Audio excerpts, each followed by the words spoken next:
Good morning. May I kindly request delegates, excellencies, to please take your seats. Please take your seats so that we may begin.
Bismillah ar-Rahman ar-Rahim. Assalamu alaikum and good morning. Distinguished delegates, colleagues and friends, I am deeply grateful for all your hard work over the last 2 weeks and in particular over the last 48 hours. Through the nights and the early hours of the morning, we worked collectively for consensus. The Presidency listened, engaged, and guided. I promised I would roll up my sleeves, and I promised I would be with you every step of the way. And you, my colleagues and friends, you did step up. You showed flexibility, and you put common interest ahead of self-interest. We have the basis to make transformational change happen. Let us finish what we have started. Let us unite, act, and now deliver. I declare open the 6th meeting of the CMA. I'd like to continue consideration of the decisions and conclusions recommended for adoption by the CMA. I will also report back on the outcomes of the consultations undertaken by the Presidency of relevance to the CMA. And I will report on the outcome of the consultations undertaken by the Presidency on building opportunities for youth to engage in the UNFCCC process. The order in which the agenda items will be taken up is posted on the screen. I invite the CMA to consider agenda item 4 first global stocktake. At their plenary meetings on 6 December, the subsidiary bodies forwarded their work on this matter for further guidance. I requested Her Excellency Minister Barbara Creasy and His Excellency Mr. Dan Yongson to undertake further consultations on cross-cutting issues, while Joseph Tu and Alison Campbell finalized the third iteration of the textual building blocks. Over the last couple of days, my team and I have undertaken extensive consultations with parties on the draft decision, and I would like to express my sincere gratitude to all delegations for their engagement and guidance in this process. I invite the CMA to adopt the draft decision entitled Outcome of the First Global Stocktake, contained in document FCCC/PA/CMA/2023/L.17. Hearing no objection, it is so decided.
Excellencies,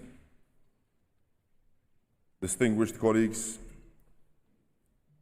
my dear friends, first, let me say, Assalamu alaikum, and from the bottom of my heart, thank you. We have traveled a long road together in a short amount of time. Over the last 2 weeks, we have worked very hard to secure a better future for our people and our planet. We should be proud of our historic achievement. And the United Arab Emirates, my country, is rightly proud of its role in helping you to move this forward. Ladies and gentlemen, the world needed to find a new way. And by following our North Star, we have found that new path. We have delivered a comprehensive response to the global stocktake and all other mandates. Together, we have confronted realities and we have set the world in the right direction. We have given it a robust action plan to keep 1.5 within reach. It is a plan that is led by the science. It is a balanced plan that tackles emissions, bridges the gap on adaptation, reimagines global finance, and delivers on loss and damage. It is built on common ground. It is strengthened by full inclusivity, and it is reinforced by collaboration.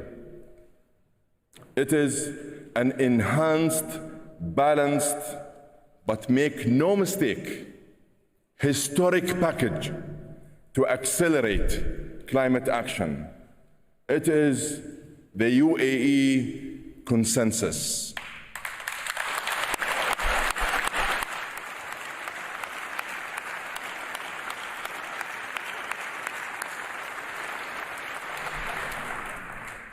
Many said this could not be done. But when I spoke to you at the very start of this COP, I promised a different sort of COP. A COP that brought everyone together. Private and public sectors, civil society, NGOs, faith leaders, youth, and indigenous peoples. Everyone came together from day one. Everyone united, everyone acted, and everyone delivered. We operationalized loss and damage and started to fill the fund. We mobilized more than 83 billion US dollars in new financial commitments. We launched Altera, the world's largest catalytic private investor that is 100% focused on solutions to climate change. And we delivered world first after world first. A global goal to triple renewable energy and double energy efficiency. Declarations on agriculture, declarations on food, declarations on health. Many more oil and gas companies stepping up for the first time. Stepping up to deliver against very ambitious goals and objectives. And for the first time, to deliver on methane and emissions. And we have language on fossil fuel in our final agreement for the first time ever.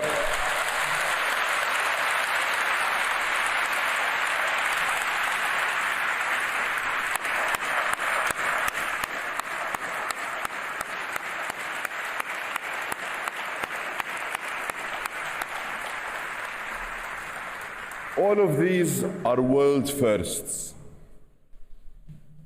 And all of these are crucial actions that will help shape a better, cleaner world with greater and more equitable prosperity.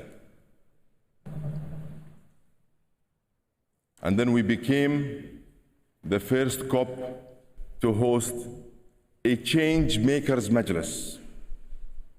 And I felt that that was the turning point in our negotiations. You reconnected with your spirit of collaboration. You got out of your comfort zones and started speaking to each other from the heart. And that, the Change Makers Majlis, made all the difference. Now, we can truly say that we united, and we acted, and we truly delivered.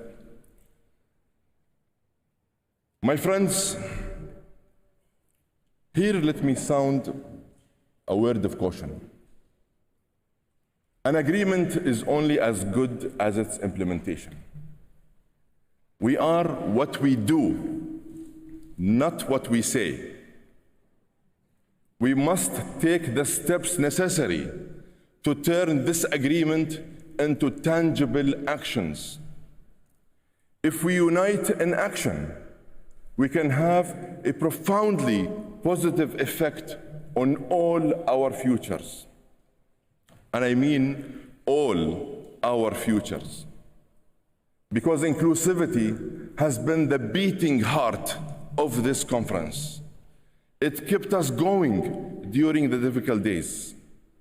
You never gave up on this process, a process that was driven by solidarity, transparency, and willingness to listen. And everyone has been heard, from indigenous peoples to global youth to global south. And as a result, we have delivered a paradigm shift that has the potential to redefine our economies. We have reframed the conversation around climate finance.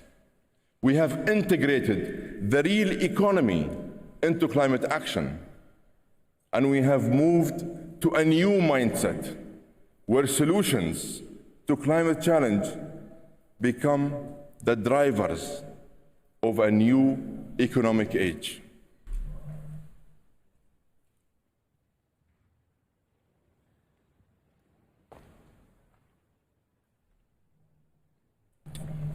Colleagues and friends, it has been a personal privilege for me to have the opportunity to guide this conference. I am humbled by the commitment I have seen and the unwavering efforts I have personally witnessed.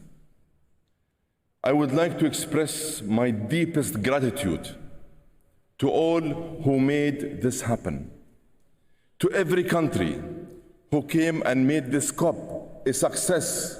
I say thank you. To every single participant, everyone I met in this very special place, I say thank you. You have come in record numbers.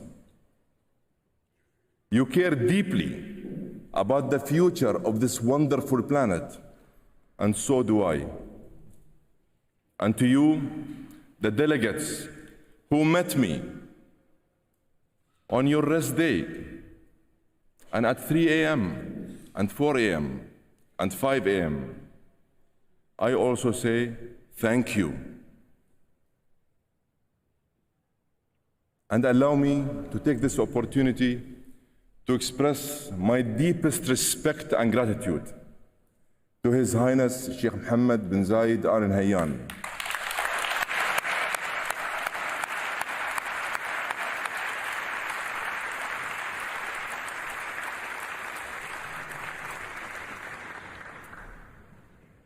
The President of the United Arab Emirates. I am deeply grateful for his confidence, his guidance, and constant support. I hope we made you proud, sir. I really hope that we made him proud.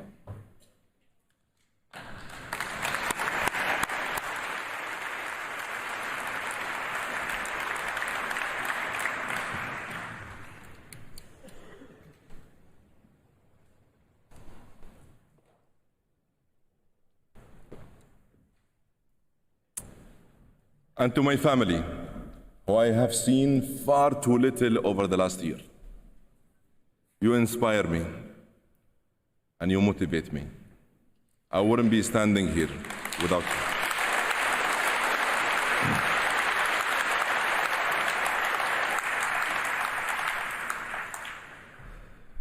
To my team, who have worked non-stop for more than a year.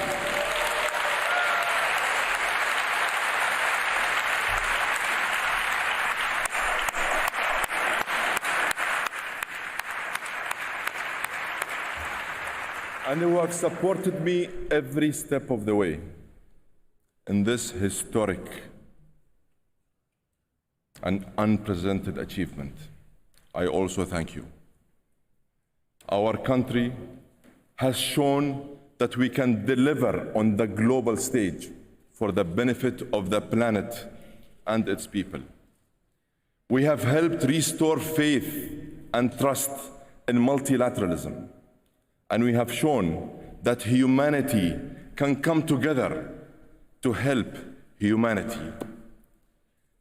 Colleagues, our task was to build on the foundations that others have laid for us. And I tell you, what we have built together will stand the test of time. Future generations may not know your names, but they will owe every single one of you a debt of gratitude. We leave Dubai with our heads held high, and our work goes on. In unity,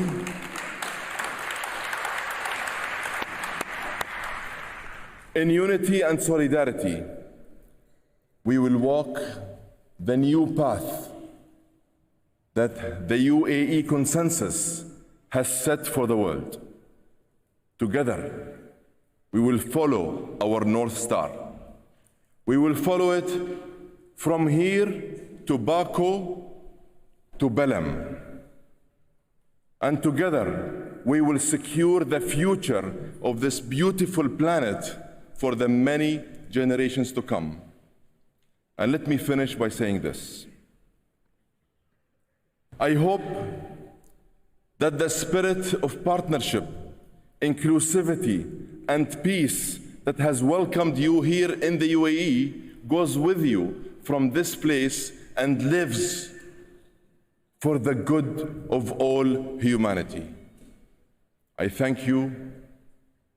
I thank you for this historic achievement, and allow me to say one more time, if it wasn't for your collective effort, we would not have been able to achieve this historic achievement. I thank you again.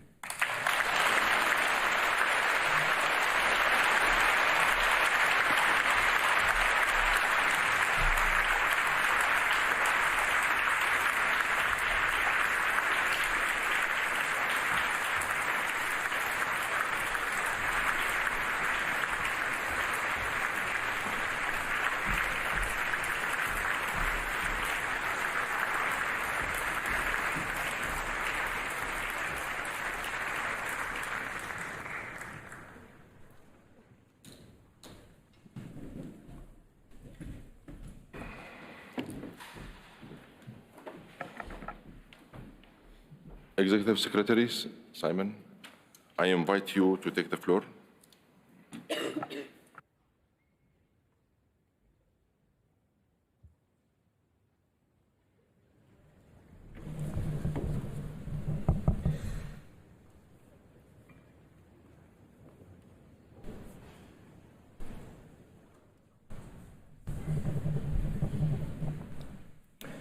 Excellencies, delegates, colleagues, friends. I want to start by thanking the United Arab Emirates for hosting us and for all they have sought to achieve. We needed this COP to send crystal clear signals on several fronts. We needed a global green light signaling it's all systems go on renewables, climate justice, and resilience. On this front, COP28 delivered some genuine strides forward, tripling renewables and doubling energy efficiency. A framework for the global goal on adaptation, operationalizing the Loss and Damage Fund, and making an initial down payment. At every stage, climate action must strive forward, side by side with human development, dignity, and opportunity. There will be reams of analysis of all the initiatives announced here in Dubai. They are a climate action lifeline, not a finish line. Now, all governments and businesses need to turn these pledges into real economy outcomes without delay. COP28 also needed to signal a hard stop to humanity's core climate problem, fossil fuels and their planet-burning pollution. Whilst we didn't turn the page on the fossil fuel era in Dubai, this outcome is the beginning of the end. These climate conferences are, of course, a consensus-based process, meaning all parties must agree on every word, every comma, every full stop. This is not easy. It's not easy at all. Indeed, it underscores just how much these UN conferences have achieved in recent decades. Without them, we would be headed for close to 5 degrees of warming, an open and shut death sentence for our species. We're currently headed for just under 3 degrees. This still equates to mass human suffering, which is why COP28 needed to move the needle further. The global stocktake showed us clearly that progress is not fast enough, but undeniably it is gathering pace. I firmly believe this is because the political and economic logic is increasingly insurmountable. Human lives in huge numbers are being lost in every country, while fossil fuels hit household budgets and national budgets alike. Whilst there are vast benefits of bolder climate action, more security, stability, and protection for 8 billion people, more jobs, greater economic growth, less pollution, and better health, more empowerment of women as powerful agents of change, more harnessing of nature and its best custodians. Which brings me to what comes next. This is very clear. We must get on with the job of putting the Paris Agreement to full work.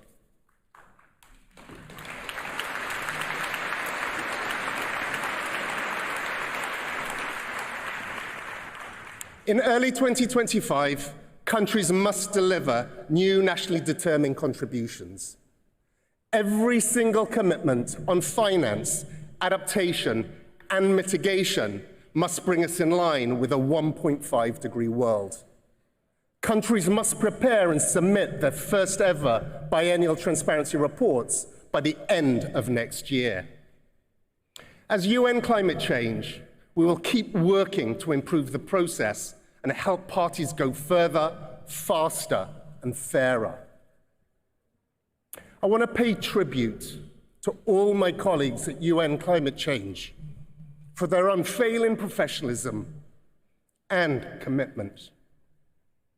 Colleagues, I thank you for doing everything possible to keep us on the straight and narrow, and always with one eye on our planet, quite literally around the clock.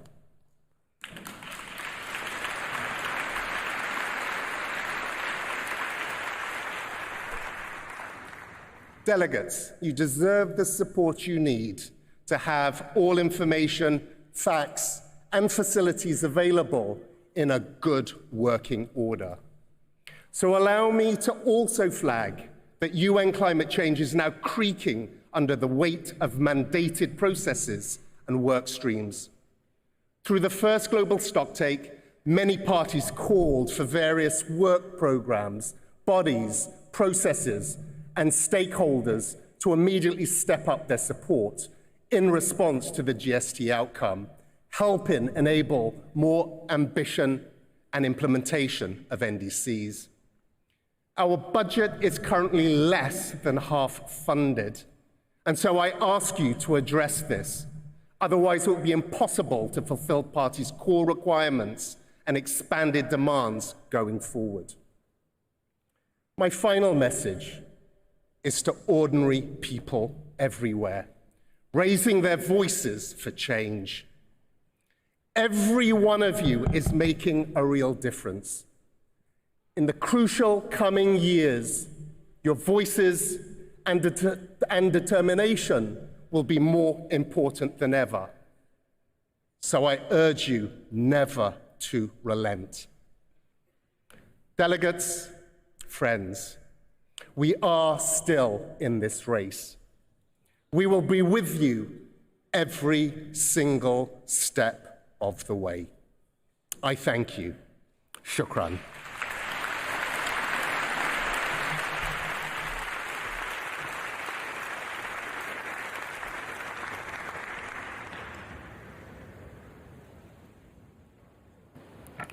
Thank you, Simon. I see parties have requested the floor. May I ask your indulgence to allow me to first adopt other key decisions, then I will give you the floor. I thank you for your understanding. I invite the CMA to consider Agenda Item 5, Work Programme on Just Transition Pathways referred to in the relevant paragraphs of Decision 1/CMA.4. At their plenary meetings on 6 December, the subsidiary bodies forwarded this matter for further guidance. I requested Marianne Carlson and Simon Cardy to undertake consultations on my behalf to conclude the work. I invite the CMA to adopt the draft decision entitled Work Programme on Just Transition Pathways referred to in the relevant paragraphs of Decision 1/CMA.4 contained in document FCCMA/PA/CMA/2023/L.14. Hearing no objections.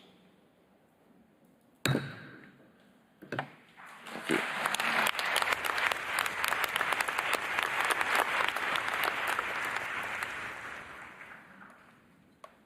I propose this work program is referred to as the UAE Just Transition Work Program.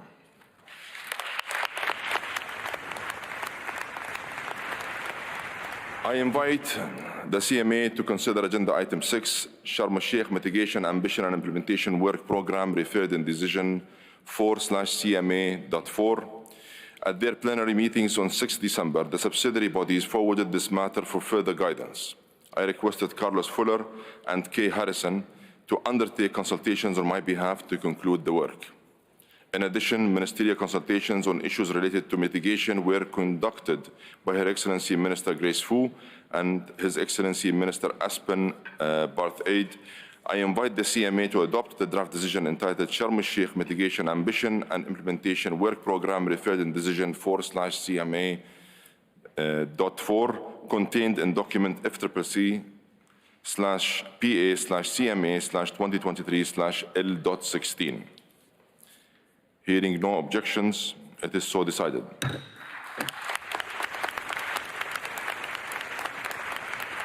I invite the CMA to consider Agenda Item 8, Matters Relating to Adaptation, Sub-Items 8A, Glasgow Sharm el-Sheikh Work Programme on the Global Goal on Adaptation referred to in Decision 7/CMA.3. At their plenary meeting on 6 December, the subsidiary bodies forwarded this matter for further guidance. I requested the chairs of the subsidiary bodies to conduct consultations on my behalf on specific issues within the Global Goal on Adaptation. In addition, ministerial consultations on issues related to adaptation were conducted by Her Excellency Minister Maysa Rojas and Her Excellency Minister Jennifer McAllister. I invite the CMA to adopt draft decision entitled Glasgow Sharm el-Sheikh Work Programme on the Global Goal on Adaptation referred to in Decision 7/CMA.3 contained in document FCCPA/CMA/2023/L.18. I invite the CMA to adopt draft decision entitled Presidency Youth Climate Champion as contained in FCCC/2023/L.13 FCCC/CMA.2023/L.15. Hearing no objections, it is so decided.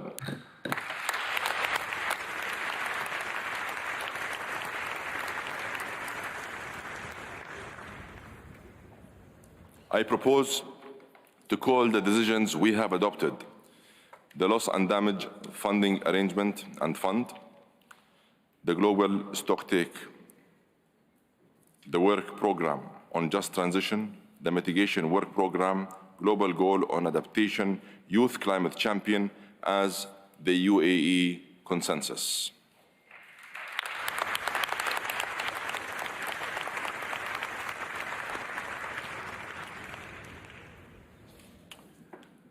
Allow me now to turn to the floor. I see a request from Samoa. Samoa, you have the floor. I thank you, Mr. President. First of all, let me thank you and your team, as well as the Secretariat, for all your hard work. We didn't want to interrupt the standing ovation when we came into the room, but we are a little confused about what happened. It seems that you just gavelled the decisions and the small island developing states were not in the room. We were working hard to coordinate the 39 small island states, developing states that are disproportionately affected by climate change. And so we were delayed in arriving here. So allow me, Mr. President, to deliver the statement that we were going to deliver before this text was adopted before us. EOSIS at the beginning of this COP had one objective: to ensure that 1.5 is safeguarded in a meaningful way. Our leaders and ministers have been clear. We cannot afford to return to our islands with the message that this process has failed us. This first GSD is of particular significance. It is the only GSD that matters for ensuring that we can still limit global warming to 1.5 degrees. The draft text you have presented to us contains many good elements. We see strong references to the science, complemented by a clear runway with milestones for strengthening party efforts to prepare and submit enhanced NDCs through to 2025. We also welcome the establishment of the Technology Implementation Program. These elements are important. The questions we have considered as the Alliance of Small Island States is whether they are enough. Zoning in on paragraph 26 and 29 of this decision, we have come to the conclusion that the course correction that is needed has not been secured. We have made an incremental advancement over business as usual, when what we really needed is an exponential step change in our actions and support. Mr. President, in paragraph 26, we do not see any commitment or even an invitation from parties to peak emissions by 2025. We reference the science throughout the text and even in this paragraph, but then we refrain from an agreement to take the relevant action in order to act in line with what the science says we have to do. It is not enough for us to reference the science and then make agreements that ignore what the science is telling us we need to do. This is not an approach that we should be asked to defend. Mr. President, on paragraph 28, we are exceptionally concerned that this does not do what we need. In subpara 28D, the exclusive focus on energy systems is disappointing. We are concerned that paragraphs 28E and H potentially take us backward rather than forward. In subpara E, we are being asked to endorse technologies that could result in actions that undermine our efforts. In subpara H, we see a litany of loopholes. It doesn't deliver on a subsidy phase-out, and it doesn't advance us beyond the status quo. Mr. President, on paragraph 11, we have requested repeatedly that this be moved to the preamble to be in line with the Paris Agreement. We do not want to renegotiate the Paris Agreement. This reasonable request has been ignored. We do not consider para 11 to have any effect on the obligations and benefits contained in the Paris Agreement and Convention on the Special Circumstances of the SIDS and LDCs. Mr. President, we must leave here with a set of decisions that meet the magnitude of the climate crisis, that meet the expectations that the world has of us, and that meet what is needed to secure the future of the coming generations. I thank you, Mr. President.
Thank you, Samoa.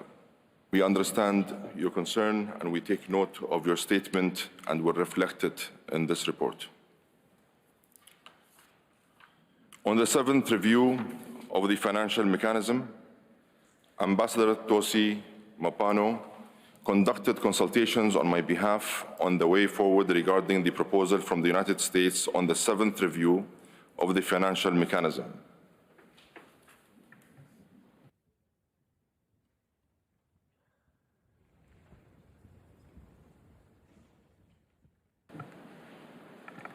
I will turn back to the floor. Pakistan, you have the floor. Pakistan. Thank you, Excellency. Excellency, Dr. Sultan Al Jaber, distinguished delegates, ladies and gentlemen. Let me begin by complimenting the COP presidency for closing successfully a historic COP. Bringing consensus to such critical, historic, and momentous decision-making speaks of the leadership skills, commitment, integrity of purpose, and perseverance of the COP president. Thank you, sir. Excellency, please allow me to share a personal anecdote. This summer, when I was talking to my son, I told him this is the hottest summer we are going through, and his reply was, "No, Dad, this is the coolest summer we are living. The next one is going to be worse." Our future generation is losing hope, but ladies and gentlemen, 14 days of continuous engagement with my colleagues gives me a new hope, the hope that we can still make this planet a better place for our generations to come.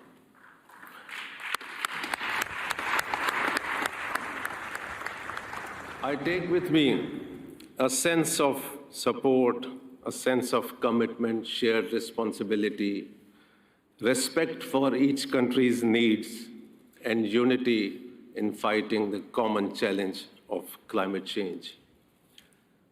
The journey, ladies and gentlemen, from rhetoric to reality is difficult but not impossible, and we are witnessing it right now.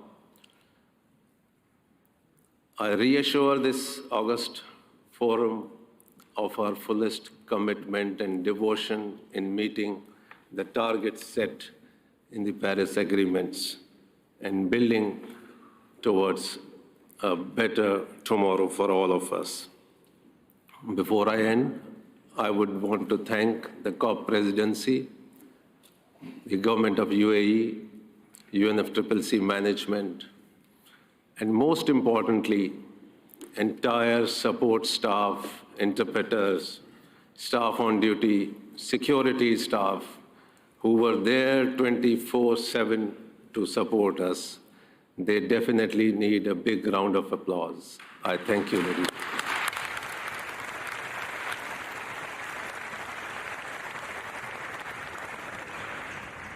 Thank you, Pakistan. May I ask Brazil to take the floor? Brazil, you have the floor.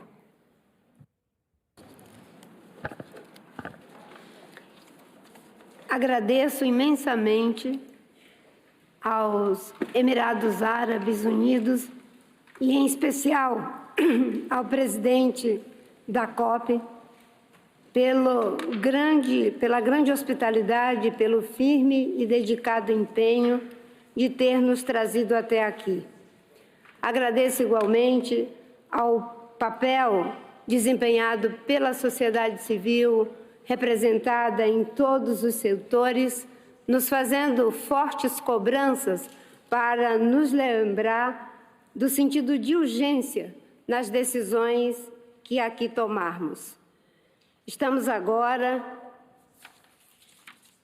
em condições de aprovarmos um acordo basilar que dá continuidade aos compromissos que assumimos no âmbito do Acordo de Paris. O compromisso que estamos assumindo aqui redireciona nossas ambições, mas também nossas responsabilidades. O nosso comprometimento em todas as suas dimensões: mitigação, adaptação e meios de implementação. Alinhados a 1,5 são agora incontornáveis.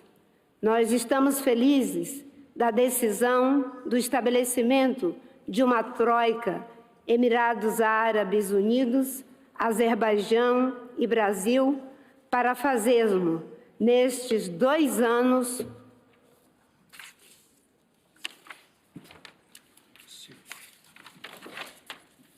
o que a ciência nos diz ser a última janela de oportunidade para redirecionar nossas ações para 1,5. Como disse o presidente Lula nos seus discursos no início dessa COP, não podemos sair daqui sem a firme decisão de enfrentar o debate sobre o ritmo lento da descarbonização do planeta e trabalhar por uma economia menos dependente de combustíveis fósseis. A nossa próxima tarefa é alinhar os meios de implementação e necessários, assegurando a fundamental premissa da transição justa.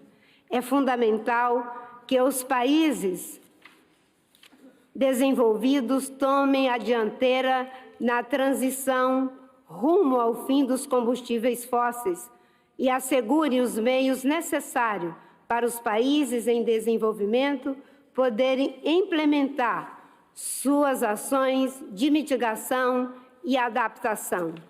O desafio de concretizar a missão 1,5 depende do esforço de todos e, principalmente, no comprometimento de todos em alinhar suas próximas NDCs a este objetivo.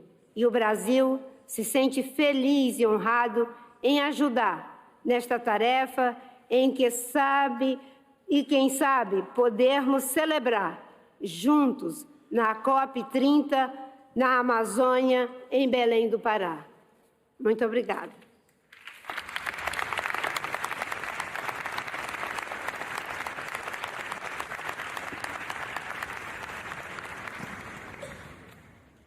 Thank you, Brazil. May I ask the United States to take the floor?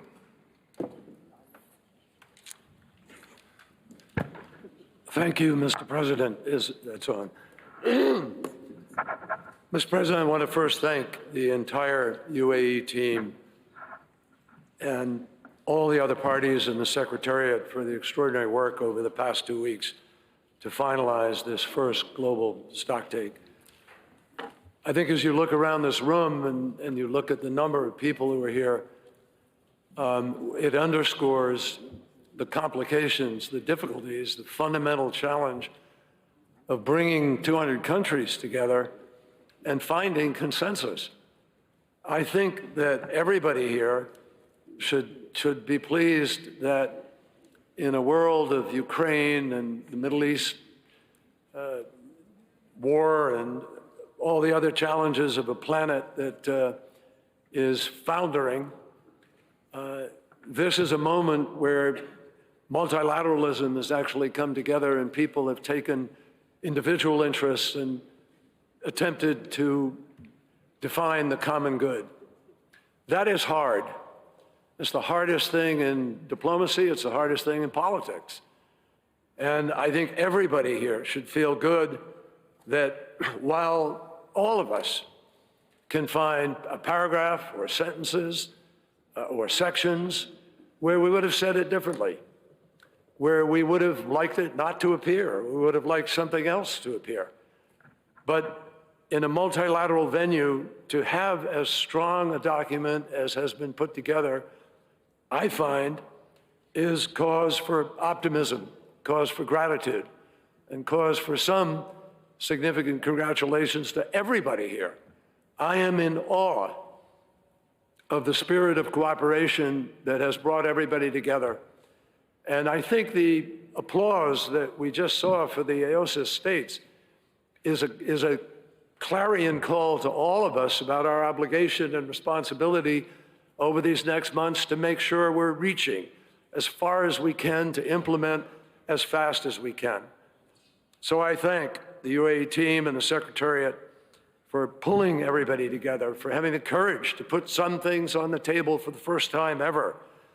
It is a document that reflects 2 years of work by all parties with over 700,000 pages of inputs from every constituency, from every part of the globe. And I'd particularly like to thank 2 individuals, Farhan Akhtar and Harold Winkler, who sort of quietly behind the scenes provided leadership in the technical assessment over the last 18 months. Now,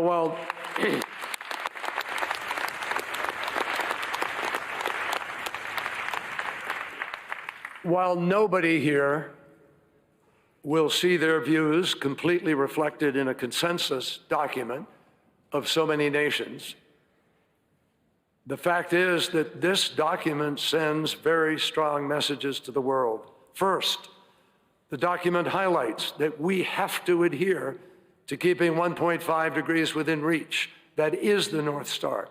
And we, therefore, must do those things necessary to keep the 1.5, everything we can to achieve this goal. And in particular, it states that our next NDCs will be aligned with limiting global warming to 1.5 degrees. I think everyone has to agree. This is much stronger and clearer as a call on 1.5 than we have ever heard before. And it clearly reflects what the science says. To keep 1.5 degrees within reach, we have to urgently peak greenhouse gas emissions and reduce them by a minimum of 43% by 2030 and 60% by 2035. That is a goal that can keep us on track. The direction to triple renewable energy, double energy efficiency, phase down unabated coal power, halt and reverse deforestation and degradation by 2030, and substantially reduce non-CO2 emissions by 2030 are all foundational to our efforts for the next 7 years and beyond. And for the first time in the history of our regime, the decision, supported by all nations of the world, calls for transitioning away from fossil fuels in energy systems so as to achieve net zero by 2050. That is clear. And we would have liked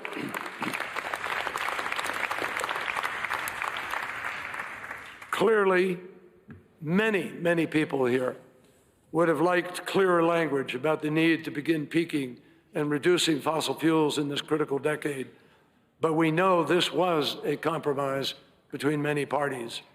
In particular, we would highlight that the use of any transitional fuels needed to be aligned with 1.5 degrees, which means if people adhere to that, that they will play a limited and temporary role in facilitating the effort to largely phase out fossil fuels in our energy systems by 2050, with abatement technologies focusing on hard-to-abate sectors.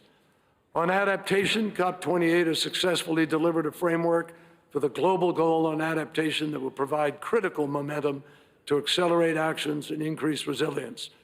It sets out in much greater detail how we will pursue and achieve the global goal on adaptation and how those efforts will be supported in coming years. On finance, this outcome makes abundantly clear that we must transform the international financial system to pursue and achieve our climate goals. The global stocktake underscores that we must continue to drive investments in climate action at all levels, put policies in place to incentivize change, and shift finance away from the things that put our shared prosperity at risk.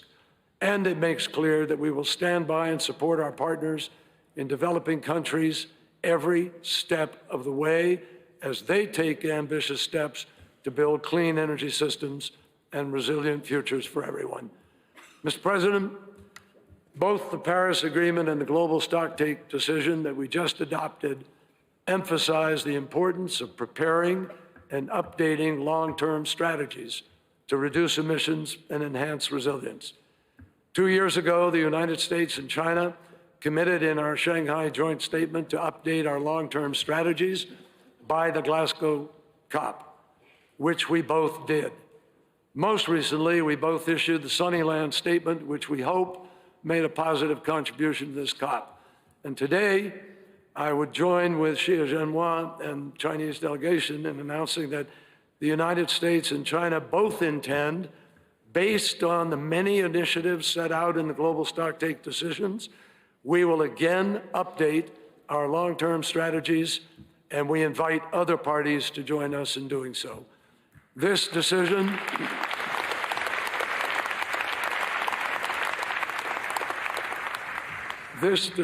and other key decisions of the CMA, including the Global Goal on Adaptation, establish critical work going forward to give effect to the global stocktakes recommendations. We look forward to working with all of our partners here to achieve these ambitions.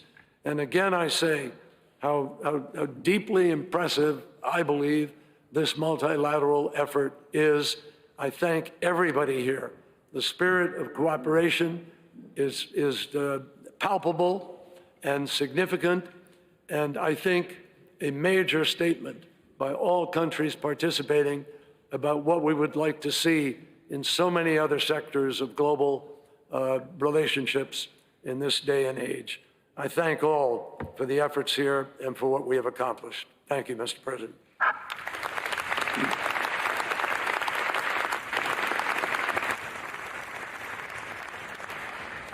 Thank you, US. May I invite Bangladesh. Bangladesh, you have the floor.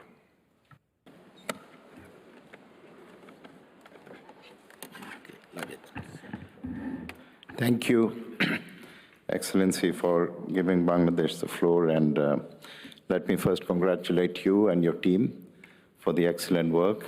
If you recall, if I may share a personal conversation that I had with you when you visited Bangladesh towards the beginning of the year, I had said that this COP was going to be a litmus test for multilateralism. And I had also flagged the issue that the UN process, as it is currently structured, relies on consensus. And we also don't have an approved terms of reference for the entire COP process.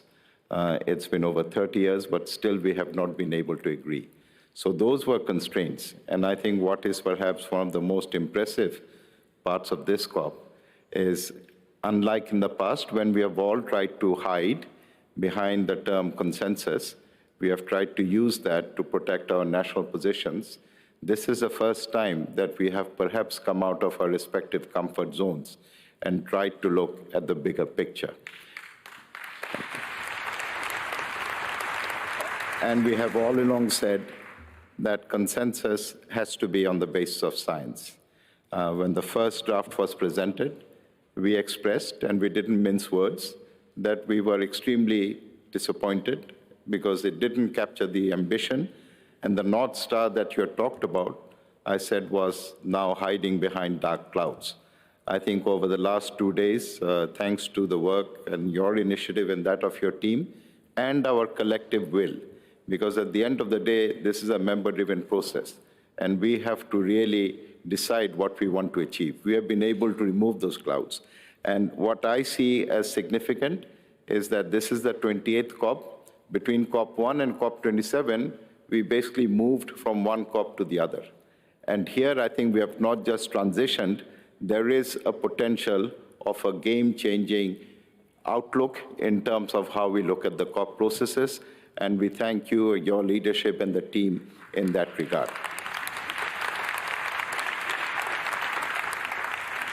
The 1.5 degrees Celsius goal, and we have made it abundantly clear, this is not a political ask. This is not countries such as Bangladesh, LDCs, and climate vulnerable countries are asking for. It's not a political statement. It is the absolute upper limit that science tells us we can go to.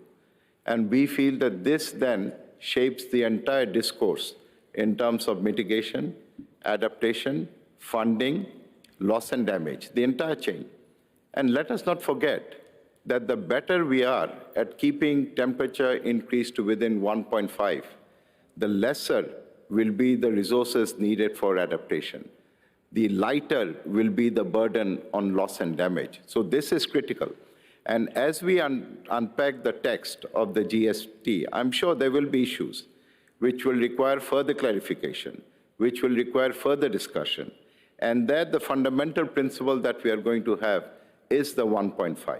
So this is the spirit that we take out from here. When you convened the Majlis, Your Excellency, I think you used the words to the effect that we come in here with problems, with solutions, with fears, with apprehensions, and we want to go out of the Majlis with a solution.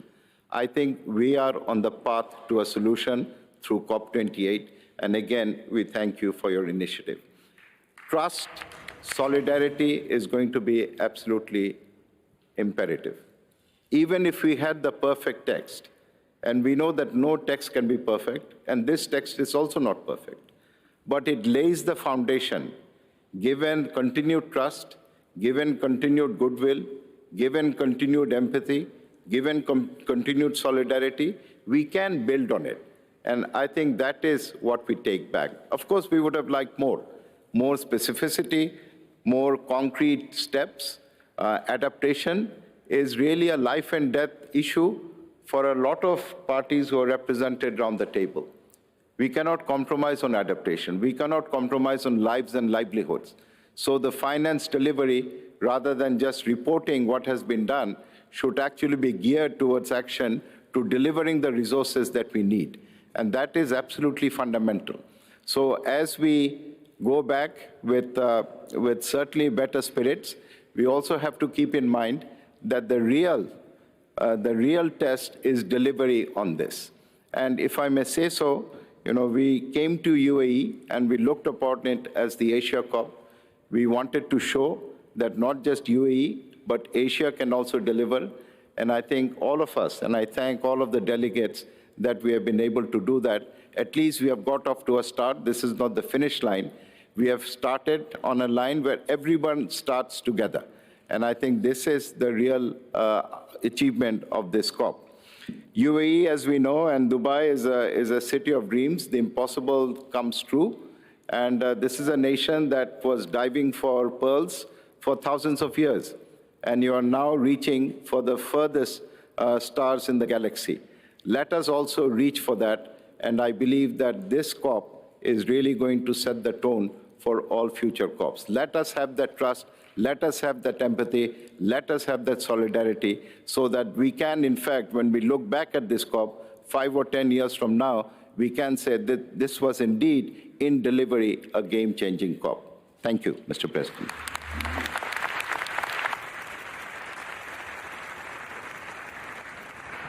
Thank you, Bangladesh. I'd like to invite Bolivia to take the floor. Bolivia, you have the floor. Muchas gracias, presidente. Bolivia habla en su posición nacional. Hemos cumplido 8 años desde la adopción del Acuerdo de París. El año 2015, la comunidad global decidió abordar la lucha contra la crisis climática con base en la equidad, con base en la diferenciación entre países desarrollados y países en desarrollo. Sin embargo, estos 8 años, los países desarrollados han trabajado intensamente para erosionar y borrar estos principios y transferir sus obligaciones vinculantes a los países en desarrollo. Al adoptar hoy la decisión del primer balance global, declaramos con gran pesar y enorme preocupación que los principios de la Convención y del Acuerdo de París se han deteriorado y disminuido un poco más. Bolivia no apoya y nunca apoyará la profundización de un mundo más injusto e inequitativo para luchar contra la crisis climática. Más capitalismo y más mercados no son la solución para los problemas que se derivan del capitalismo y los mercados. Más inequidad e injusticia no son la solución para los problemas de la inequidad y la injusticia en el mundo. No podemos apoyar resultados que lleven al mundo hacia una nueva era de implementación de la Convención y el Acuerdo de París sin equidad, sin responsabilidades comunes pero diferenciadas, sin diferenciación entre países desarrollados y países en desarrollo y sin medios de implementación y financiamiento concretos para los países en desarrollo. Los países desarrollados no han asumido tomar la iniciativa en la lucha contra la crisis climática, no aceptan cambiar sus estilos de vida y esto pone en mayor riesgo la vida de las personas en nuestra parte del mundo. Hablamos mucho de 1.5 grados, hablamos mucho de ciencia, pero los países desarrollados que tienen planes de expansión de los combustibles fósiles hacia el 2050 van en contra de la ciencia misma, de la que están hablando. En el mundo real, señor presidente, la estrella polar está cada vez más fuera de nuestro alcance. Es importante mantener vivo 1.5 grados, esto es importante para la humanidad y para la defensa de la madre tierra. Pero ¿cómo vamos a lograr esto sin diferenciación, sin compromisos vinculantes para trabajar en el marco de la equidad? Para ser equitativos y para trabajar con un mundo equitativo, los países desarrollados deberían haber propuesto alcanzar 0 combustibles fósiles ahora, en esta plenaria, pero posponen sus compromisos para el año 2050. Los países desarrollados responsables de la gran expansión en el mundo de la producción de combustibles fósiles son ahora los campeones de la estrella polar, son los campeones de mantener 1.5 grados a nuestro alcance. Los países desarrollados hablan mucho de financiación, de que no hay financiación para el cambio climático, pero ponen enormes cantidades de dinero para financiar una enorme maquinaria industrial y para la guerra en el planeta. Los países desarrollados hablan mucho de derechos humanos mientras provocan el genocidio de nuestros hermanos de Palestina. Los países desarrollados hablan mucho de su mayor ambición en la lucha contra la crisis climática, ante la mirada de los medios de comunicación, pero en las salas de negociación de esta conferencia simplemente están obstruyendo, creando distorsión, confusión y añadiendo complejidad a todas las cuestiones que son prioritarias para los países en desarrollo. Los países desarrollados, en lugar de cumplir sus promesas, han optado por no respetar los acuerdos internacionales, mientras continúan insistiendo en que se deben imponer más reglas y objetivos a los países en desarrollo, aumentando el colonialismo, la desigualdad, la injusticia, el hambre y la pobreza en el mundo. Imponer objetivos para todos para el año 2050 va en contra del Acuerdo de París y refuerza el camino del colonialismo, creando mayores dependencias institucionales y financieras de los países del sur con respecto a los países del norte. Nos resistimos, presidente, a ser nuevamente víctimas de un nuevo colonialismo, que es el colonialismo de carbono. Nos resistimos a ser tratados como personas y países que carecemos de nuestro derecho al desarrollo. Se necesita un cambio de paradigma, presidente. Es necesario cambiar el paradigma actual de los países desarrollados que está basado en la procrastinación, el colonialismo, la injusticia climática y la injusticia social. Tenemos que cambiar un nuevo paradigma basado en la cooperación, la solidaridad internacional, en la equidad y en la provisión de medios de implementación. Bolivia, presidente, acompaña el consenso de la declaración del pacto del primer balance global con la siguiente reserva. Bolivia hace una reserva a los artículos de la decisión del primer balance global que contravienen la implementación del Acuerdo de París en el marco de la operacionalización de los principios de equidad y responsabilidades comunes pero diferenciadas, así como el artículo 4.7 de la Convención y la provisión de financiamiento y medios de implementación, así como los artículos 9, 10 y 11 del Acuerdo de París y, en particular, el artículo 4, párrafo 5. Bolivia hace una reserva en particular al artículo 28 del primer balance global, porque no incorpora los principios de equidad y responsabilidades comunes pero diferenciadas de la Convención y del Acuerdo de París. No existe ninguna referencia a la diferenciación entre países desarrollados y países en desarrollo, y al hecho de que los países desarrollados deben asumir el liderazgo en la lucha contra la crisis climática. Tampoco existe una mención explícita a la provisión de financiamiento y medios de implementación por parte de los países desarrollados para avanzar en las contribuciones de los países en desarrollo hacia el cumplimiento de las metas globales establecidas. Bolivia interpreta que todas las contribuciones del Estado plurinacional de Bolivia al cumplimiento de los esfuerzos globales de lucha contra la crisis climática dependen de la provisión de financiamiento para las metas condicionadas establecidas por el país en su contribución nacionalmente determinada en el marco de la implementación del enfoque del vivir bien en armonía con la Madre Tierra. Pedimos que esta declaración se incorpore en los reportes de esta reunión. Muchas gracias, presidente.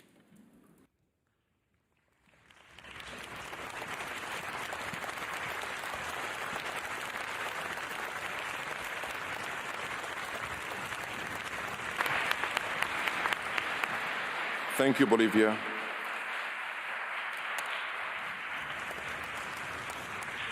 Thank you, Bolivia. Colleagues, dear parties, may I ask you to keep your statements short, please? May I ask that you maintain a cap of 3 minutes, please? 3 minutes maximum. And yes, of course, you can submit your statements in writing on the UNFCCC website. And yes, your statements will be reflected in the report. We have a lot of work before us, and I would like to conclude our work in a timely manner. Allow me now to ask the EU.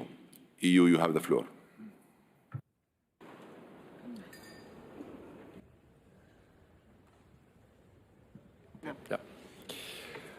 Let me start by wholeheartedly thanking the Presidency and Dr. Sultan, you in particular, for your leadership, your vision, but also your tremendous tenacity, and that of your team and the team of Simon Steele for all their work and all their contributions.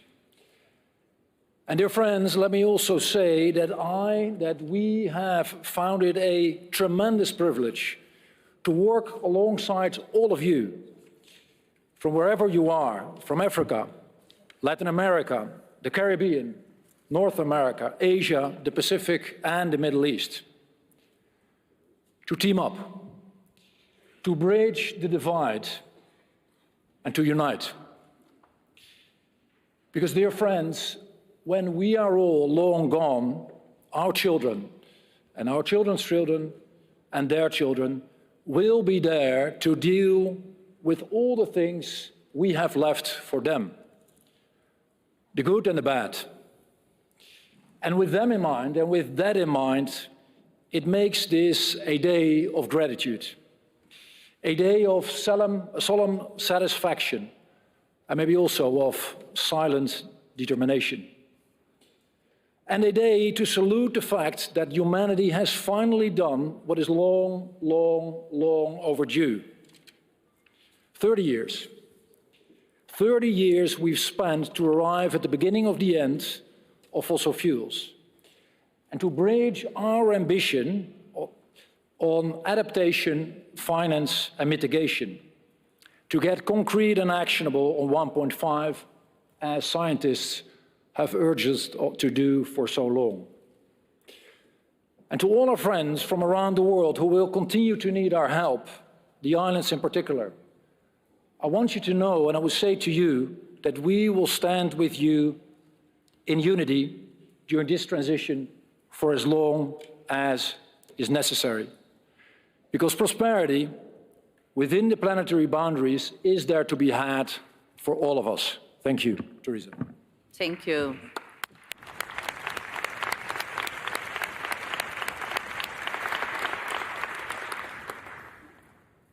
Colleagues, friends, dear President, we came here to assess and take stock. We knew that the Paris Agreement first cycle needed to deliver, but what we did was not enough. We wanted to draw lessons that could facilitate the way forward to ensure that we keep the 1.5 within reach. To enable a more effective response to the climate challenges, working together in building climate justice and easing the way for a much more secure future for all. Not everything is done, but we have taken a very important step forward. As the Commissioner has said, it has taken more than 30 years since Rio to focus on how to go beyond a fossil-fueled world, to start a new discussion on finance being all climate-proof, to raise the bar on adaptation on a cooperative basis, to respond to the very legitimate demands of the most vulnerable countries to count on mechanisms to address losses and damages caused by climate impacts. We align our goals and aspirations to those in the High Ambition Coalition, and very much, in particular, to the most vulnerable parties. We pay attention to what Samoa has said, to what Bangladesh has said. Climate justice still needs our engagement, our work. We enter into a new phase, but it would be very important to engage more, to do more. That this step forward and our commitment, our joint commitment, delivers much more in this very critical decade, to work in a united manner, to act, to deliver. We welcome and thank the strong work and leadership shown by the COP Presidency and his team, by the Secretariat, but also by all delegates. Climate science, activists, this is something where we can recognize a little bit or much coming from all of us. We welcome the committed dedication of all. We think that the most relevant thing here is that science and the 1.5 goal are at the center of the whole package. It needs to drive our action on climate, all to contribute, all committed. Friends, colleagues, it's time to do much more. We take a step forward, ensuring a sharp decline on emissions in line with the 1.5, peaking by 2025. 43 decline on emissions by 2030 and 60% by 2030 is demanded by the IPCC, is reflected in this test. This means building on climate justice. We need to provide a strong and clear message on the need to work on many different fields, but in particular, to accelerate action in energy transition and access to energy for all, to halt and reverse deforestation, to take into consideration biodiversity as the most relevant issues where people, where humankind can build and keep on building prosperity.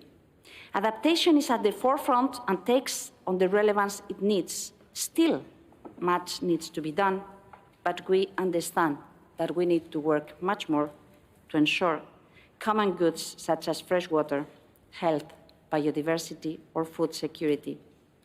Early warning systems are very important.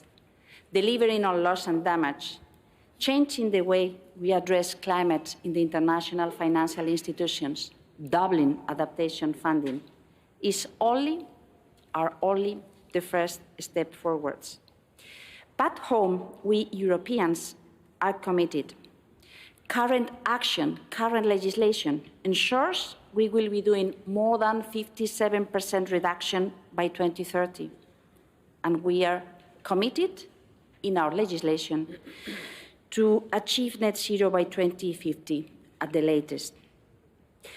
We think that we need to provide public assistance, but it is also a task to go beyond that, to keep on doing things to ensure that climate-proof is the new reality when talking about prosperity.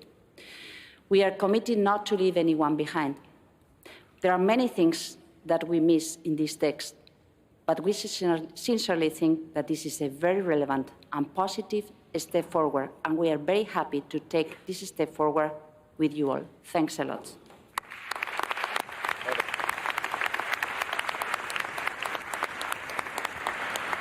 Thank you, EU. May I ask Cuba to take the floor? Cuba, you have the floor.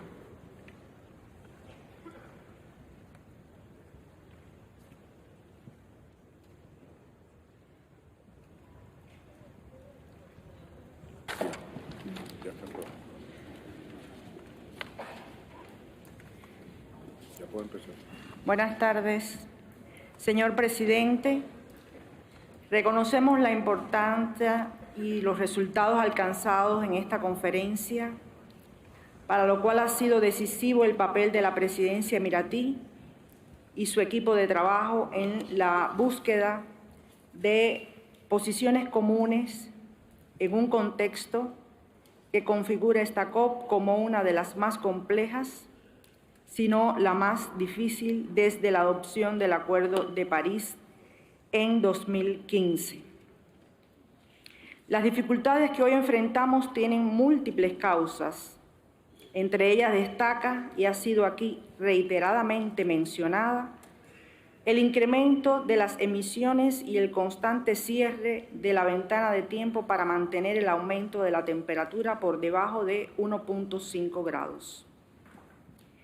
Ese crucial objetivo ha sido caracterizado aquí como nuestra estrella guía, pero lo cierto es que más allá de ese propósito hay en el firmamento toda una constelación de propósitos que deberíamos poder alcanzar de manera balanceada, incluyendo los objetivos encaminados a la erradicación de la pobreza y alcanzar un desarrollo sostenible con equidad. Nuestro compromiso con el régimen climático es firme, como lo manifiesta nuestra contribución nacionalmente determinada. En Cuba estamos dispuestos a hacer más y tenemos el propósito político de transformar a renovables toda nuestra matriz energética en un 100%. Pero para ello no bastan los deseos y la voluntad. Se requieren cuantiosos recursos que a nivel doméstico tienen que competir con las necesidades de la adaptación, las pérdidas y daños y el balance de los objetivos de desarrollo sostenible. Esa es la disyuntiva que enfrentamos los países en desarrollo. Por tanto, las decisiones que aquí tomemos deben ser totalmente coherentes con nuestras realidades. No por reiterado debemos dejar de enfatizar que el principal obstáculo hacia la meta de 1.5 está en el negativo legado de emisiones de los países desarrollados y su incumplimiento reiterado hasta hoy de los compromisos financieros en ayuda a los países en desarrollo. En esa lista de responsabilidades hay que contar también la obsoleta, injusta y desbalanceada arquitectura financiera internacional, donde gravita sobre las economías de los países en desarrollo la crisis económica global, el peso abrumador de la deuda externa y un sistema de comercio internacional cada vez más excluyente, en virtud del cual nuestros países se enfrentan las consecuencias de la creciente imposición de medidas unilaterales bajo pretextos ambientales y por razones de carácter eminentemente político, como es el caso de Cuba.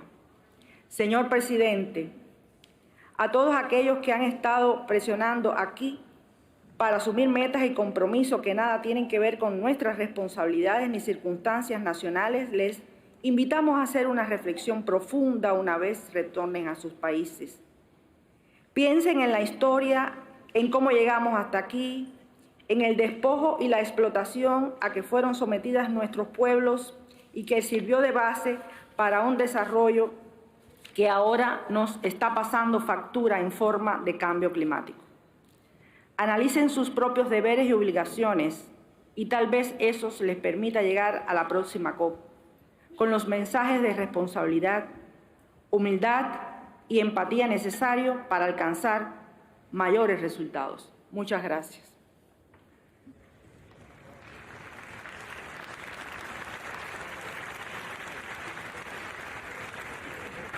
Thank you very much, Cuba. I'd like to invite Australia. Australia, you have the floor. Thank you, Mr. President. I want to start by recognising your personal leadership, tenacity, patience and courage. I know you've made many friends over the last year, and I know we'll remain friends for many years to come because of your personal leadership. You promised a strong result, and today we are delivering a strong result.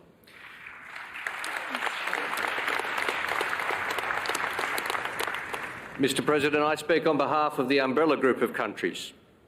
The discussion at Dubai over the last 2 weeks has led to important milestones in our work to combat the climate crisis. We came together in solidarity at the beginning of this conference to agree to groundbreaking work on loss and damage. The new fund shows what we can do when we come together with an intent to deliver real outcomes. We've agreed to an ambitious new framework on the global goal on adaptation, which is very important. It elevates the role of adaptation within globally applicable targets that lay out a direction of travel and galvanise action and support. But undeniably, Mr. President, the central part of our discussions at COP28 has been the future of fossil fuels in our energy systems. Earlier this week, we called for more than a step forward, and today the world has stepped up. The outcome does not go as far as many of us asked for, starting with some of the most vulnerable countries, but the message it sends is clear, that all nations of the world have acknowledged the reality that our future is in clean energy and the age of fossil fuels will end. The global stocktake also shows that the nations of the world have come a long way under the Paris Agreement. 87% of the global economy is now covered by a climate neutrality target, and almost all countries have commitments to cut emissions. But the stocktake also shows us we have a long way to go, that we need a step change to keep 1.5 degrees within reach. The stocktake affirms the latest science that we will need to cut global emissions by 43% by 2030 and 60% by 2035. We stand behind its call for future NDCs to be aligned with 1.5 degrees. This is the guiding North Star as countries prepare more ambitious NDCs. We stand behind its calls for NDCs to have economy-wide emissions reduction targets covering all sectors, gases and categories. We stand behind its call for a tripling of renewable energy, doubling of energy efficiency and substantially reducing non-CO2 emissions. We must take every opportunity. Global dialogues under the Mitigation Work Programme has provided rich examples of such opportunities in the energy and in the transport sector. It's disappointing that the decision this year does not reflect on these discussions and that a few countries have withheld progress on this important issue and the chance to elevate investment and opportunities for all countries. This delay cannot continue. We welcome the strengthened Sharm el-Sheikh dialogue on aligning finance flows with low emissions and climate-resilient development. This is an important area of work to reach the scale of global investment needed to reach 1.5 degrees. The new collective qualified finance goal due to be agreed next year is a pivotal moment to deliver urgent and necessary support for developing countries. We're pleased to see this acknowledgement and that the new goal must draw on the widest range of sources, including both public and private finance flows, domestic and international, both provided and mobilised. It needs to deliver a system transformation because the world has changed a lot in the last 30 years. Countries' capacities and circumstances have evolved dramatically since 1992, and so must their responsibilities. It's time, Mr. President, to have that discussion. because we need to pull every lever to achieve the scale of climate finance the world needs to keep 1.5 degrees within reach. We note the outcomes of the Just Transition Work Programme. We must support our workers and communities who've powered our countries for generations to an empowered future with good jobs. The language on human rights is deeply concerning. Human rights are not something that parties can be encouraged to take into account. Human rights must be respected, promoted and fulfilled. We welcome the decision on the Youth Climate Champion and note it complements the diversity of youth voices in the process and the important role that Youngo plays. Parties, the next 2 years will be a true test of the Paris Agreement. We will have bent the curve or we will have lost 1.5. We must join together in the highest possible ambition. This week shows what's possible when the world comes together. We need to take this energy home and turn it into action. Mr. President, just a few brief comments on Australia's behalf. I want to personally recognise the role of the Pacific countries in this process. The Pacific has long called for the highest possible ambition to keep 1.5 alive. And while this outcome today might not have fully met their calls, their voices are being heard. The message from this COP on the urgency of the energy transition is loud and clear. We must now deliver. Mr. President, again, let me conclude by thanking you for your leadership. There's been ups and downs in this process, but this is undeniably an historic COP, and we thank you for your leadership.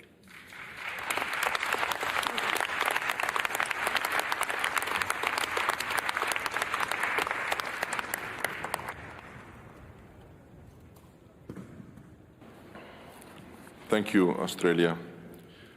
I'd like to invite Switzerland. Switzerland, you have the floor. Thank you. I have the honor to speak on behalf of the Environmental Integrity Group, comprising Georgia, Liechtenstein, Mexico, Monaco, the Republic of Korea, and Switzerland. Let me first thank you and your team and the Secretariat for the hard work you delivered, not only over the last 2 weeks, but also about the last months. Mr. Chair, this is a crucial moment. For the first time, humanity is coming together in its diversity to agree on a managed transition away from the one resource which has enabled so much development. And for the first time, we decide that we want this transition to be just, to benefit all, and to respond to the urgency according to science. We stand by a clear message. The future is not fossil fuels, because there is no world where we can keep 1.5 alive if we continue investing in fossil fuels. And there is no equity in a world above 1.5. The energy package is a start, but it's not enough. The signal we give to decision makers and investors are absolutely critical. We need the energy package to be more precise and quantified and to deliver a sense of urgency. We need to define this further as we move to Belém in 2025. We need a commitment to follow up on its objectives on a yearly basis, and we're determined to bring accountability to the energy transition. What happens next year to respond to the outcomes of COP28 will be critical. The moment of truth that will define whether COP28 is the crucial milestone will be when countries submit their new climate targets. The elements are there for a good response, but everyone needs to be fully engaged. We welcome the encouragement for all countries to move towards economy-wide NDCs and to peak global emissions by 2025. We look forward to the capacity-building workshops, and we look forward to working with the presidencies to build political momentum around the highest possible ambition in submitting new NDCs, including with those who have the most contribute to the Paris Agreement. We are pleased to see the adoption of new targets for adaptation, which allow us to prioritize adaptation actions across water, health, ecosystem, and especially vulnerable ecosystems like oceans, mountains, and the cryosphere. They clearly lay out the actions that governments are expected to take. It is clear that we need to accelerate our work to make all financial flows consistent with the objectives of the Paris Agreement. We would have liked to see a much stronger signal in this regard, but appreciate that we can at least strengthen our dialogue on 21C and look forward to working with parties to unlock and shift global capital towards our common objectives. We further welcome the new dialogue on implementation, which will give us the opportunity to ensure that our collective actions support and broader financial flows will allow us to meet objectives set out in this global stocktake and take us to a low-emission and climate-resilient future. We regret losing references to conflict sensitivity, gender responsiveness, and respect for human rights on loss and damage. Those are crucial elements to make our support effective and to address them to the ones most in need. Excellencies, colleagues, let us keep continuing working together, striving for the highest ambition, listen to science, and build on this momentum to keep our guiding star in reach. Thank you.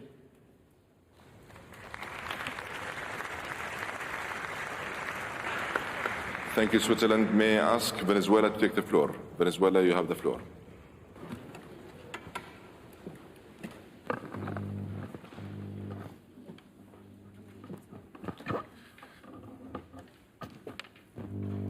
Saludos, señor presidente.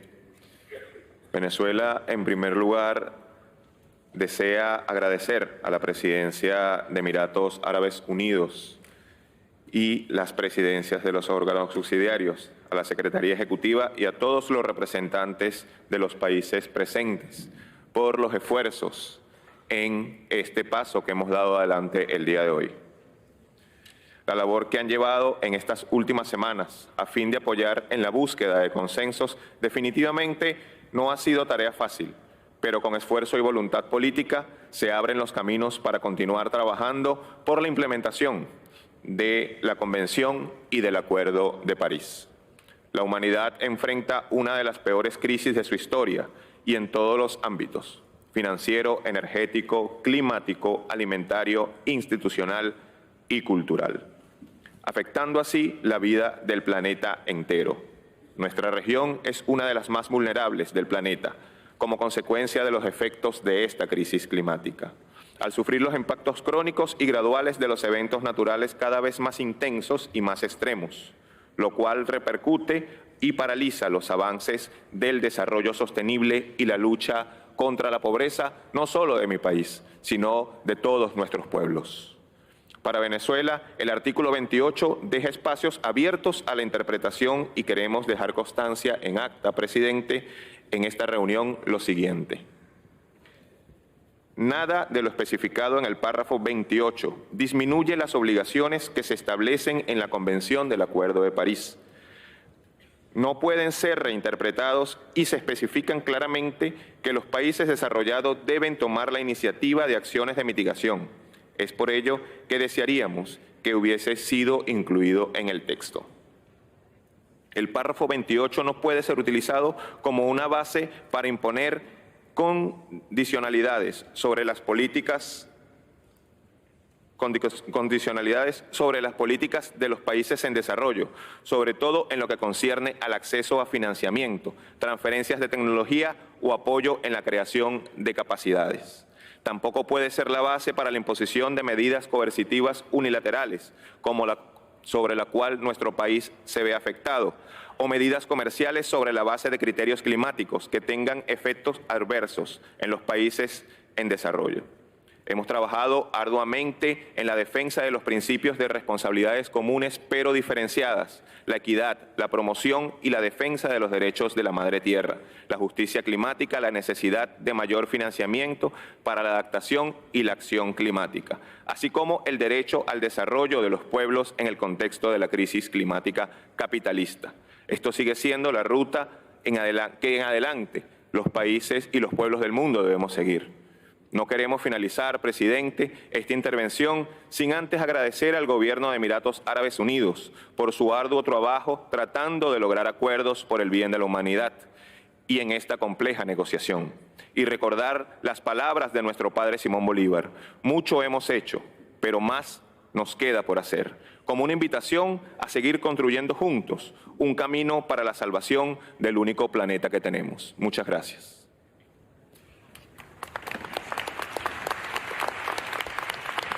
Thank you. Colleagues, may I ask all parties to please limit their statements to a maximum of 3 minutes. A maximum of 3 minutes. I'll turn to Zambia. Zambia, you have the floor.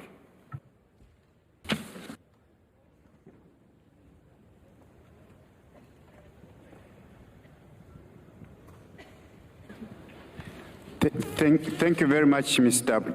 President. Africa is very, very excited at the state of the decisions made so far.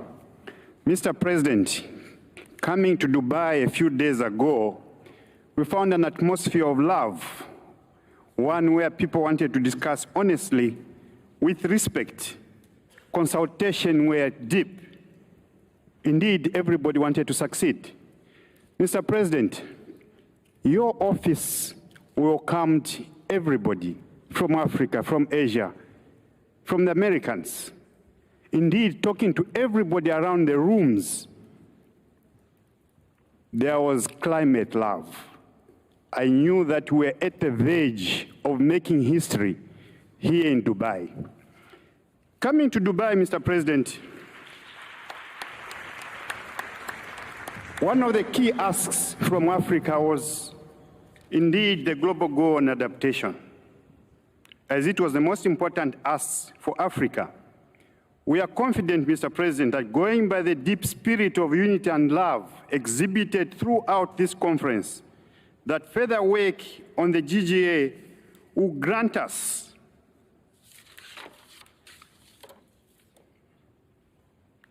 thematic, dimensional, and measurable targets that we aim for. Indeed, Mr. President, we've delivered on the GST, we've delivered on global finance, and we've committed to reformation of the MDBs. Even before any debate, Mr. President, we delivered on loss and damage. The fund was established, and actual funds were committed. Mr. President, our other key ask was accessibility to science and technology. Right here in Dubai, there's commitment to triple renewables and to double energy efficiency. Mr. President, the 1.0 degree target is being maintained. The youth movement has been established. Support for NDCs and NAPs has been promised. So far, we believe and we can declare that COP28 has been successful. Mr. President, we know a lot more work has to be done, but we believe that the commitments made so far, shown so far by all parties, we will build ground, and we believe that with your leadership, more will be achieved. Mr. President, I thank you.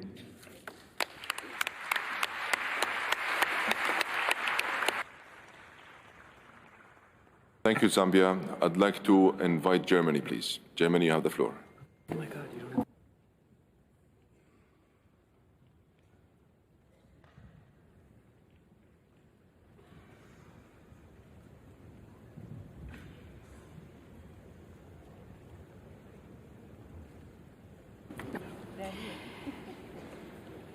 Thank you very much, dear Chair. I would like to start with thanking also dear COP President for this great ending of this conference, and underlining what the European Commission and the European Union just has said as a German Foreign Minister. However, starting with half a sentence you just mentioned. You started by saying, I would like to thank my family.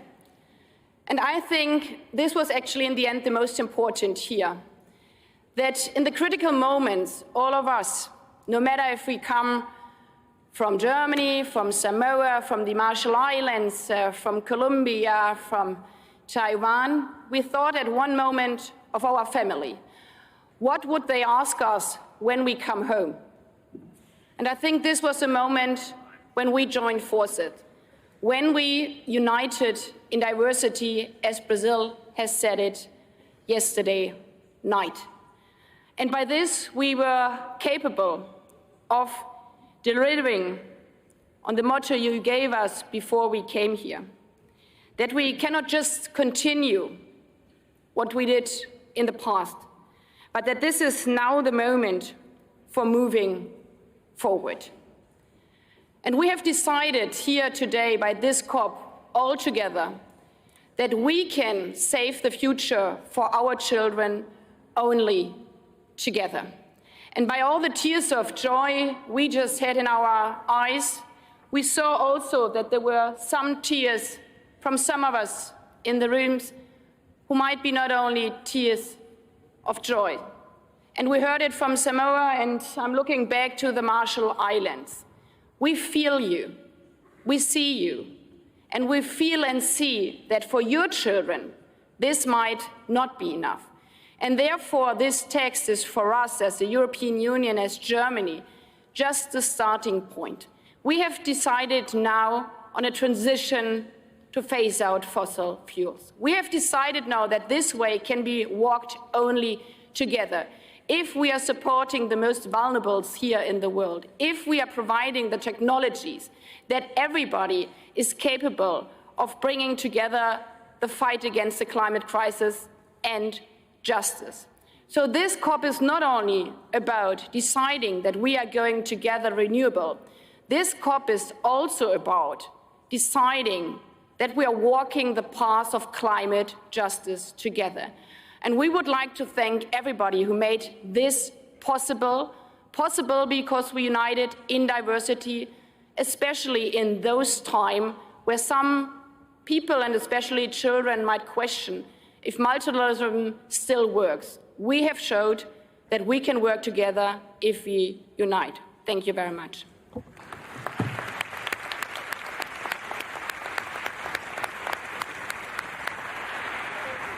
Thank you, Germany. May I ask the Kingdom of Saudi Arabia? The Kingdom of Saudi Arabia, you have the floor.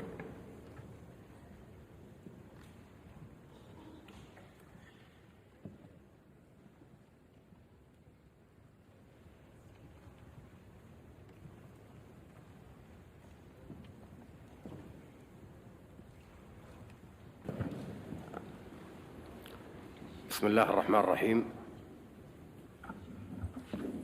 معالي الدكتور سلطان الجابر رئيس الدورة 28 لمؤتمر تغير المناخ.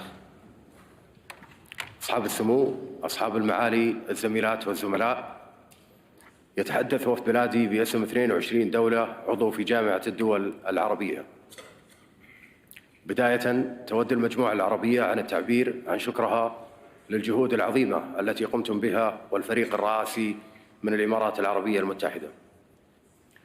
كما تقدم لكم باسم المجموعة العربية بالشكر والتقدير على جهودكم مع جميع الدول الأطراف في سبيل نجاح نتائج أعمال الجرد العالمي الأول ونجاح مخرجاته التي تؤكد تعدد المسارات والنهج التي تحقق هدف تحديد درجة الحرارة 1.5 بما يتماشى مع ظروف وأولويات كل دولة في سبيل تحقيق أهداف التنمية المستدامة. السيد الرئيس، تؤكد المجموعة العربية على ضرورة الالتزام بمبادئ الاتفاقية الإطارية لتغير المناخ، وبالأخص مبدأ العدالة والمسؤولية المشتركة متباينة الأعباء، وتفعيل هذا المبدأ في تطبيق اتفاق باريس. وأود أن أشير هنا وأؤكد أن الاتفاقية الإطارية لتغير المناخ واتفاقية باريس تدعم اتخاذ نهج مختلفة لمعالجة الانبعاثات حسب الظروف والأولويات الوطنية المختلفة.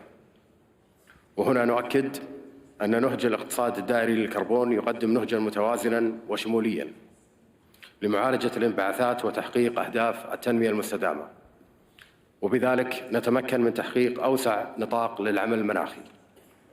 ولا يمكننا تفويت أي فرصة لخفض الانبعاثات بغض النظر عن المصدر أو القطاع، ويجب علينا توظيف جميع التقنيات في هذا الصدد.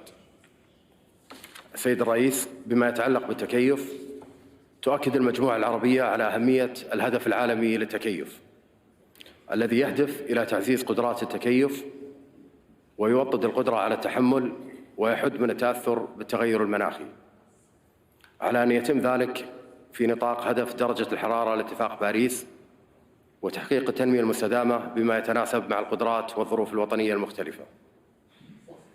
بما يتعلق بالتخفيف، نأمل أن يستكمل برنامج التخفيف أعماله كمساحة لتبادل الخبرات وإجراء الحوارات لمناقشة مواضيع التخفيف ووسائل الدعم، ونرى أهمية أن يدعم البرنامج التقنيات التي تدعم أعمال التخفيف وأهمها تقنيات حجز وإزالة الكربون خاصة بما يتعلق بتحقيق الحياد الصفري. السيد الرئيس، تؤكد المجموعة العربية أن توفر وسائل التمويل ونقل التقنيات وبناء القدرات والتي التزمت بها الدول المتقدمة من الأسباب الرئيسية لتمكين الدول النامية من تنفيذ مساهماتها الوطنية، والتي هي بالأساس مشروطة بتوفر الدعم المالي والتقني وبناء القدرات. لذا فإن عدم توفير هذا الدعم سوف يؤثر سلباً على قدرات الدول النامية للتعامل مع قضايا تغير المناخ وكذلك على التنمية المستدامة ومحاربة الفقر. في الختام، السيد الرئيس، تود المجموعة العربية أن تعبر عن فخرها واعتزازها بجهودكم القيمة، ونهنئكم على تحقيق أعلى مستويات النجاح لمؤتمر الأطراف في دبي في الإمارات العربية المتحدة. شاكراً للجميع جهودهم البناءة.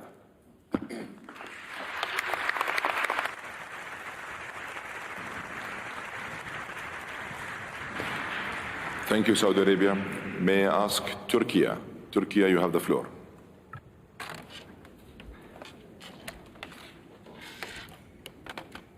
Sayın Başkan, kıymetli temsilciler, öncelikle teşekkür ediyorum söz verdiğiniz için.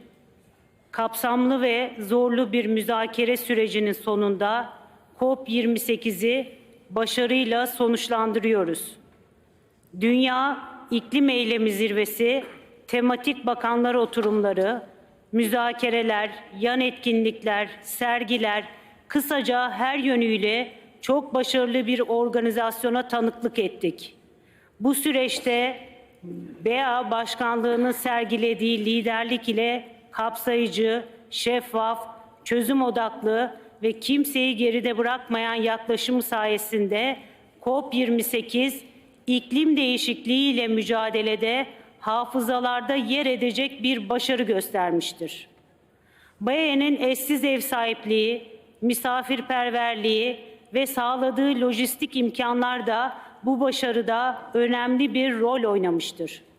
COP28'in sonuçları tüm ülkeler için politika rehberi olacak ve Paris Anlaşması'nın 1,5 santigrat derece hedefine ulaşılması için azmin ve çabaların artırılmasını sağlayacaktır.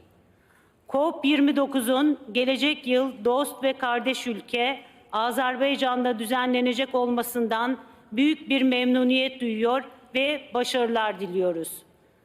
IPCC'nin yeni bilimsel döngüsünün ilk toplantısının Ocak ayında İstanbul'da gerçekleştirilecek olması ülke olarak Türkiye'nin küresel iklim eylemine verdiğimiz önemini göstermektedir. Türkiye, gelişmekte olan bir ülke olarak küresel iklim eylemine elinden gelen katkıyı yapmaya devam edecektir. Sayın Cumhurbaşkanımızın zirvede ifade ettikleri üzere COP31'e ev sahipliği hususundaki güçlü irademiz sürmektedir. COP28'in başarıyla sonuçlanmasında katkı sunan herkese şükranlarımızı sunuyor, BAE'nin halkı ve hükümetine sıcak misafirperverlikleri için teşekkür ediyoruz. Umarım bundan sonraki COP'lar kadınların, çocukların, masum sivillerin bombalanmadığı bir dünyada gerçekleştirebiliriz. Hepinizi sevgi ve saygıyla selamlıyorum.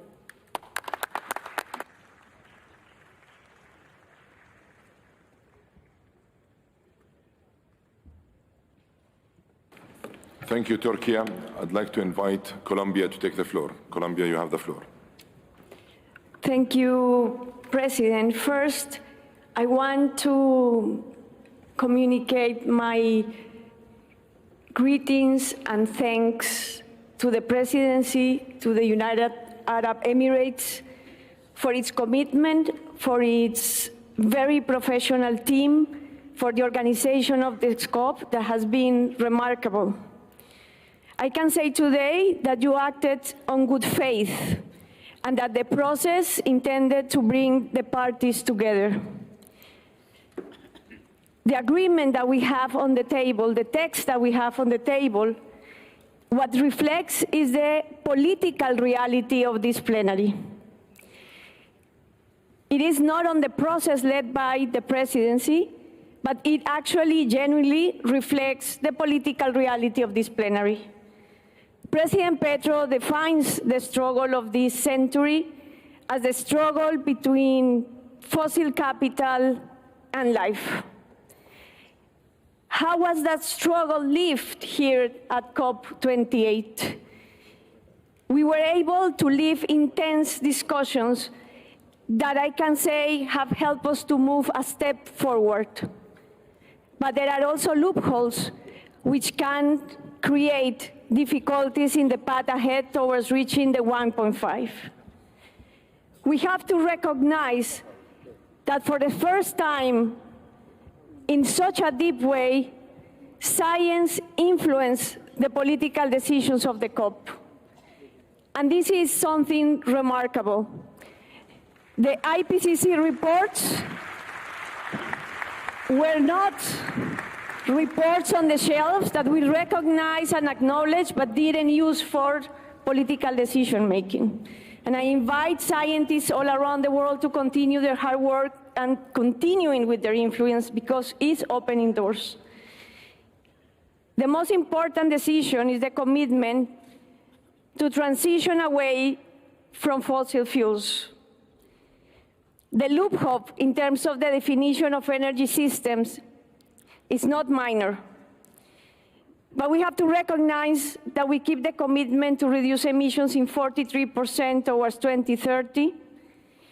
And we commit also that the NDCs will be aligned with that. And there are a series of measures that we all know that are written in the text which complement this achievement. However, the loopholes also have risks, and the risks can undermine the political will. The transition fuels could end up colonizing the space of the decarbonization.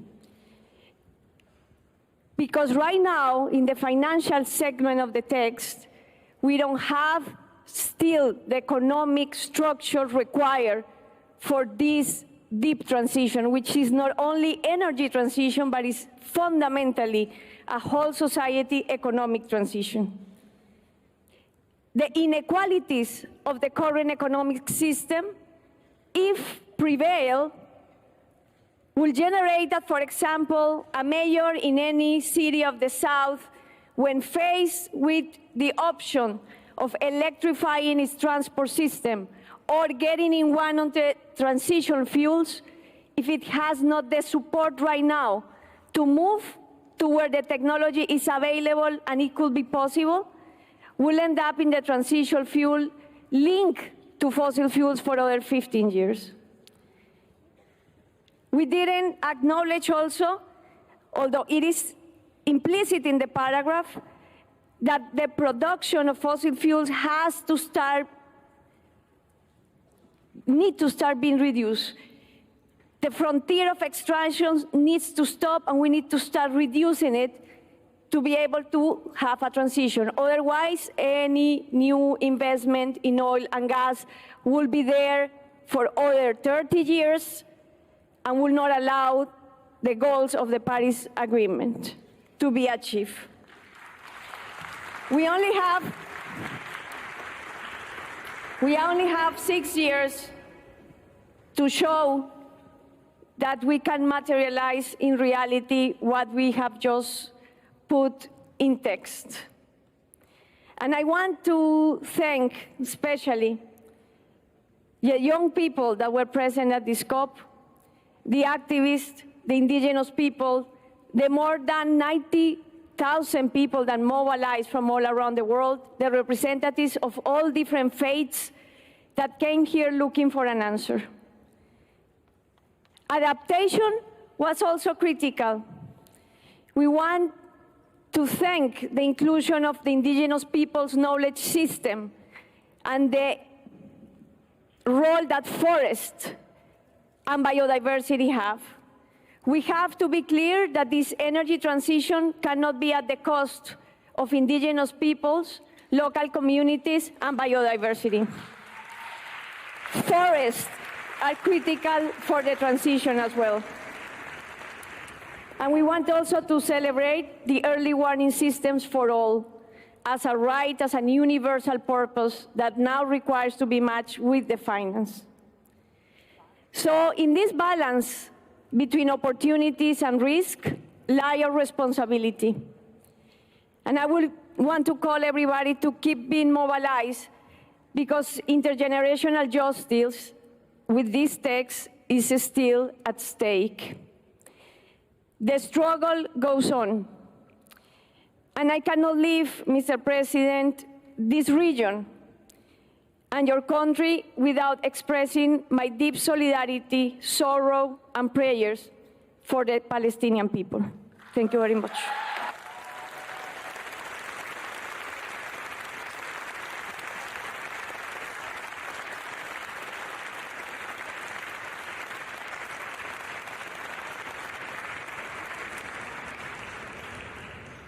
Thank you, Colombia. Please allow me to remind everyone of the time limit. Please try to cap your statements to a maximum of 3 minutes. We still have a long agenda ahead of us.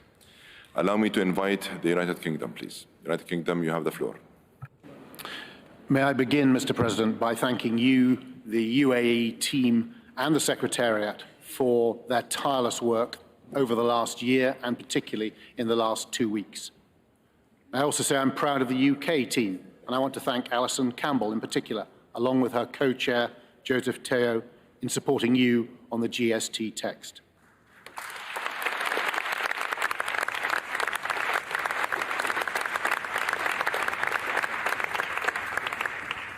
I associate myself with the Umbrella Group's statement from Australia.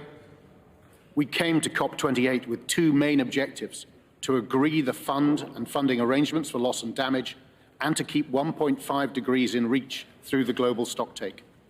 Under your leadership, sir, we were able to deliver on that first objective on the very first day. Establishing a fund to deal with loss and damage was long overdue and showed that the spirit of multilateralism is still alive. The UK was pleased to contribute to that fund. On the global stocktake, you faced an extremely difficult task. The outcome in front of us is not perfect, but we think that collectively we achieved an outcome that moves us forward. With thanks to you, sir, 1.5 degrees is truly our clearly defined North Star, including for the next round of NDCs. The commitment to transition away from fossil fuels, beginning right now in this critical decade, to deliver the goal of net zero by 2050, shows the beginning of the end of the fossil fuel era. We've heard from the small island states and Bangladesh, and we too wanted greater clarity and fewer loopholes, stronger text in many places. We fully understand their concerns. The voices of the islands must be heard. Mr. President, we recognize that the balance in the text reflects the different views and context of countries around the world. We're disappointed not to agree to do more on coal, particularly new coal generation. There are elements here that we do not like. But this is an historic moment and should raise a torch to inspire action across the globe. The main message from this COP should be that we are now unified around a common commitment to move away from fossil fuels. We recognize that we need to do more on adaptation and on finance. We're fully committed to doubling adaptation finance, and we recognize that this is just the floor. We need to finance the energy transition. This all needs to be part of the conversation next year as we step up deliberations on the new collective quantified goal. Mr. President, we are facing an unprecedented challenge with the climate crisis. And although there is a long way to go, and we need to move much faster, this outcome is something we can genuinely celebrate. Thank you.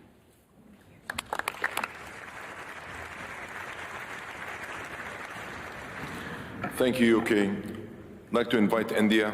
India, you have the floor.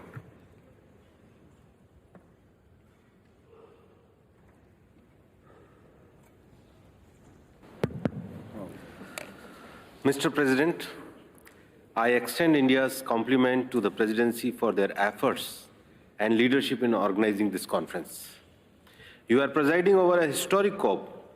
Here is in which, on the first day itself, a decision regarding operationalization of loss and damage fund was finalized. The world looks at us with a genuine expectation, and we congratulate you on your untiring efforts toward evolving a consensus for positive and much-needed climate action. Mr. President, our collective efforts during this COP have sent positive signals to the world, reinforcing our commitment to maintaining the temperature goals set in Paris. We have concluded decision on important items like the global stake talk and the global goal on adaptation. While this COP is outlining ambitious actions, India urged that such determination is also substantiated with the means to bring it on the ground.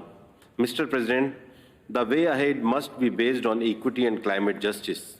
Let us implement Paris Agreement in letter and spirit through the GST process. Let us carry this spirit of cooperation, determination, and shared responsibility toward building a sustainable planet.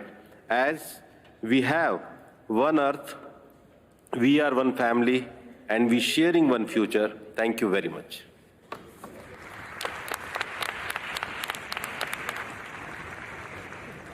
Thank you, India. I'd like to give China the floor. China, you have the floor. 谢谢主席。首先，我要感谢您作为大会主席，还有您的主席团队、秘书处夜以继日的开展的大量的专业工作。我也要感谢2年来所有参与全球盘点进程的协调员、缔约方和非缔约方，还有所有的协调员、主席的努力。昨天是巴黎协定达成8周年，中方祝贺并感谢主席国阿联酋发挥杰出领导力，在这一历史性的时刻推动 COP28 完成巴黎协定下的首次全球盘点，总结了成绩和缺口，特别是进一步巩固了全球不可逆转的绿色低碳转型的趋势，为未来指明了方向，向国际社会发出了强有力的积极信号，具有重要的里程碑意义。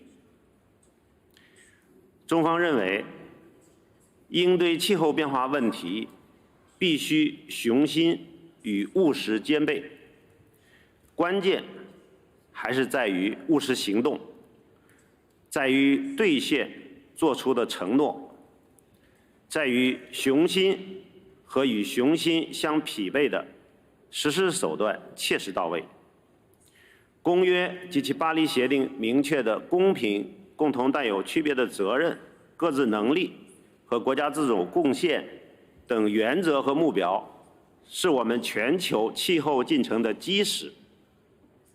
很遗憾，在目前的减缓、适应和资金等全球进程中，广大发展中国家的很多关切还没有得到充分的重视和解决。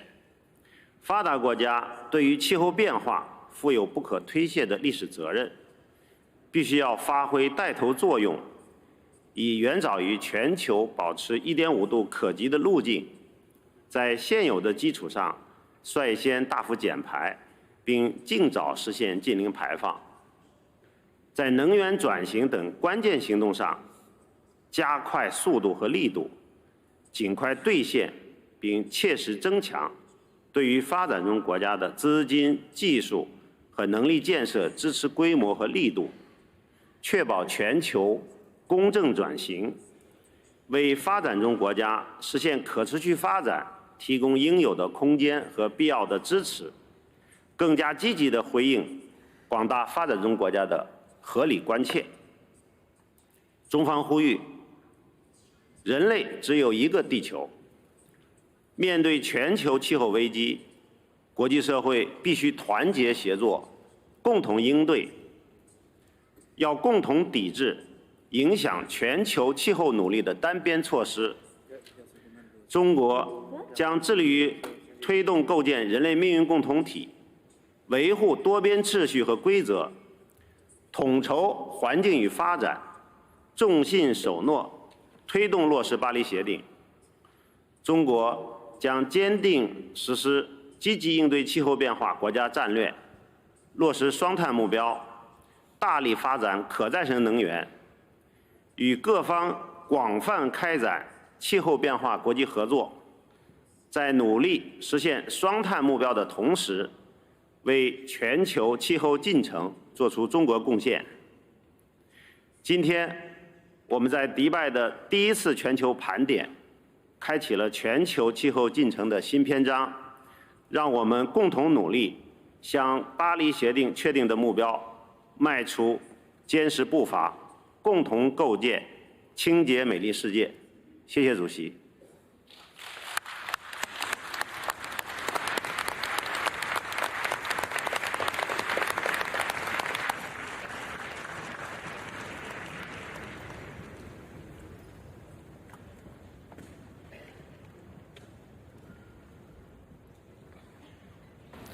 Thank you, China. May I now give Egypt the floor? Egypt, you have the floor. Thank you, Mr. President. Let me at the outset extend our heartfelt congratulations to you, Mr. President, Dr. Sultan Al Jaber, and to the government of the UAE on the success of COP28 and achieving significant steps forward in the global climate effort. Your leadership and commitment were integral in bringing all the divergent views together and ultimately managing to guide our work in order to reach consensus today. So thank you. Despite the differences of the views, we really managed to reach an agreement, and we wish to express our gratitude and appreciation as well to all parties who have shown the willingness to make compromises and prove that the multilateralism and cooperation would be the best hope for our planet. Yet, as you rightly said, Mr. President, the agreement reached today needs to be followed up by a genuine commitment to implement and move forward. So thank you, Mr. President, and thanks to the entire team of UAE for all their hard work, and to the Secretariat for the support they so ably provided. Last year in Sharm el-Sheikh, we were proud of the collective outcome that we agreed upon on the establishing of a fund and a funding arrangement for loss and damage. And today, we are proud that the fund has become a reality here in Dubai. We are also proud that many other outcomes on adaptation and mitigation have been carried out at COP28. And we're confident that with the spirit of the mutual understanding and cooperation demonstrated here, we will collectively be able to build better and move safer towards a more prosperous future, be in Baku next year or in Belém in 2025 and beyond.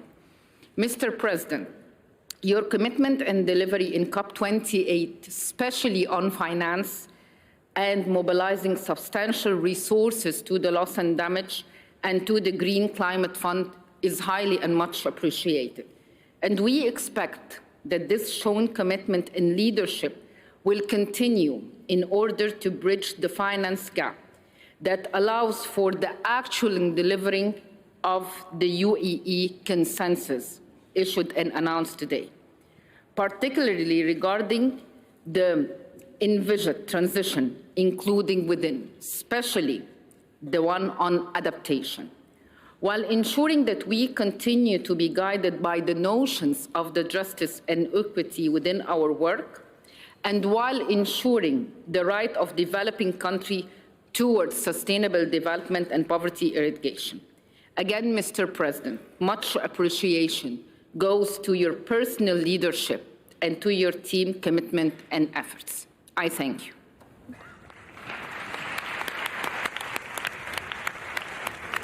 Thank you very much, Egypt. I'd like to ask Marshall Island to take the floor. Marshall Island, you have the floor.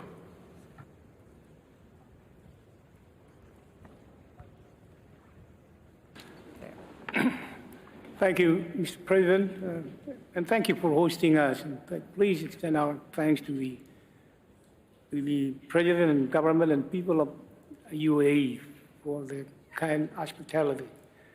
Mr. President, Excellencies, I came from my home island to work with you all to solve the greatest challenge of our generation. I came here to build a canoe together for my country. Instead, we have built a canoe with a weak and leaky hull, full of holes. Yet we have to put it into the water because we have no other option. As we have said, king tides are eating away at our shores. Our wells are filling with salt water. Our families are at risk. And so we must sail this canoe. If there's a strong sail, the intent to transition away from fossil fuel is progress that we have fought hard for, not just this year, but for years. In the year of the global stocktake, we must be honest. I appreciate the effort that has gone into this outcome, but it has not been inclusive. The fact that the decision was cobbled without a major group in the room, which represents one of the most vulnerable groups in the world, is unacceptable. AOSIS and the I Ambition Coalition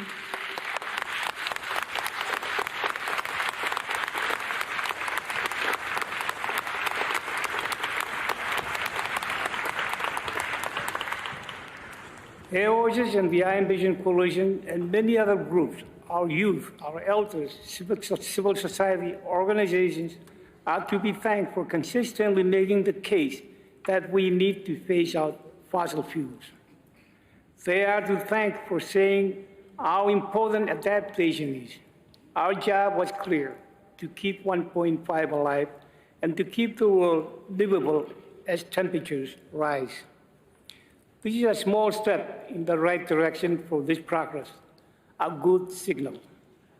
But in the context of the real world, where temperatures are rising and people are dying, it is not enough. In the year ahead, I hope that the islands are heard as we continue to call for a phase out of fossil fuels that is clear and complete.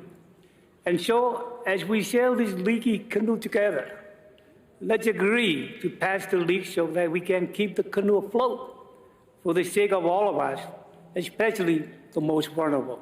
Thank you, sir.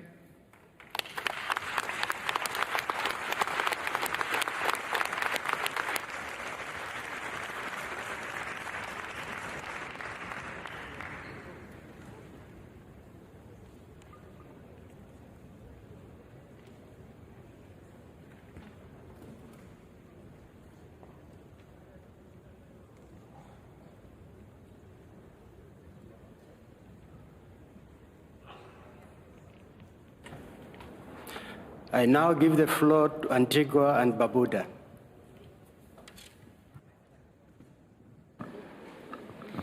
Thank you, Mr. Chair. Thank you, Mr. President, and congratulations to you and the UAE for the COP28 UAE consensus. Mr. President, I would like to align Antigua and Barbuda comments to Samoa on behalf of AOSIS, Bangladesh, and the recent statement made by Colombia that cautioned us on loopholes. Power 29 of the GST, which speaks to the tax on transition fuel, is a dangerous loophole. LNG and natural gas are all fossil fuel. We need to transition away from all of them. We appreciate the comments from the US on this, but we want to raise the alarm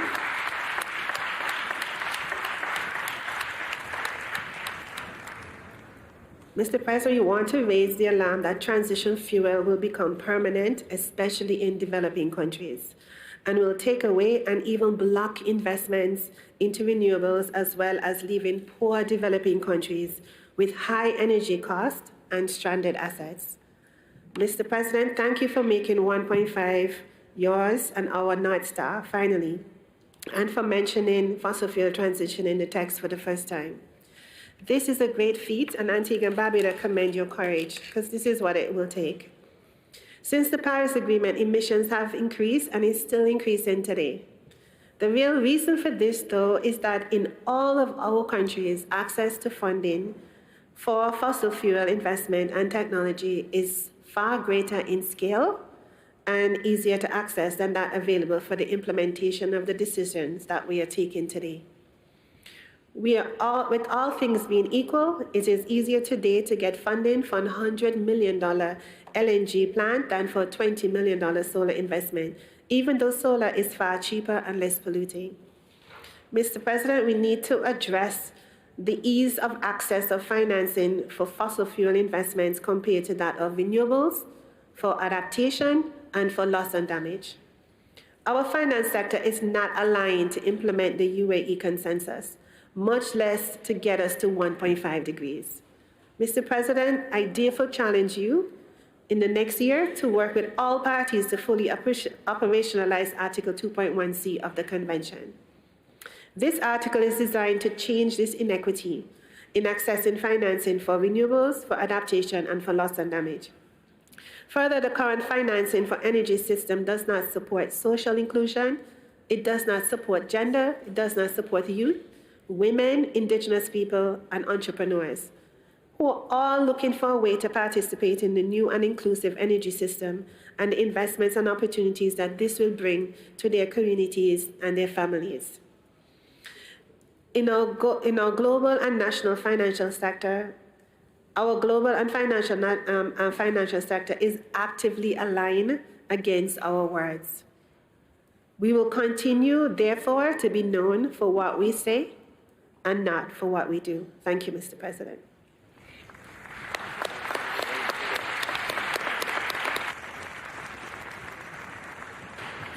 Thank you, Antigua and Barbuda. I now give the floor to Honduras.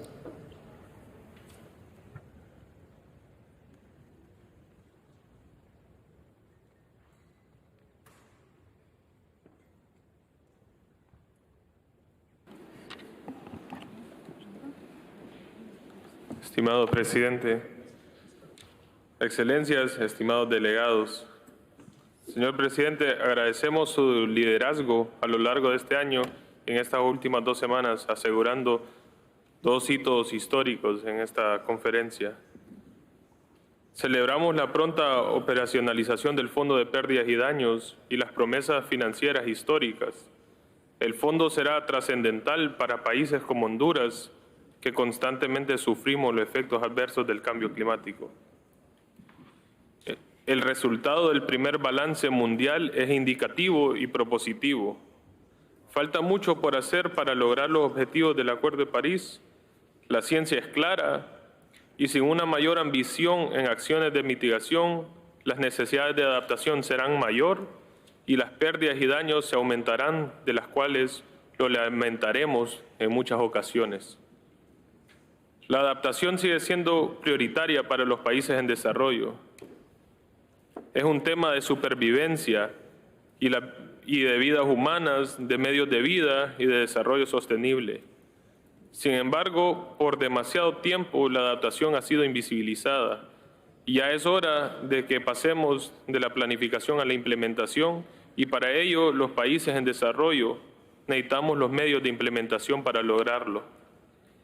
Señor presidente, la brecha de financiamiento para la adaptación es cada vez más grande y urgimos que los países desarrollados cumplan con ese compromiso financiero que está en el marco del Acuerdo de París. Los países en desarrollo no podemos seguir cayendo en esa deuda climática inducida. Se nos sigue empujando a caer en una trampa cíclica, un ciclo perverso que nos impide alcanzar nuestro desarrollo sostenible y erradicar la pobreza. Esto no era ni es el espíritu del Acuerdo de París. Honduras es un país muy pequeño cuyas emisiones representan el 0.06% del total global. Y aún así somos un país con metas ambiciosas para reducir nuestras emisiones en el sector energético y especialmente en el sector forestal. Esto lo compartimos mucho los países de AILAC, y hablo también en nombre de ellos. Ahora, señor presidente, si me permite, voy a hablar en representación de la Coalición de Naciones de Bosques Tropicales y quiero expresar que lamentablemente después de tanto esfuerzo, cuando estamos hablando y considerando el artículo 6.2 y 6.4, no pudimos avanzar. Los mercados de carbono deben de tener una estructura regulatoria sólida, una transparencia estricta y la mayor integridad atmosférica para cumplir. Es necesario denunciar a quienes trabajan para degradar esta estructura, esta transparencia y la integridad con el fin de abrir la puerta a la no funcionalidad, a la falta de transparencia y al fraude climático perpetrados por algunos de los mercados voluntarios de carbono. Hubo y existió una gran mayoría de países, incluidos todos los países representados en la Coalición de Bosques Tropicales, la Unión Europea, AILAC y otros países, que se unieron a esta posición, pero hubo un poderoso lobby que presiona para continuar este lavado verde que debe ser derrotado. Solo nos quedan entre 280 y 340 gigatons de espacio para el carbón en la atmósfera y estamos emitiendo casi 50 gigatons antes de que el 1.5 se vuelva inviable. La ventana de 6 a 7 años se reduce rápidamente a este ritmo actual. Por lo tanto, la reducción gradual del uso de combustibles fósiles debe ocurrir muy rápidamente y la deforestación global debe revertirse a la misma velocidad. Con suerte, y esperemos todos que sea para el 2030, pero ambos objetivos requerirán de una financiación a escala significativa y rápida, incluso el del sector privado.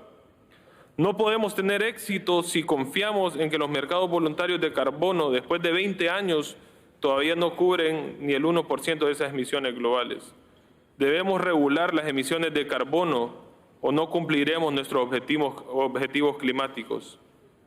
Colegas, delegados, excelentísimos, el Acuerdo de París es la única oportunidad que tenemos de cumplir nuestros objetivos del 1.5 y el mercado y el pago por resultados puede cumplir un papel muy valioso, pero solo con estructura regulatoria, transparencia e integridad ambiental. Esperemos avanzar rápidamente de Bonn a Bakú para poder acordar en este importante artículo que nos permite tener flujos financieros para estos países en desarrollo que tenemos bosques tropicales. Debemos asegurar de que sea adecuado para el propósito y de la mejor manera. Presidente, nuevamente, muchas gracias.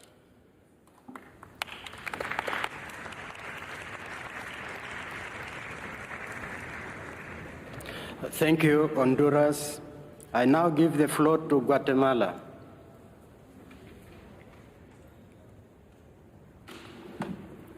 Gracias, señor presidente.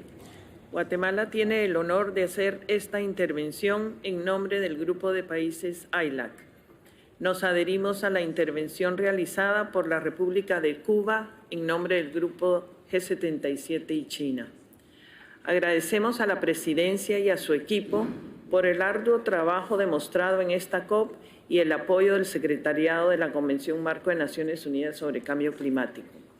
Aplaudimos el inicio de esta COP por el establecimiento de un hito histórico con la aprobación del instrumento de gobierno y las reglas básicas para el funcionamiento del Fondo de Pérdidas y Daños desde la misma sesión de apertura, así como los anuncios de financiamiento al fondo que siguieron a esta aprobación. Y damos la bienvenida a esta nueva entidad operativa del mecanismo financiero, esperando que este nuevo mecanismo cumpla las expectativas y necesidades para el cual fue creado, brindando apoyo a todos los países en desarrollo sin dejar a nadie atrás. Señor presidente, llegamos a esta COP con una gran expectativa acerca del resultado del balance mundial y después de los últimos 5 días de negociación, muchas de las delegaciones hicimos énfasis en la imperante crisis que enfrenta el planeta ante el calentamiento global. Muestra de ello los récords de temperatura marcados en este año, el cual es marcado como el más caliente de toda la historia reciente, por lo que consideramos que el lenguaje del texto podría haber sido más contundente para asegurar la implementación de los elementos críticos como una llamada a tomar las acciones inmediatas necesarias de acuerdo a los mandatos de la ciencia, definiendo metas cuantitativas como la reducción de emisiones en un 43% al 2030. Esta reducción de emisiones no pasa sin dejar atrás el consumo y producción de combustibles fósiles, acción misma que requiere una transformación de todas las economías. Señor presidente, sin duda, el multilateralismo es la estrella del norte, misma que debe ser la respuesta para problemas globales donde todas las voces sean escuchadas. Distinguidas delegaciones, reclamamos la importancia del apoyo para los países en desarrollo, premiando y no penalizando la ambición, ya que el Global Stocktake comienza a dar algunas señales cruciales en esta dirección que debemos continuar fortaleciendo. Resaltamos el rol crítico que tiene el financiamiento público altamente concesional, la necesidad de dar una solución a los altos niveles de endeudamiento, elevados costos de capital y limitado espacio fiscal, que pone a algunos de nuestros países en una disyuntiva entre la acción climática y el desarrollo sostenible, cuando el espíritu del Acuerdo de París nos invita a que vayan de la mano y avanzar en la reforma del sistema financiero internacional que incluye, pero no se limita a la banca multilateral de desarrollo. Después de 3 décadas de defensa, se logró una respuesta internacional basada en la justicia, la responsabilidad y el hecho de que la mitigación y la adaptación no pueden evitar las pérdidas y los daños actuales y futuros generados por los impactos climáticos. AILAC desea subrayar que mejorar la acción de mitigación y abordar las pérdidas y daños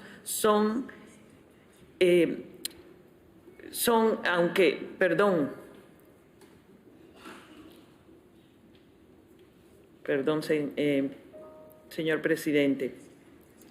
Valoramos entonces la inclusión del lenguaje sobre la deforestación y degradación de nuestros bosques, así como a nuestros océanos y criósfera. También valoramos los mensajes sectoriales en adaptación, aunque con escasez de lenguaje hacia adelante, y también valoramos la mención a la alineación con el marco de Kunming-Montreal. Ahora bien, AILAC, unida a otros grupos de países, ha impulsado la alta ambición en acción climática.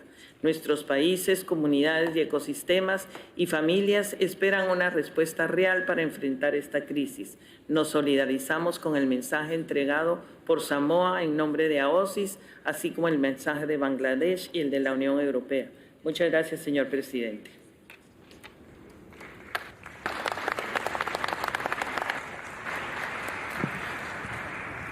Thank you, Guatemala. The Russian Federation, you have the floor.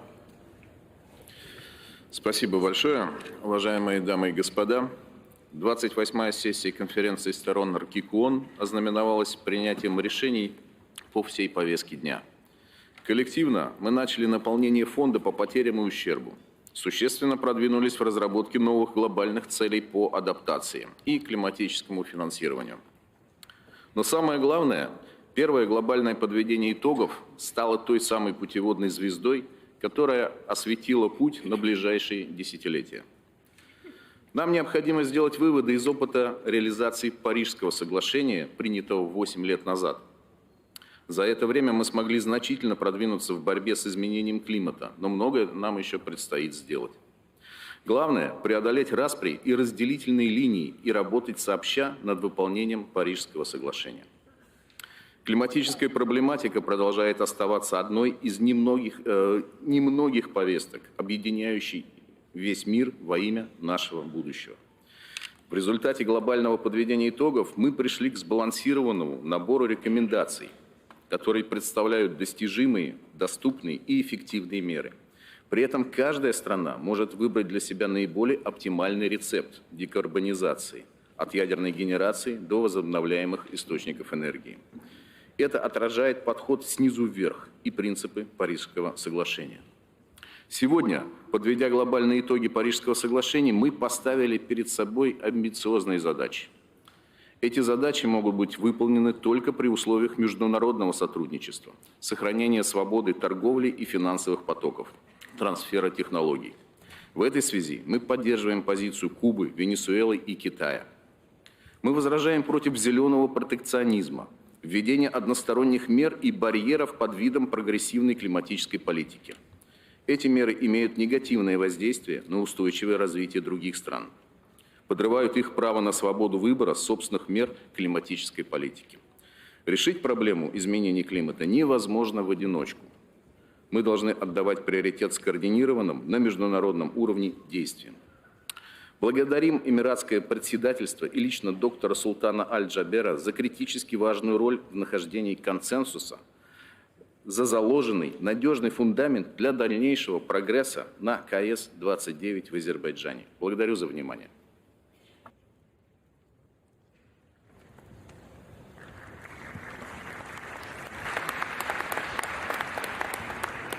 Thank you, Russian Federation, the Republic of Korea. Thank you, Mr. President. First of all, the Republic of Korea is aligned with the intervention of Switzerland made on behalf of Environment Integrity Group. Let me begin by expressing strong gratitude to the UAE Presidency for its hard work and warm hospitality to make this historic COP28 a great success. I also express strong thanks to the UNFCCC Secretariat for their excellent works. We started this conference with a positive and constructive agreement. Loss and damage fund operationalization decision was adopted even on day one, which was unusual in a good sense, and significant amount of contribution was mobilized immediately on the spot, and the number is even increasing. We, parties, have maintained such a great spirit of cooperation and solidarity all around the 2 weeks under the strong leadership of you, Mr. President. We do appreciate inclusive, transparent, constructive, and innovative leadership of the presidency. The very frank and heart-to-heart gathering called Majlis was a new and pleasant experience for all of us. We have rebuilt our trust and deepened mutual understanding through that face-to-face gathering. Global stocktake decision we just adopted is a collective commitment to accelerate our action to keep 1.5-degree ambition within reach. In every areas, mitigation, adaptation, means of implementation, and particularly new and innovative technology development and cooperation, we have to work together. We have to accelerate our action. This consensus is the outcome of compromise, flexibility, and balance meeting efforts. It is action-oriented, pragmatic, and realistic. Therefore, what is needed from now on is our accelerated and strengthened action and implementation. We have no excuse to delay. This COP28 will be remembered as a historic milestone in climate regime. We clearly demonstrated to the world and to our children that multilateralism is alive, functioning, and even more consolidated at this COP in Dubai. No matter what challenges we have in front of us, climate action to keep 1.5 ambition within reach is clearly our common agenda, and our solidarity will not be weakened. Once again, I express congratulations for delivering great outcome at this COP, and big thanks to the presidency for its tireless efforts to make our slogan called Unite, Act, and Deliver come true. We all made it happen here, and will continue to unite, act, and deliver. Thank you.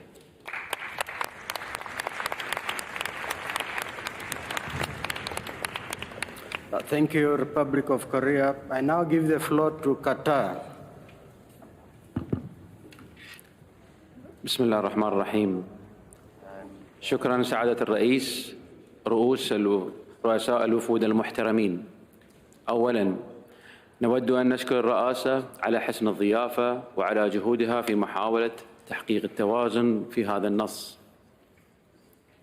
نؤيد الحاجة إلى الاستعجال ونثني على الطموحات الرامية إلى تحقيق الدرجة والنصف، وندعم فكرة الهدف الجماعي، ولكن لا يمكن أن نأخذ ذلك بمعزل عن غيره دون النظر إلى الاحتياجات المستدامة للدول والانبعاثات التاريخية وميزانية الكربون. ومع ذلك نود أن نعرب عن قلقنا العميق بشأن الفقرة 28 من نص الحصيلة العالمية. يبدو أننا فقدنا رؤية مبادئ اتفاق باريس الخاصة بالمسؤوليات المشتركة ولكن المتباينة. لقد تم التركيز على مصادر الانبعاثات بدلاً من هدف تقليلها. لقد حدد النص أهدافاً بحدود زمنية بدلاً من السماح للأطراف بتحديد مساهماتها على المستوى الوطني بناءً على احتياجاتها وظروفها الوطنية المستدامة. يحتاج النص إلى توضيح الأدوار القيادية للدول المتقدمة والدول النامية، كما أنها تفتقر إلى الوضوح بشأن الدول النامية. لقد انضممنا إلى اتفاق باريس بحسن النية لأنه تم تحديده في الجهود على المستوى الوطني. لقد تأكدنا من احتياجاتنا للتنمية المستدامة التي تتماشى مع العمل المناخي والذي تم تحديده على المستوى الوطني. لدينا تحفظات على صياغة الفقرة 28 بسبب غياب متطلبات العدالة والمسؤولية المشتركة وفرض الأهداف والتوقيت واستهداف مصادر الانبعاثات، ولذلك لا يمكننا أن نقبل مثل هذه الصيغة التي تبعد إلى الإنصاف والمبادئ التعاونية والتنمية ومبادئ اتفاق باريس، والتي يجب أن تكون هذه المبادئ التي تبني عليها كل الأعمال المستقبلية. شكرا سعادة الرئيس.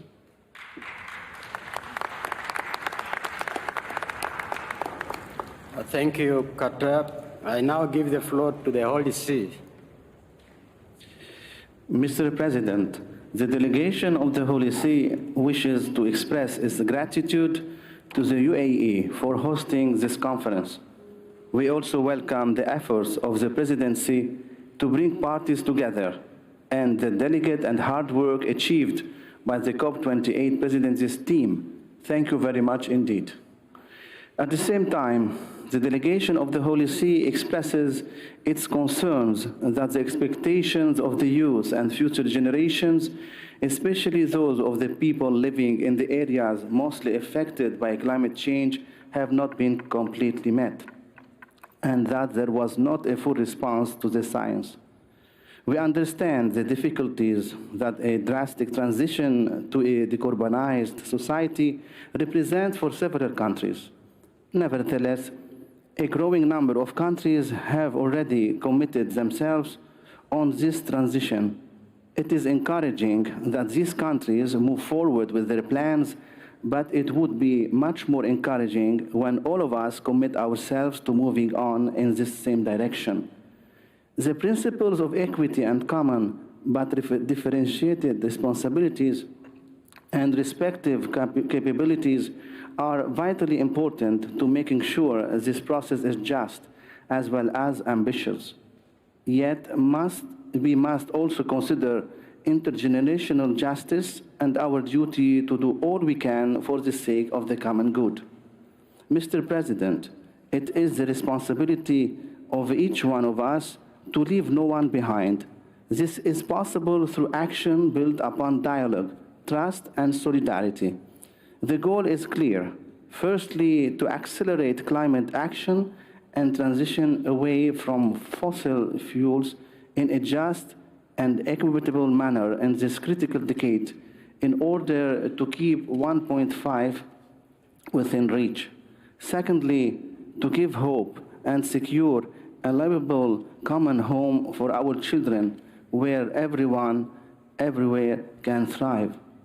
The appeal of His Holiness Pope Francis, I quote, "We must move beyond the mentality of appearing to be concerned but not having the courage needed to produce substantial changes," end quote, sounds inspiring now more than ever. Mr. President, a lot of work is still ahead of us, and we have a duty towards those who rightly are demanding that we as leaders act in their name. Echoing Pope Francis as we move forward, it is vital that we all leave this place committed to driving forward more actions in the name of the common good and the next generations, not based on short-term interests. In this way, I quote His Holiness, "May we demonstrate the mobility of politics and not its shame with this question in mind. What would induce anyone at this stage to hold on to power only to be remembered for their inability to take action when it was urgent and necessary to do so?" Thank you, Mr. President.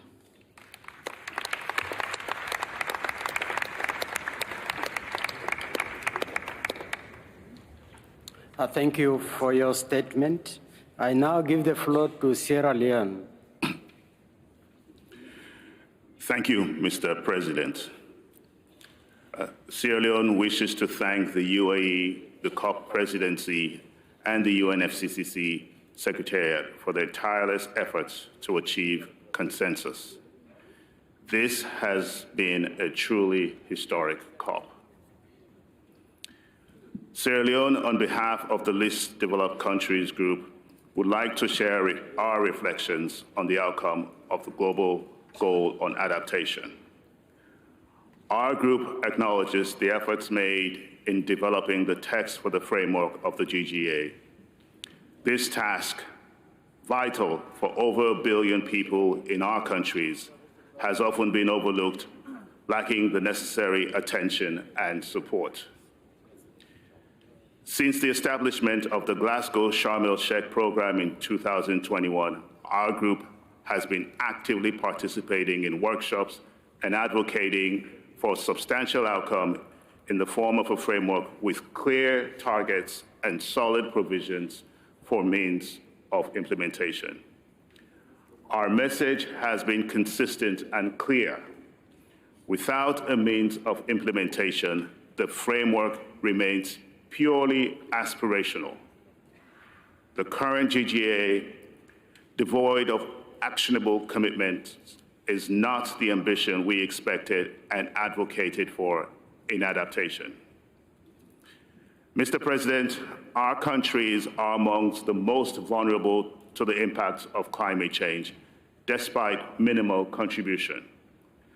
Our peoples would consider it a glaring injustice if after decades of advocating for the GGA and 2 years of working on creating a robust framework, we do not see concrete outcomes that will truly enhance our abilities to adapt to climate change on the ground.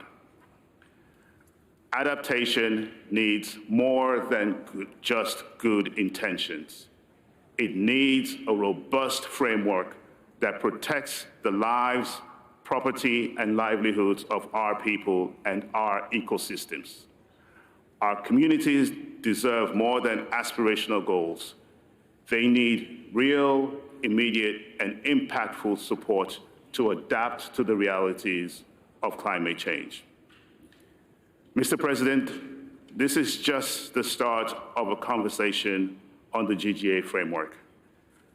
Now we must ensure that quality indicators are developed by all relevant experts and that means of implementation is embedded so our countries don't get left out. We need more on adaptation. Let us not forget that. I thank you, Mr. President.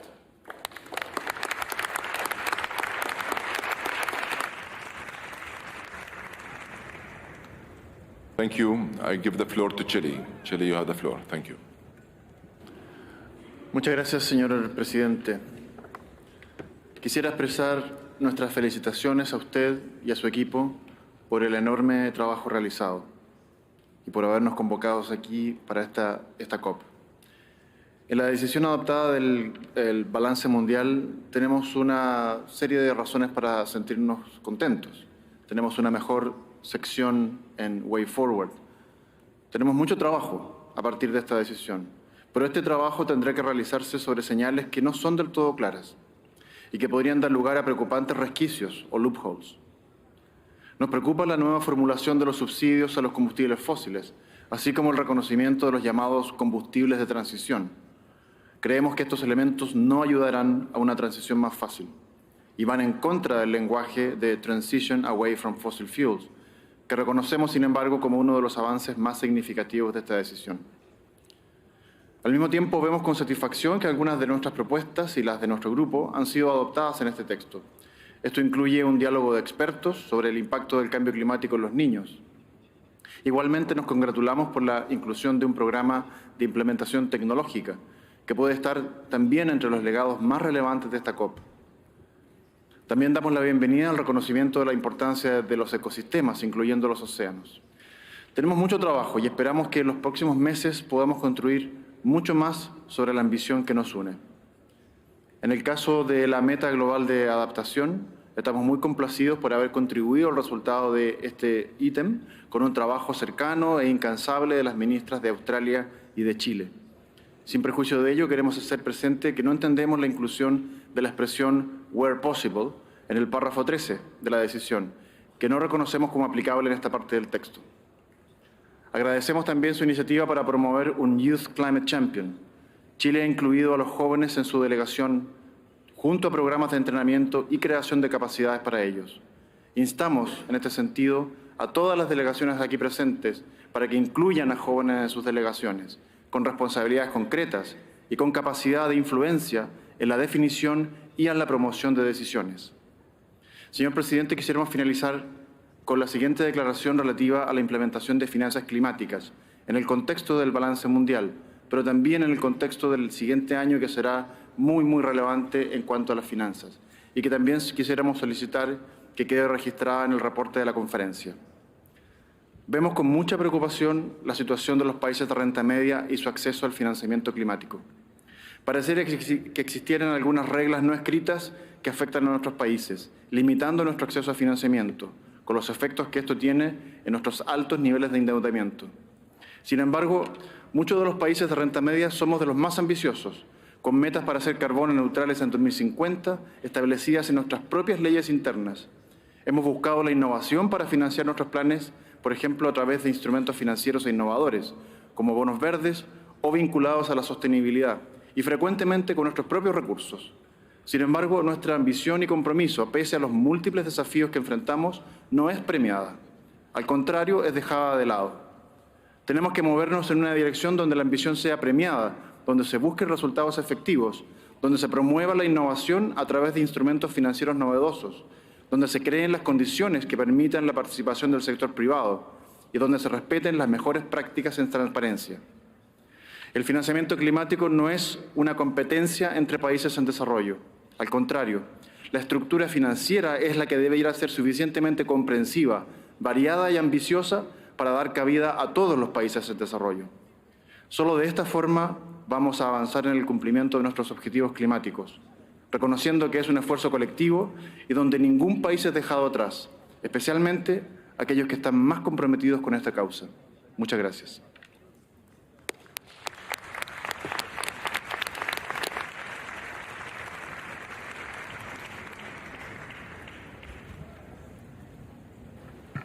Thank you. Colleagues, dear friends, I'm very grateful for all your statements. We have many important decisions to adopt today. I ask your indulgence that we return now to our business, quickly adopt the remaining decisions, and we will return to the statements once we are done. I thank you for your understanding. I invite the CMA to consider Agenda Item 8, matters relating to adaptation, sub-item 8A, Glasgow Sharm el-Sheikh Work Programme on the Global Goal on Adaptation referred to in Decision 7/CMA.3. At their plenary meetings on 6 December, the subsidiary bodies forwarded this matter for further guidance. I requested the chairs of the subsidiary bodies to conduct consultations on my behalf on specific issues within the Global Goal on Adaptation. In addition, ministerial consultations on issues related to adaptation were conducted by Her Excellency Minister Maysa Rojas and Her Excellency Minister Jennifer McAllister. I invite the CMA to adopt draft decision entitled Glasgow Sharm el-Sheikh Work Programme on the Global Goal on Adaptation referred to in Decision 7/CMA.3 contained in document FCCC/PA/CMA/2023/L.18. I propose that the framework for the Global Goal on Adaptation referred to in this decision be referred to as the UAE Framework for Global Climate Resilience. I further propose that the work program referred to in this decision be named the UAE Belém Work Program.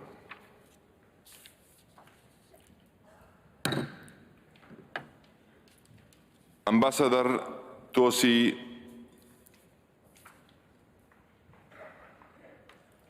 on the 7th review of the financial mechanism, Ambassador Tosi Mpano conducted consultations on my behalf on the way forward regarding the proposal from the United States on the 7th review of the financial mechanism. I thank parties for their engagement during the consultations. I invite the CMA to consider Agenda Item 9, Warsaw International Mechanism for Loss and Damage associated with climate change impacts. The subsidiary bodies forwarded 2 draft decisions for consideration and adoption under this agenda item, one of which was the draft decision on matters relating to the Santiago network under the Warsaw International Mechanism for Loss and Damage associated with climate change impacts, now contained in document FCCC/PA/CMA/2023/L.9. I propose to orally amend this draft decision so that in paragraph 2, immediately after the words governing body or bodies, a footnote is added that reads as follows: nothing in this document prejudices parties, views or prejudices outcomes on matters related to the governance of the Warsaw International Mechanism for Loss and Damage associated with the climate change impacts. Accordingly, I invite the CMA to adopt the draft decision entitled Report of the Executive Committee of the Warsaw International Mechanism for Loss and Damage associated with climate change impacts, contained in document FCCC/PA/CMA/2023/L.5, and the draft decision entitled Matters Relating to the Santiago Network under the Warsaw International Mechanism for Loss and Damage associated with climate change impacts, contained in document FCCC/PA/CMA/2023/L.9. as orally amended. Hearing no objections, it is so decided. I invite a representative of the United Nations Office for Disaster Risk Reduction, Animish Kumar, to address the plenary. Mr. Kumar, you have the floor.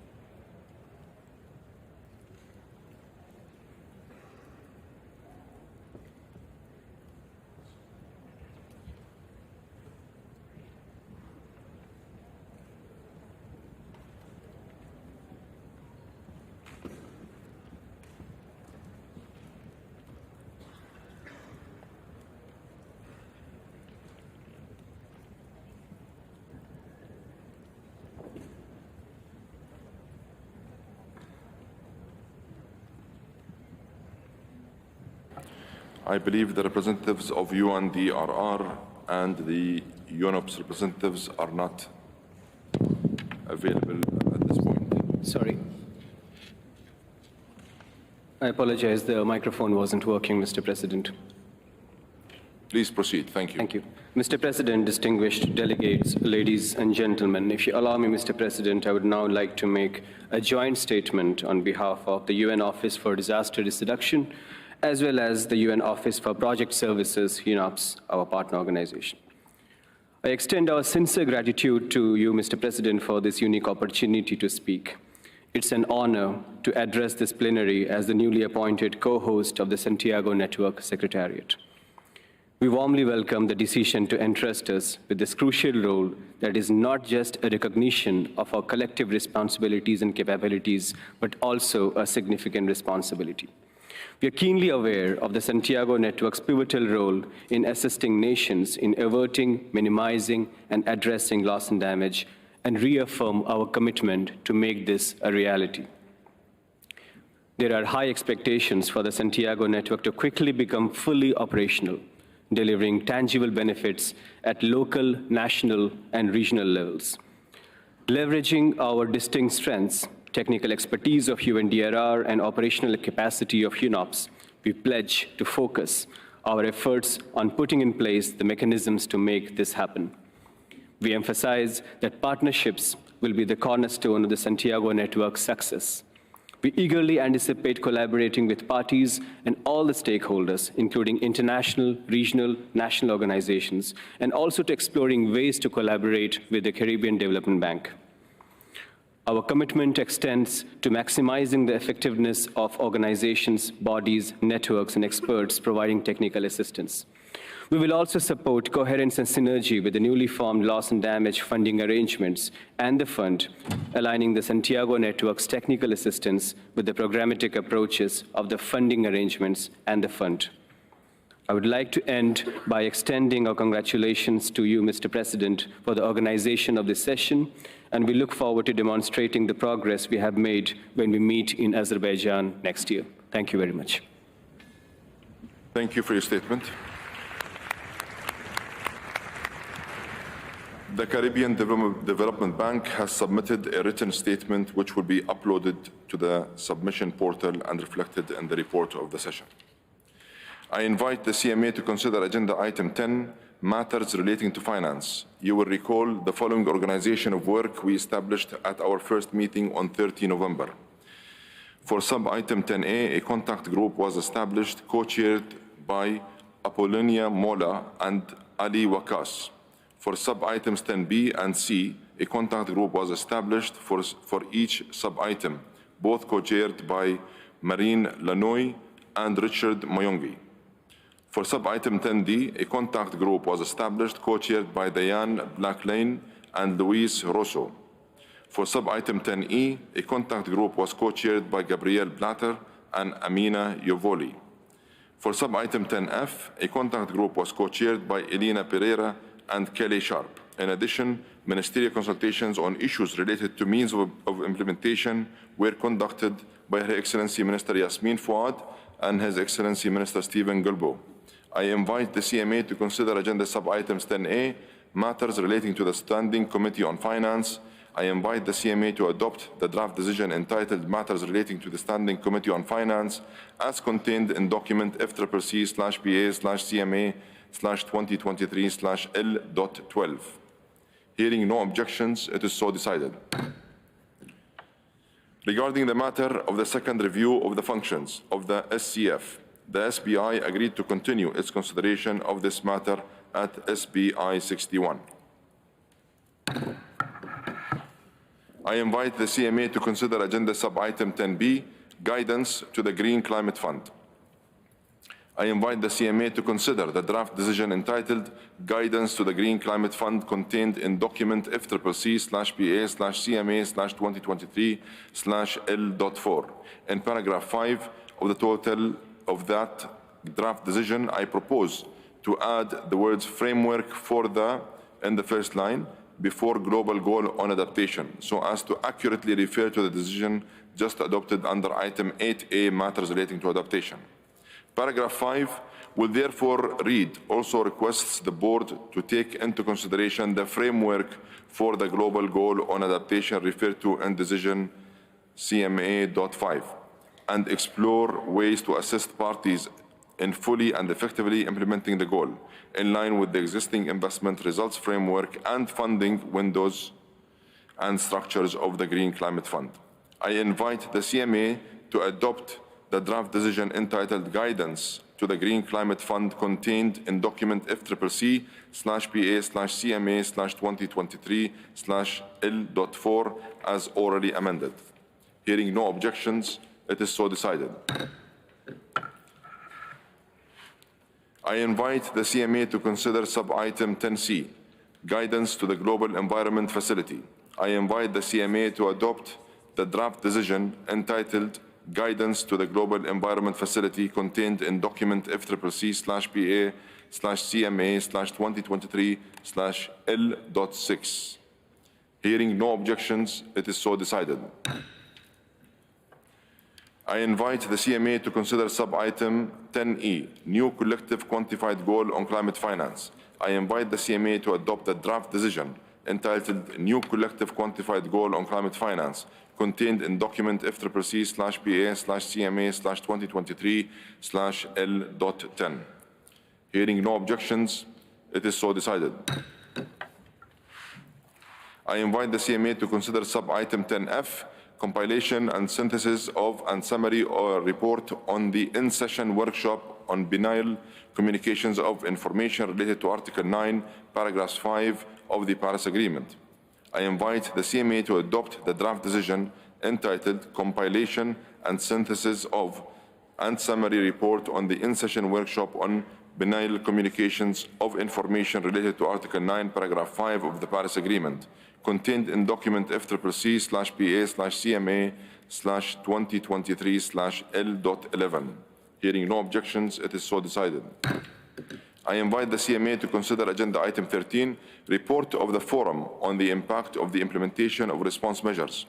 At their plenary meetings on 6 December, the subsidiary bodies forwarded this matter for further guidance, and I requested Andrea Marco and George Bosting to undertake consultations on my behalf to conclude the work.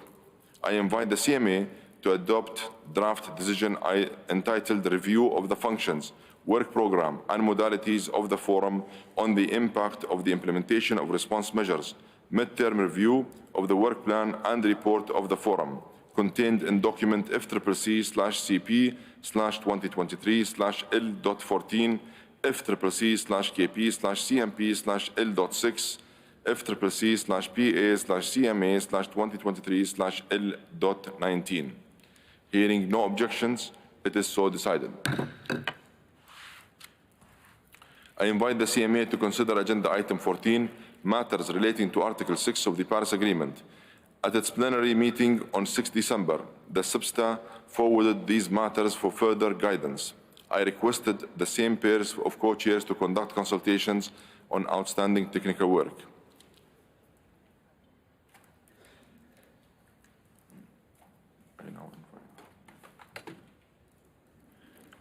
I now invite the CMA to consider Agenda Sub-Item 14A, Guidance on Cooperative Approaches referred to in Article 6, Paragraph 2 of the Paris Agreement. Maria Gishi and Peer Stiansen conducted informal consultations on this matter. Parties worked diligently through days and nights. However, considerations could not be completed here at this session. I therefore propose that the CMA requests the SBSTA to continue consideration of the relevant matters mandated by Decision 6/CMA.4 at SBSTA 60 with a view to recommending a draft decision for consideration and adoption by CMA 6. Hearing no objections, it is so decided. I invite the CMA to consider Agenda Item 14B, Rules, Modalities and Procedures for the mechanism established by Article 6, Paragraph 4 of the Paris Agreement. Sonam Tashi and Kate Hanok conducted informal consultations on this matter. Parties worked tirelessly. However, they could not complete their consideration here at this session. I therefore propose that the CMA request the SBSTA to continue consideration of the relevant matters mandated by Decision 7/CMA.4 at SBSTA 60 with a view to recommending a draft decision for consideration and adoption by CMA 6. I further propose that the CMA requests the supervisory body for the mechanism to continue the relevant work to operationalize the mechanism with a view to elaborating and further developing recommendations for consideration and adoption by CMA 6. Can I take it that the CMA agrees to these proposals? I hear no objections. It is so decided.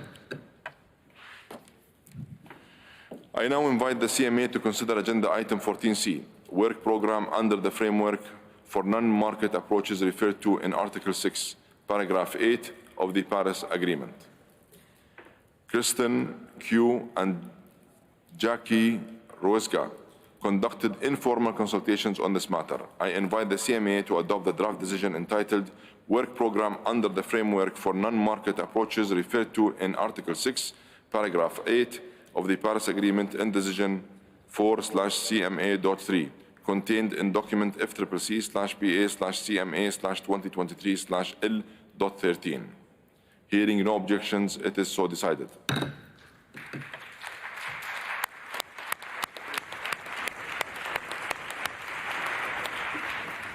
This meeting of the CMA is suspended.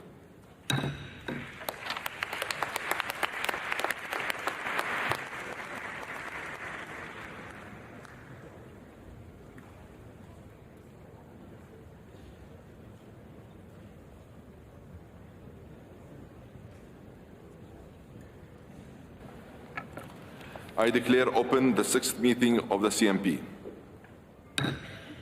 I would like to continue consideration of the decisions and conclusions recommended by adoption by the CMP. I will also report back on the outcome of the consultations undertaken by the Presidency of relevance to the CMP. The order in which the agenda items will be taken up is posted on the screen. I invite the CMP to consider Item 2, Organizational Matters, Sub-Item 2C, Organization of Work, including for the sessions of the subsidiary bodies. You may recall that at our first meeting, I proposed to undertake consultations on the way forward regarding the proposal from Brazil on Article 3, Paragraph 9, and Article 21 of the Kyoto Protocol. Presidency consultations were undertaken on my behalf by Ambassador Tosi Mapono. Parties engaged in constructive dialogues, allowing for a comprehensive understanding of the positions held. However, no consensus among parties on the way forward under the CMP could be reached. I invite the CMP to consider Agenda Item 4, Reporting from and Review of Parties included in Annex 1, Sub-Item A, National Communications. This matter was considered by the SBI. Consideration of this matter could not be completed by the SBI at this session. The matter will therefore be included in the provisional agendas for SBI 60 in accordance with Rules 10C and 16 of the Draft Rules of Procedures being applied.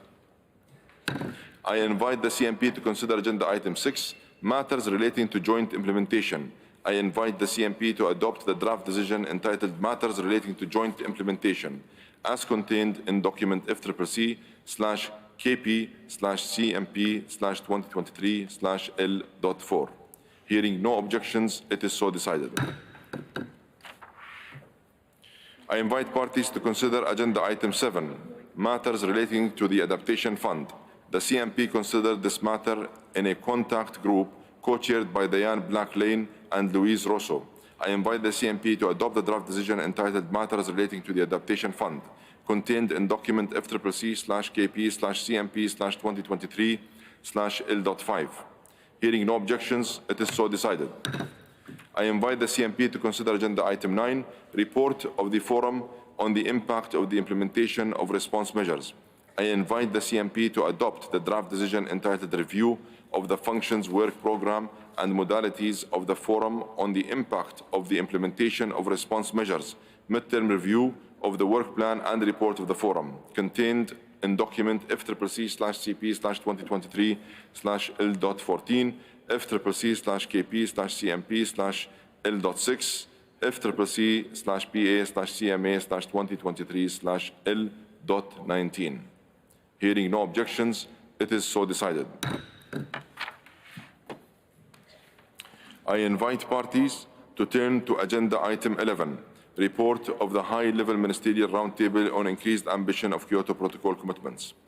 At the first meeting, I proposed that informal consultations be conducted on my behalf by Iman Ostadi, a senior member of my delegation. I have to report that there is still no consensus on the way forward on this issue. Pursuant to Rules 10C and 16 of the draft Rules of Procedure being applied, this item will be included on the provisional agenda for CMP 18.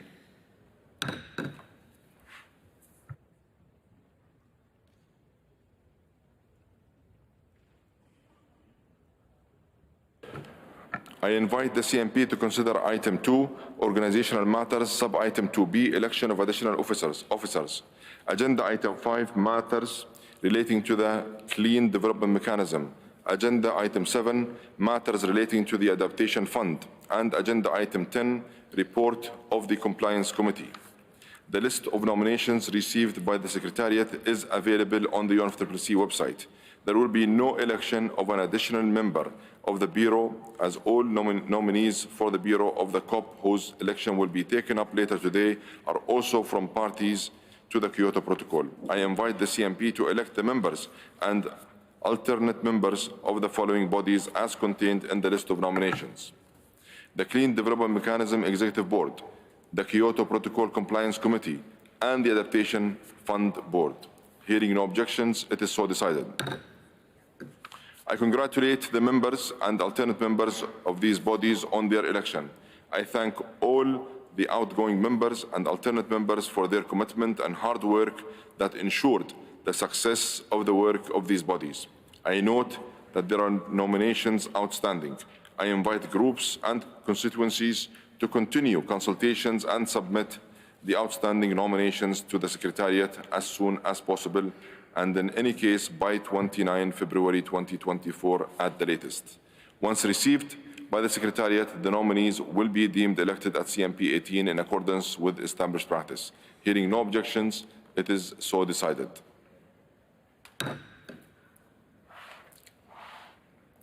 I invite the CMP to consider Agenda Item 14, Other Matters. Would parties like to raise any other matters? I see some requests.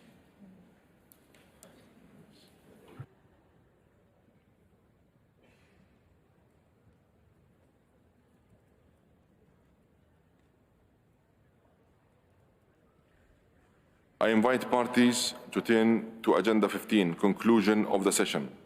Turning to Agenda Sub-Item 15A, adoption of the draft report on the session. The preliminary assessment of the resource implications of decisions adopted by the governing bodies at this session will be provided at the end of the COP meeting.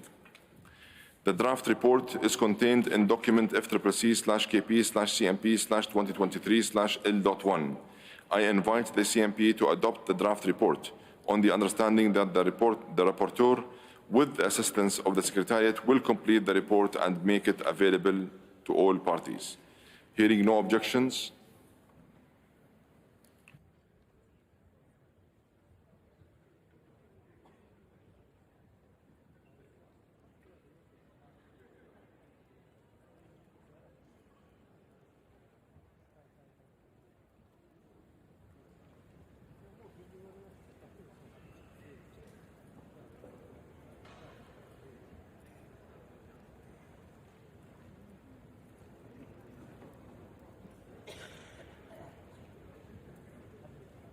hearing no objections, it is so decided. I invite the CMP to adopt the resolution entitled Expression of Gratitude to the Government of the United Arab Emirates, as contained in document FCCP/CP/2023/L.7, FCCP/KP/CMP/2023/L.3, FCCP/PA/CMA/2023/L.3. Hearing no objections, it is so decided. I hereby adjourn the 6th meeting of the CMP.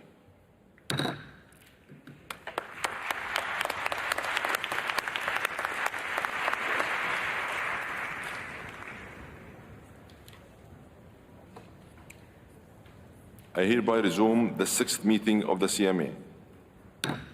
I invite the CMA to consider sub-item 10D, matters relating to the Adaptation Fund. I invite the CMA to adopt the draft decision entitled Matters Relating to the Adaptation Fund, contained in document F.C.PA/CMA/2023/L.8. Hearing no objections, it is so decided. Next, I invite the CMA to consider Agenda Sub-Item 2B, Election of Additional Officers. Agenda Item 9, Warsaw International Mechanism on Loss and Damage Associated with Climate Change Impacts. Agenda Item 14, Matters relating to Article 6 of the Paris Agreement. Agenda Item 15, Report of the Committee to Facilitate Implementation and Promote Compliance referred to in Article 15, Paragraph 2 of the Paris Agreement. I would again like to thank Ambassador Mohammed Nasr for his hard work in leading these consultations.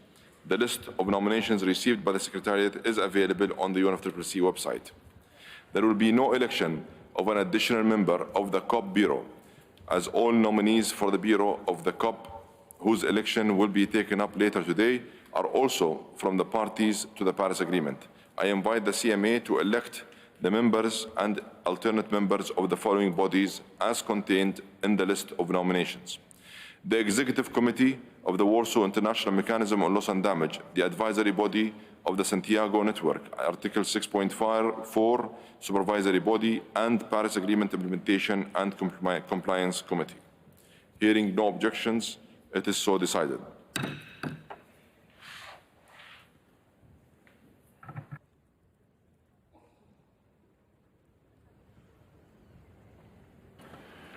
I would like to congratulate the members and alternate members of these bodies on their election. I would also like to thank all the outgoing members and alternate members for their commitment and hard work that ensured the success of the work of these bodies. I note that there are nominations outstanding. I invite groups and constituencies to continue consultations and submit the outstanding nominations to the Secretariat as soon as possible and by the 29th February 2024 at the latest. Once received by the Secretariat, the nominees will be deemed elected at CMA 5 in accordance with established practice. Hearing no objections, it is so decided.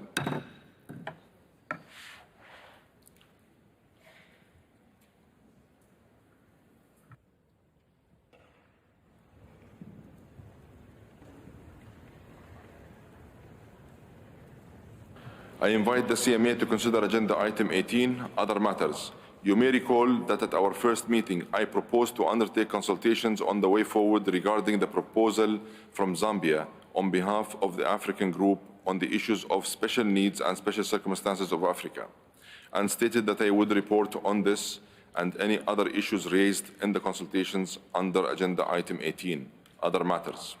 I appointed Federica Fricano to conduct these consultations on my behalf. An inclusive consultative process was held on Tuesday 5th and Sunday 10th of December. During the constructive exchanges, parties acknowledged that the Convention of the Paris Agreement already provides recognition of the urgent and immediate needs of particularly vulnerable developing countries to the adverse effects of climate change, including Africa. There were suggestions to use existing spaces to discuss wider regional needs and general matters related to special circumstances of developing countries at a regional level. However, despite the constructive engagement of all parties, there was no consensus on the original proposal.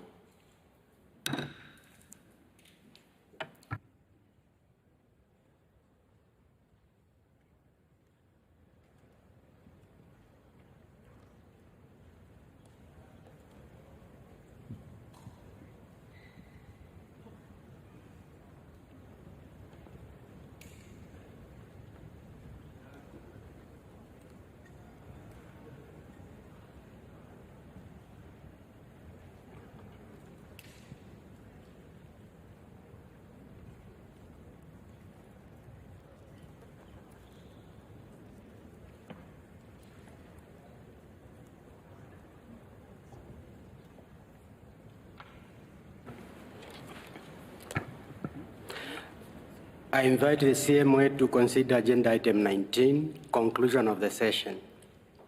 Turning to Sub-Item 19A, adoption of the draft report on the session, The preliminary assessment of the resource implications of decisions adopted by the governing bodies at this session will be provided at the end of the COP meeting. The draft report is contained in document FCCC/PA/CMA/2/2023/L3. I invite the CMA to adopt the draft report on the understanding that the rapporteur, with the assistance of the Secretariat, will complete the report and make it available to all parties. Hearing no objections, it is so decided. Let me request the Secretariat to make a statement. Thank you, Mr. President. We would like to inform parties that a few editorial and technical issues have been identified in a few decisions that have been adopted today. In completing the report with the assistant support of the rapporteur, the Secretariat will make these editorial amendments, which will be reflected in the final report. Thank you. Thank you. I now invite the CMA to adopt the resolution entitled Expression of Gratitude to the Government of the United Arab Emirates as contained in document FCCC/CP/2023/L7 FCCC/KP/2023/L3 and FCCC/PA/CMA/2023/L7. Hearing no objection, it is so decided.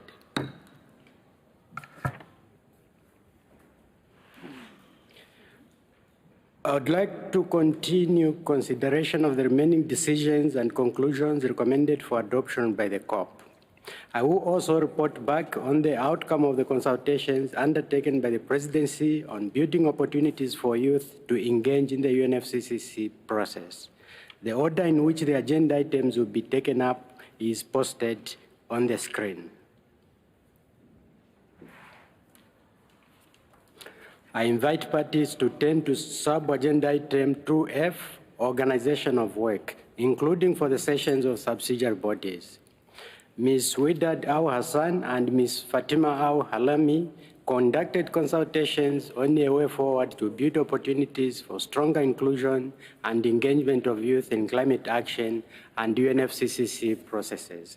I invite the COP to adopt the draft decision entitled Presidency Youth Climate Champion as contained in FCCC/CP/2023/L113, FCCC/PA/CMA/2023/1.15, L115. Hearing no objection, it is so decided.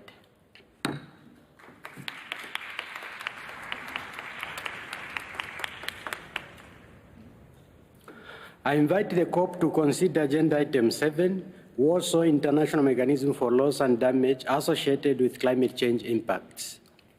Consultations on the COP's authority over the guidance to the WIM, including its executive committee, were conducted by Mr. Mohamed Al-Sharif.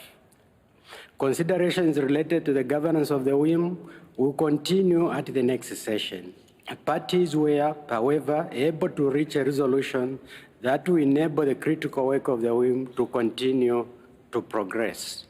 Furthermore, I note that the subsidiary bodies considered matters under the agenda item and have recommended 2 decisions for consideration and adoption. Before moving to the adoption of these decisions, I propose oral amendments as follows. On the drafted decision entitled Report of the Executive Committee of the Warsaw International Mechanism for Loss and Damage associated with climate change impacts, contained in document FCCC/CP/2023/L5, there is a typo in paragraph 1 in reference to the CMA decision symbol. This paragraph should read, endorses decision /CMA.5 On the report of the Executive Committee of the Warsaw International Mechanism for Loss and Damage associated with climate change impacts, and the report of the Executive Committee, which provides as follows. End of quote. On the draft decision entitled Court, Matters relating to the Santiago network under the Warsaw International Mechanism for Loss and Damage associated with climate change impacts, end of quote, contained in document FCCC/CP/2023/L8, in paragraph 1, in the quoted paragraph 2, immediately after the words governing body or bodies, I propose to introduce a footnote that reads as follows. Quote, nothing in this document prejudices parties, end of quote, views or prejudges outcomes on matters related to the governance of the Warsaw International Mechanism for Loss and Damage associated with climate change impacts. End of quote. I invite the COP to adopt the draft decision entitled Report of the Executive Committee of the Warsaw International Mechanism on Loss and Damage associated with climate change impacts, contained in document FCCC/CP/2023/L5 as orally amended, and the draft decision entitled Matters relating to the Santiago network under the Warsaw International Mechanism for Loss and Damage associated with climate change impacts, contained in document FCCC/CP/2023/L8 as orally amended. Hearing no objection, it is so decided. I invite parties to turn to agenda item 8. Matters related to finance. You will recall the following organization of work that we established at our first meeting on 30th November. For sub-item 8A, a contact group was established, chaired by Carlos Fuller and Gade Lindsay. For sub-item B, a contact group was established, co-chaired by Apollonia Miola and Ad Wagas. For sub-items 8C and 8D, a contact group was established for both agenda sub-items, co-chaired by Marine Lanoy and Richard Moyonge. For sub-items 8E, a contact group was established, co-chaired by Ricardo Marshall and Solomon Sconfield.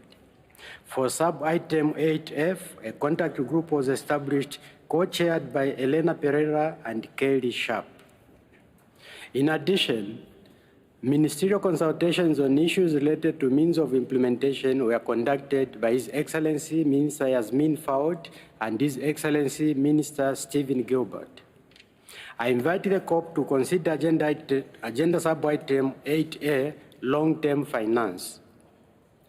I invite the COP to adopt the draft decision entitled Long-Term Climate Finance, contained in document FCCC/CP/2023/L10 Rev 1.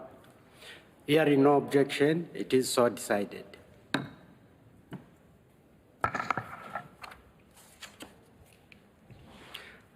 I invite the COP to consider agenda item 8B, matters relating to the Standing Committee on Finance.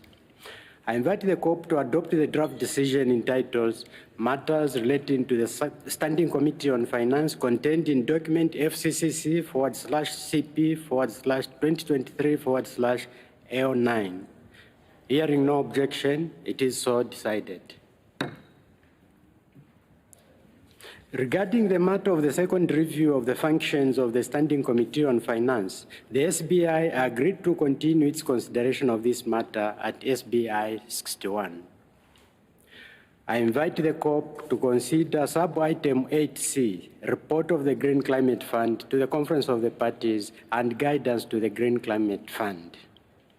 I invite the COP to adopt the draft decision entitled Report of the Green Climate Fund to the Conference of the Parties and Guidance to the Green Climate Fund, contained in document FCCC/CP/2023/L3.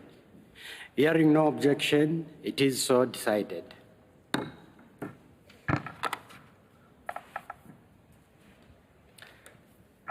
I invite the COP to consider sub-item 8D, report of the Global Environment Facility to the Conference of the Parties and guidance to the Global Environment Facility.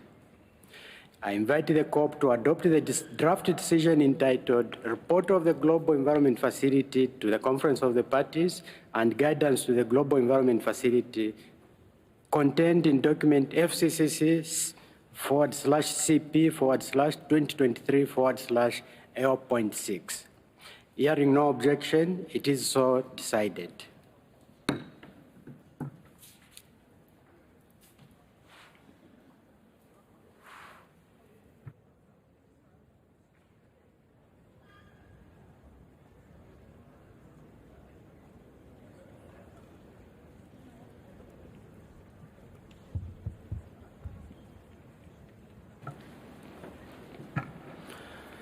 I invite the COP to consider sub-item 8E, the 7th review of the financial mechanism.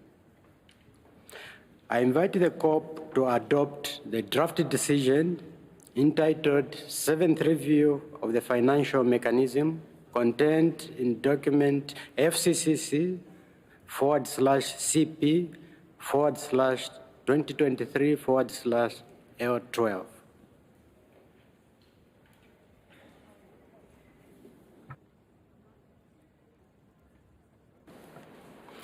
I see the U.S. asking for the floor. You have the floor, the U.S. Thank you very much, Mr. President. We object to the proposed decision under COP Agenda Item 8E on the 7th review of the financial mechanism. The proposed decision does not address the key issue the United States has raised consistently in discussions under this agenda item, namely that the CMA must also review the financial mechanism with respect to how the financial mechanism serves the agreement. This is an issue of critical institutional importance and proper governance. The Paris Agreement is not subsidiary to the Convention, and Article 9.8 of the Paris Agreement unequivocally states that the financial mechanism shall serve the Paris Agreement. The CMA must be allowed to review the financial mechanism with respect to how it serves the Paris Agreement in accordance with the agreement. As we have made clear, we cannot accept a review of the financial mechanism by the COP only. We reiterate our position that the 7th review must also be a CMA agenda item. Thank you.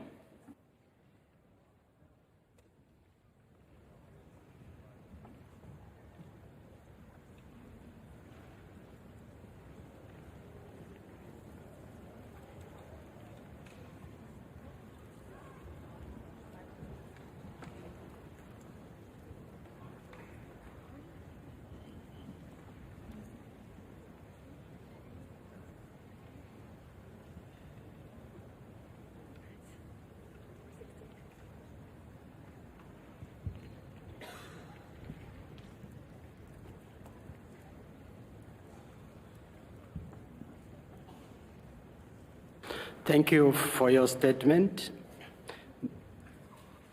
The U.S. has an objection to the adoption of the draft decision. There does not appear to be consensus to adopt the draft decision, as we could not conclude its consideration under this agenda item. The matter will be included in the provisional agenda for the next session in accordance with Rules 10C and 16 of the draft Rules of Procedure being applied.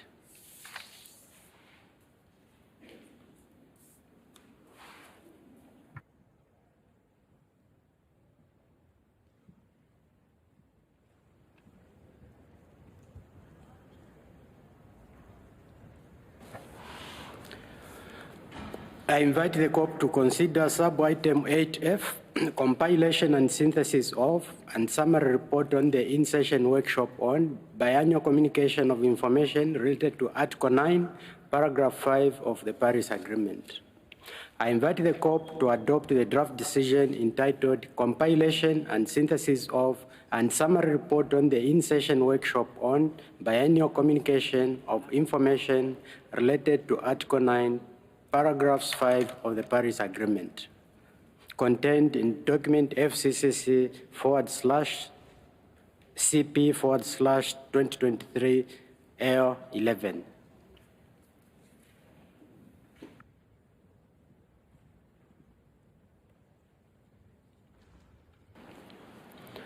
I take note of the EU asking for the floor. The EU, you have the floor. Thank you, Mr. Chair. It was on the previous agenda item. We just wanted to express our support with the position of the previous speaker. We also express regret, particularly at a meeting in which we've just adopted yet another operating entity of the financial mechanism under the Paris Agreement and serving the convention as well, that we cannot, under that agenda item, deal with the review under both governing bodies. Thank you. Thank you for your statement. I'll go back to the agenda item we are considering.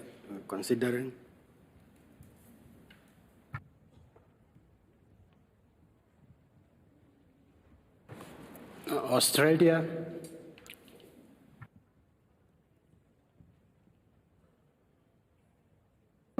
Thank you, Chair. I also just wanted to come in on the item relating to the review of the financial mechanism and align Australia with the views expressed by the United States for the reasons expressed by my colleague from the United States and also by the EU. Thank you very much.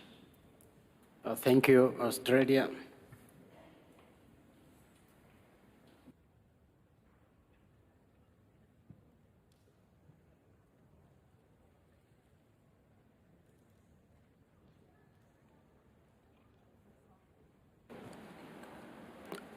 I go back to agenda sub-item 8F.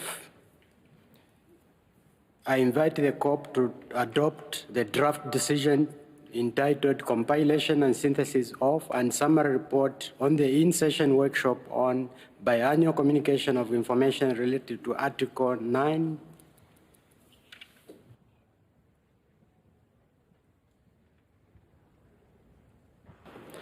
I have Egypt requesting for the floor. Egypt, you have the floor. Thank you so much, Chair, and apologies. Going back to the same agenda item, on behalf of the African Group, I just want to put on record that we are surprised that a decision that was taken and endorsed several years ago is not being implemented, which questions the ability of the parties to move forward in delivering on the decisions that they have agreed to collectively. The review of the financial mechanism under the COP has been mandated, agreed, and it should be delivered by the Standing Committee on Finance. While we cannot object to the objection, but we want to put on record that this is delaying a mandate that was given, agreed by all parties, and we regret that some parties are handing or holding this agenda item hostage for pushing other agenda items in other governing bodies. We would like this to be put on record, and we hope that when we meet next time, we are committed, all of us, to deliver on our mandates, on our agreed decisions, and take things forward and not hold agenda items hostage because of specific views that might not be agreed collectively. I thank you.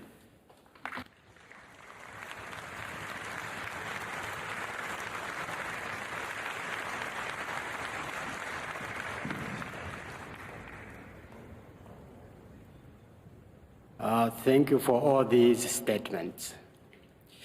I invite the COP to adopt the draft decision entitled Compilation and Synthesis of and Summary Report on the in-session workshops on biannual communication of information related to Article 9, Paragraph 5 of the Paris Agreement as contained in document FCCC/CP/2023/L11. Hearing no objection, it is so decided. I invite parties to turn to agenda item 12, report of the forum on the impact of the implementation of response measures. I invite the COP to adopt the draft decision entitled Review of the Functions, Work Program, and Modalities of the Forum on the Impact of the Implementation of Response Measures, Mid-Term Review of the Work Plan and Report of the Forum, contained in document FCCC/CP/2023/L14, FCCC/KP/CMP/L6, and FCCC/PA/CMF/2023/L19. Hearing no objections, it is so decided.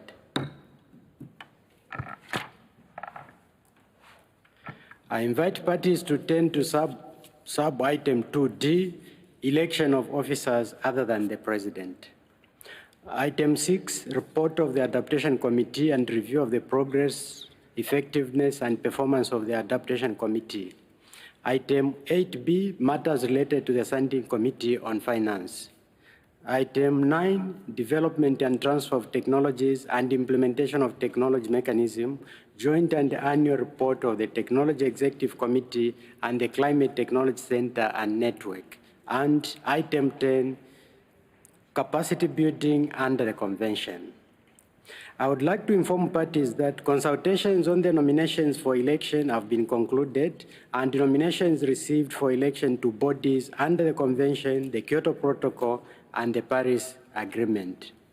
I would like to thank Ambassador Mohamed Nasser for conducting these consultations. I would also like to thank all chairs and coordinators of regional groups and constituencies for their active and constructive engagement in the consultations. The list of nominations received by the Secretariat is available on the UNFCCC website. I now invite the COP to elect to its bureau the following members. As Vice Presidents, Ms. Svetlana Zekova of Bulgaria, Mr. David Mankiani of Armenia, Mr. Julio Codano of Chile, Ms. Katie Hancock of Australia, Ms. Christina E. Stage of Marshall Islands, Mr. Harif Vroes of Netherlands. As SBI Chair, Mr. Nabil Munia of Pakistan, and as Rapporteur, Ms. Rochelle Newbold of Bahamas. Hearing no objection, it is so decided.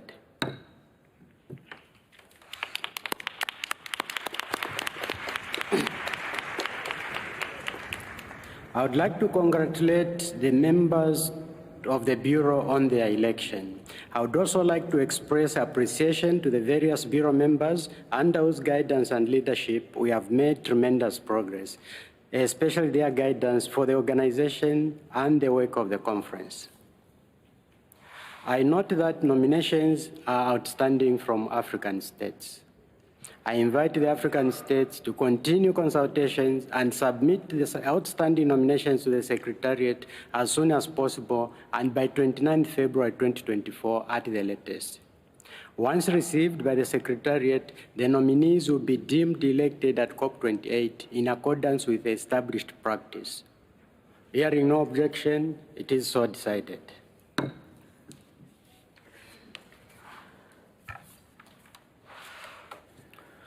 Turning to the election of members of constituted bodies under the Convention, I invite the COP to elect the members of the following bodies as contained in the list of nominations: the Adaptation Committee, the CTCN Advisory Board, the Paris Committee on Capacity Building, the Standing Committee on Finance, and the Technology Executive Committee. Hearing no objections, it is so decided. I would like to congratulate the members of these bodies on their election. I would also like to thank all the outgoing members for their commitment and hard work, and that has ensured the success of the work of these bodies. I note that there are nominations outstanding of these bodies. I invite groups and constituencies to continue consultations and submit the outstanding nominations to the Secretariat as soon as possible and by the 29th February 2024 at the latest. Once received by the Secretariat, the nominees will be deemed elected at COP28 in accordance with the established practice. Hearing no objections, it is so decided.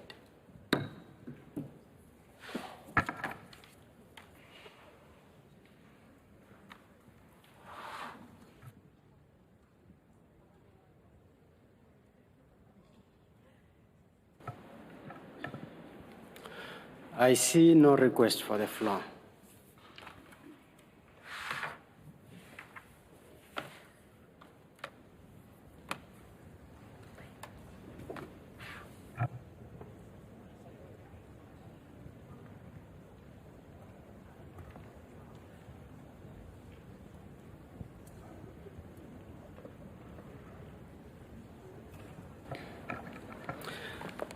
I now invite parties to turn to agenda item 18, other matters. Would parties like to raise any other matters?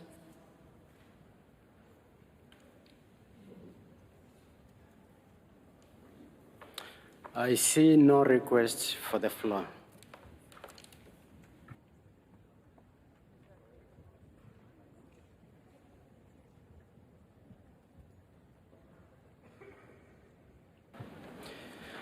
I invite parties to turn to agenda item 19, conclusion of the session. Turning to agenda sub-item 19A, adoption of the draft report on the session. I invite Kacha Kuplashami from the Secretariat to provide us with a preliminary assessment of the resource implications of decisions adopted by the COP here in the UAE. Chair, you have the floor.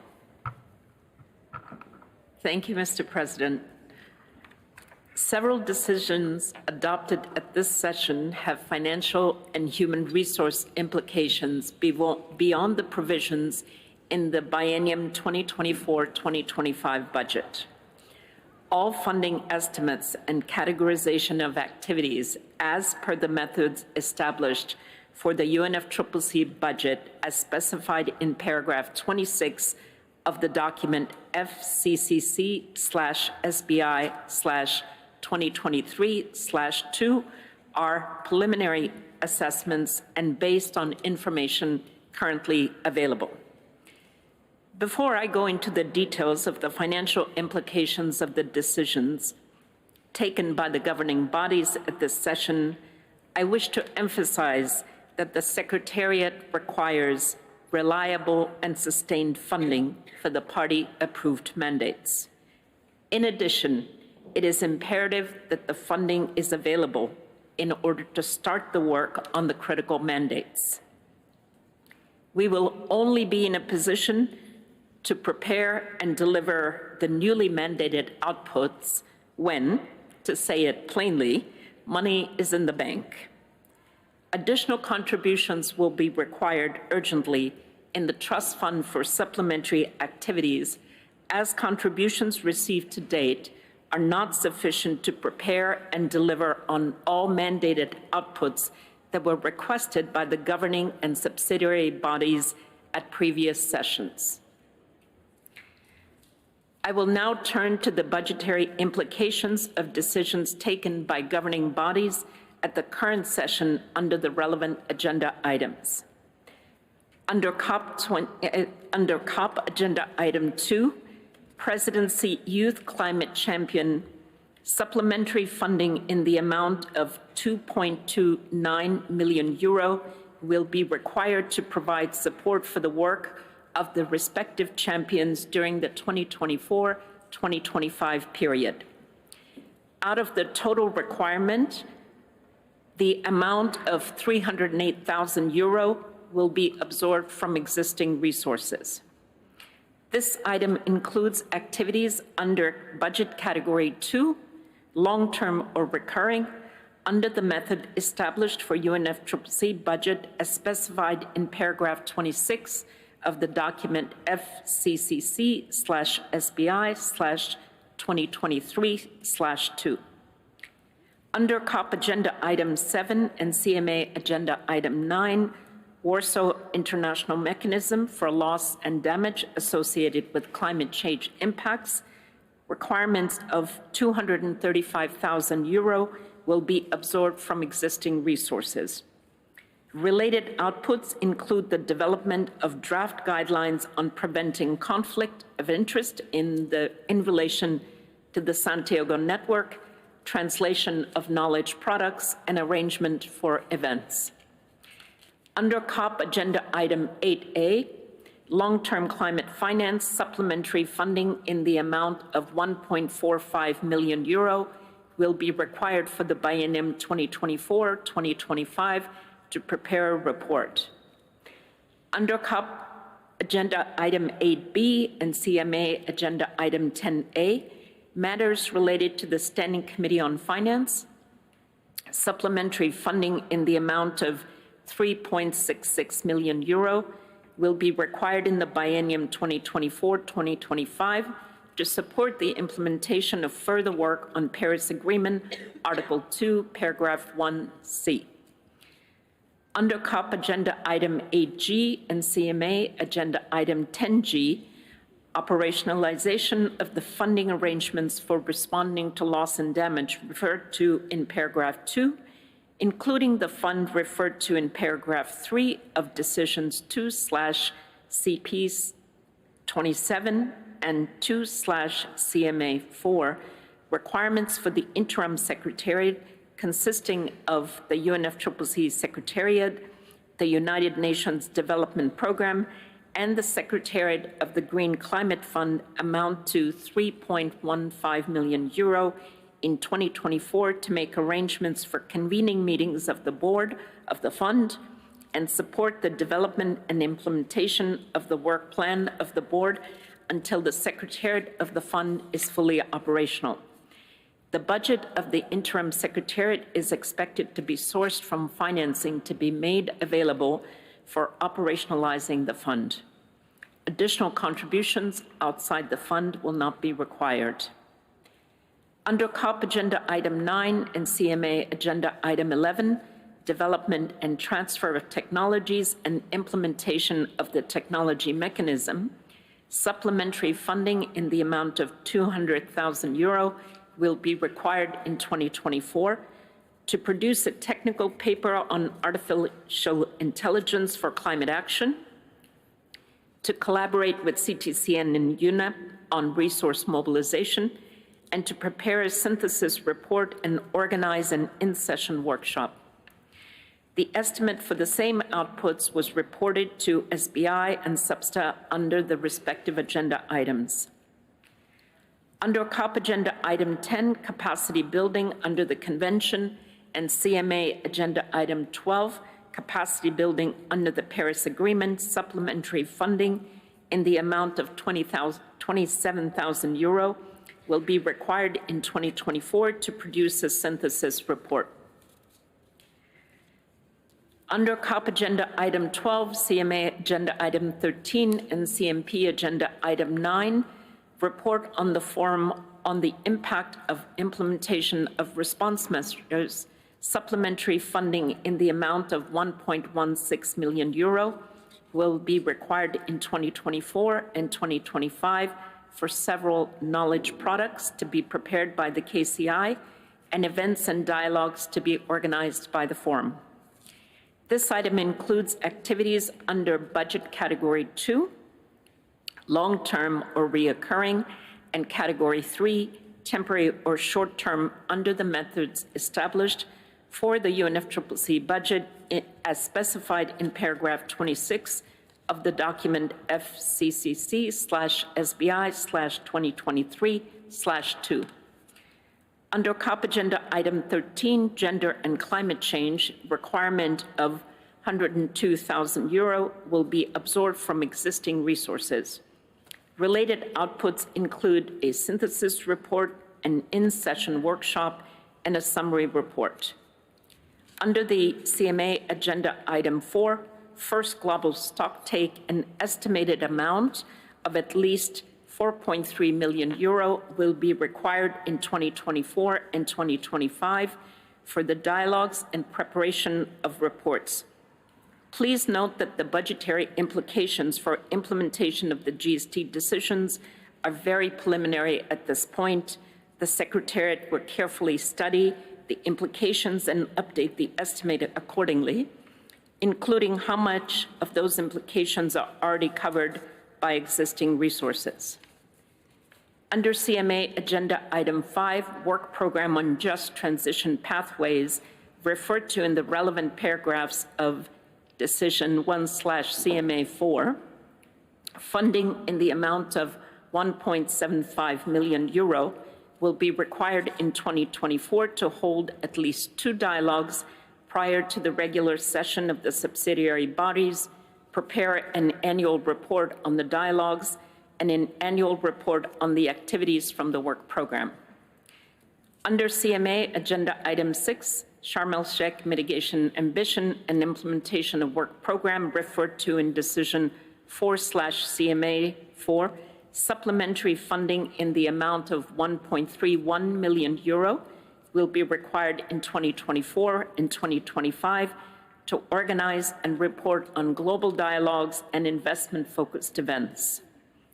Under CMA Agenda Item 7, reporting and review pursuant to Article 13 of the Paris Agreement, provision of financial and technical support to developing country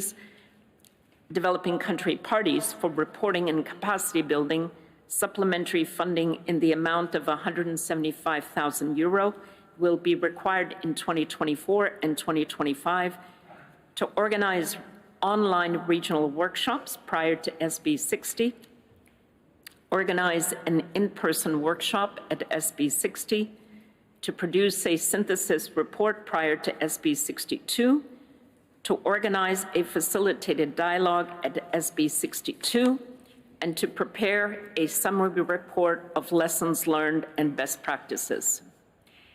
Under CMA Agenda Item 8, Glasgow Sharm el-Sheikh Work Program on the Global Goal on Adaptation referred to in Decision 7/CMA3, supplementary funding in the amount of 178 million, 1.78 million euro will be required in 2024-2025 to launch a 2-year work program on indicators for measuring progress towards achieving targets, to arrange a workshop on indicators for measuring progress, and to undertake technical work in support of the framework and the work program.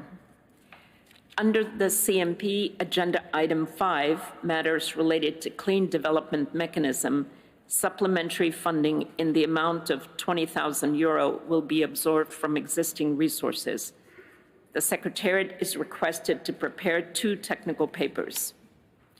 Under CMA Agenda Item 14C, work program under the framework for non-market approaches referred to in Article 6, Paragraph 8 of the Paris Agreement, and in the Decision 4/CMA3, supplementary funding in the amount of 80,000 euro will be required in 2024 to develop a manual, prepare a synthesis report on submissions, and a workshop report.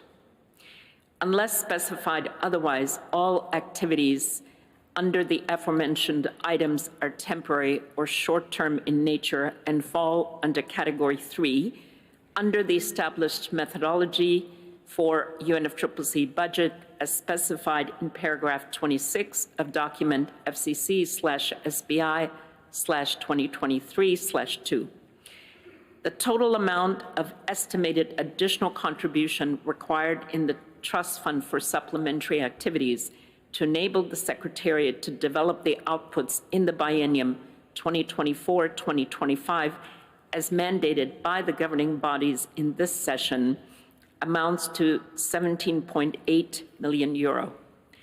All supplementary funding requirements for the biennium 2024 and 2025 will be included in the fundraising letter that will be sent by the Secretariat to relevant parties in the beginning of 2024. Resource requirements in 2026 and beyond resulting from decisions taken in this session will be treated in line with the established budgetary processes. We hope that the Secretariat can count on the urgent support of parties to provide adequate, reliable, and timely funding for the activities to be undertaken. Thank you.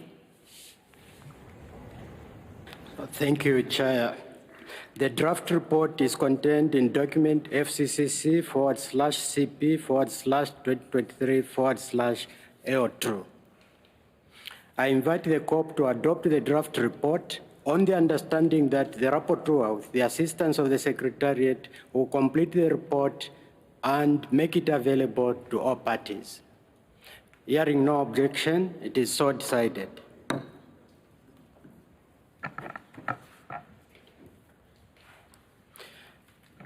I invite the COP to adopt the resolution entitled Expression of Gratitude to the Government of the United Arab Emirates as contained in document FCCC/CP/2023/AO7 and FCCC/CMP/2023/L3 and FCCC/PA/CMA/2023/L7. Hearing no objection, it is so decided. Let me give the floor to Azerbaijan.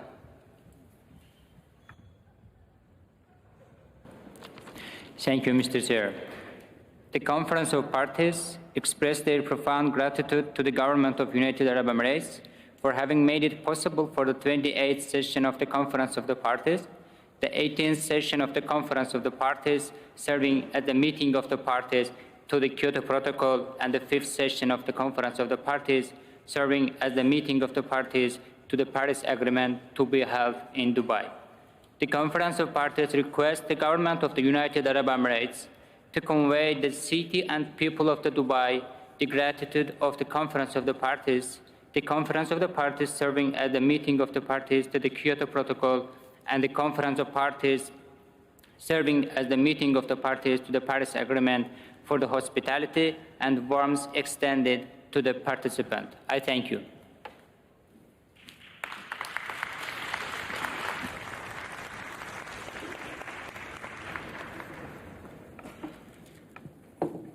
I hereby adjourn the 6th meeting of the COP.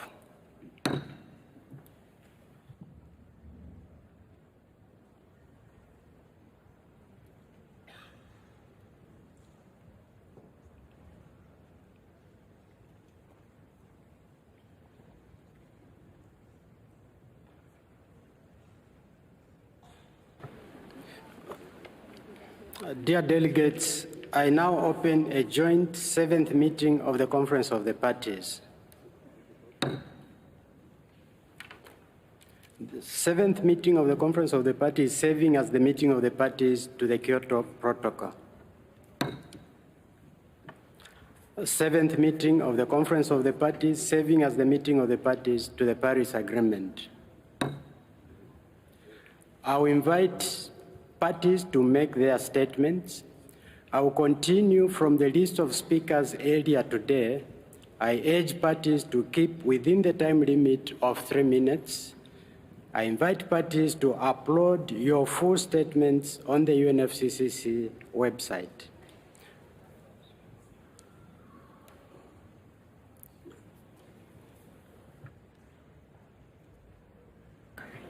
I now give the floor to Paraguay.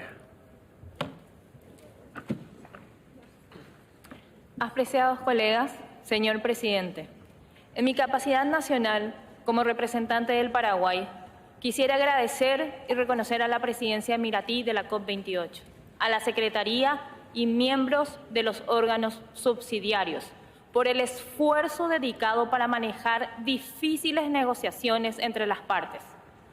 Asimismo, manifiesto una vez más nuestro compromiso de avanzar en la aplicación plena del Acuerdo de París, como siempre lo hemos demostrado. Celebramos la puesta en marcha del Fondo de Pérdidas y Daños y las contribuciones anunciadas.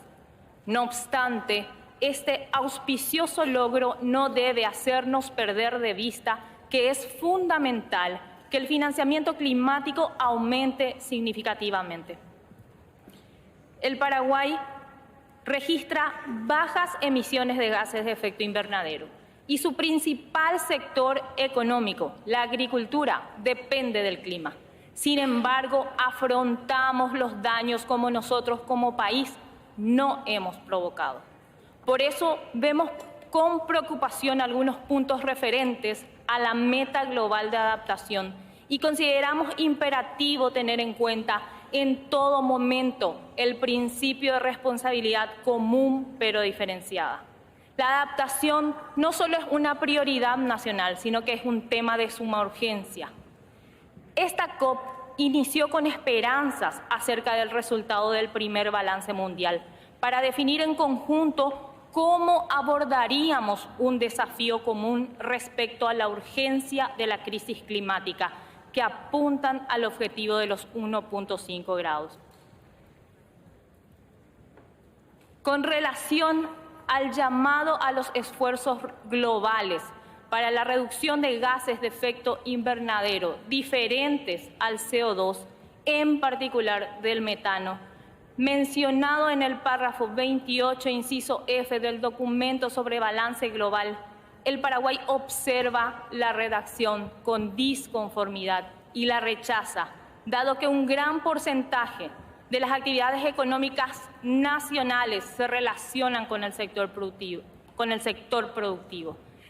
las que desarrollamos de manera sostenible y armónica con el ambiente. Por este motivo, creemos firmemente que se debe diferenciar entre países desarrollados y no desarrollados y solicitamos se deje constancia de esta manifestación. En materia de los esfuerzos para detener o revertir la deforestación mencionada en el párrafo 33, el Paraguay expresa su disconformidad con la redacción, la rechaza y reafirma que debe referirse específicamente a la deforestación ilegal. Y en particular, los esfuerzos se deben implementar de manera determinada nacionalmente y teniendo en cuenta las diferentes circunstancias nacionales. También solicitamos se deje constancia de esta manifestación. Creemos que nuestros esfuerzos conjuntos debe primar la determinación de dejar un digno legado a las futuras generaciones. Una política de ámbito mundial requiere al propio tiempo de todo un compromiso mundial al desarrollo que debe tener en cuenta la relación existente entre la protección del ambiente y la urgente necesidad de acelerar el progreso económico de los países en desarrollo.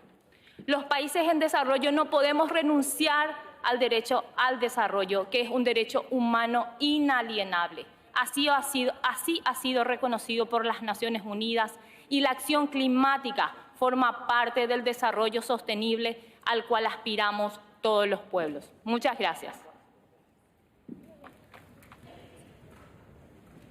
Thank you. I'd like to invite France. France, you have the floor.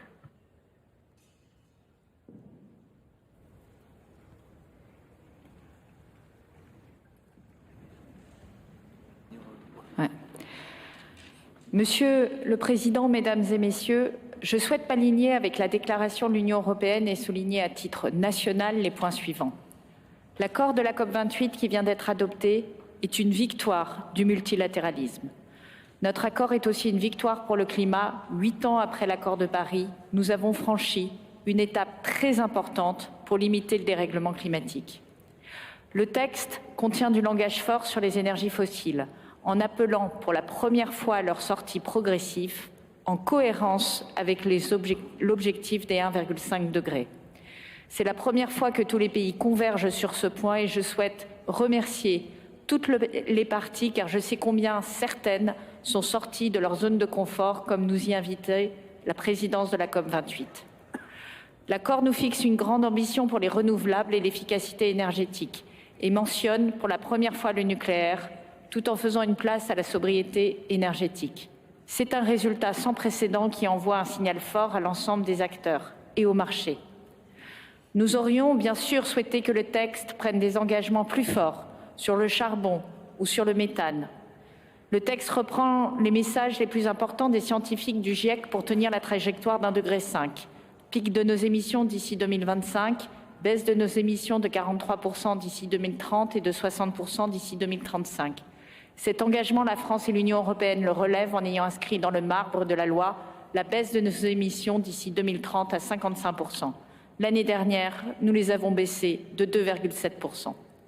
Ici, à Dubaï, nous avons également adopté le fonds pertes et dommages. La France a tout fait pour aboutir à ce compromis et remercie la présidence d'avoir mis beaucoup d'énergie à obtenir un accord dès le démarrage de la COP. Enfin, cet accord reprend le travail du président de la République française à la suite du sommet de Paris et la conclusion du pacte de Paris pour les peuples et la planète, notamment sur les financements innovants, y compris les taxations. Monsieur le Président, chers collègues, nous avons tous travaillé très dur pour arriver à ce résultat et je souhaite saluer et remercier du fond du cœur les pays, les ministres et les représentants des pays les moins avancés, le groupe des petits États insulaires en développement, le groupe AILAC et le Brésil et tous les pays qui ont œuvré ensemble pour ce résultat sans précédent. Ensemble et avec l'Union européenne, nous avons travaillé de façon incroyable pour aboutir à ce résultat. Je n'oublierai jamais nos séances de travail et toute la passion que j'ai vue dans l'engagement de chacun des ministres. Nous devons poursuivre ce travail et cette union pour les prochaines COP. Bien sûr, le texte est le fruit d'un compromis et ne peut nous satisfaire totalement. Il ne met pas fin à la crise climatique. Nous sommes toujours sur un sentier d'émissions dramatique. Nous allons devoir travailler encore très dur, à bas coût, à Belém et au-delà. Il faut aller plus loin sur la solidarité avec les pays du Sud, plus loin sur la justice climatique. Mais je souhaite que nous gardions cet esprit de Dubaï pour les prochaines COP, car il est indispensable pour continuer à avancer. Mes remerciements et mes plus sincères félicitations vont enfin au président de la COP28, Dr Sultan Al-Jaber, et à ses équipes, pour leur engagement de tous les instants pour parvenir à cet accord ambitieux. Monsieur le Président, je sais que vous et vos équipes ont travaillé d'arrache-pied depuis 12 mois, que vous n'avez pas transigé avec la science. Je veux vous dire que vous pouvez être collectivement fiers de ce que vous avez accompli et je vous remercie pour ce leadership sans qui aucun accord n'aurait été possible.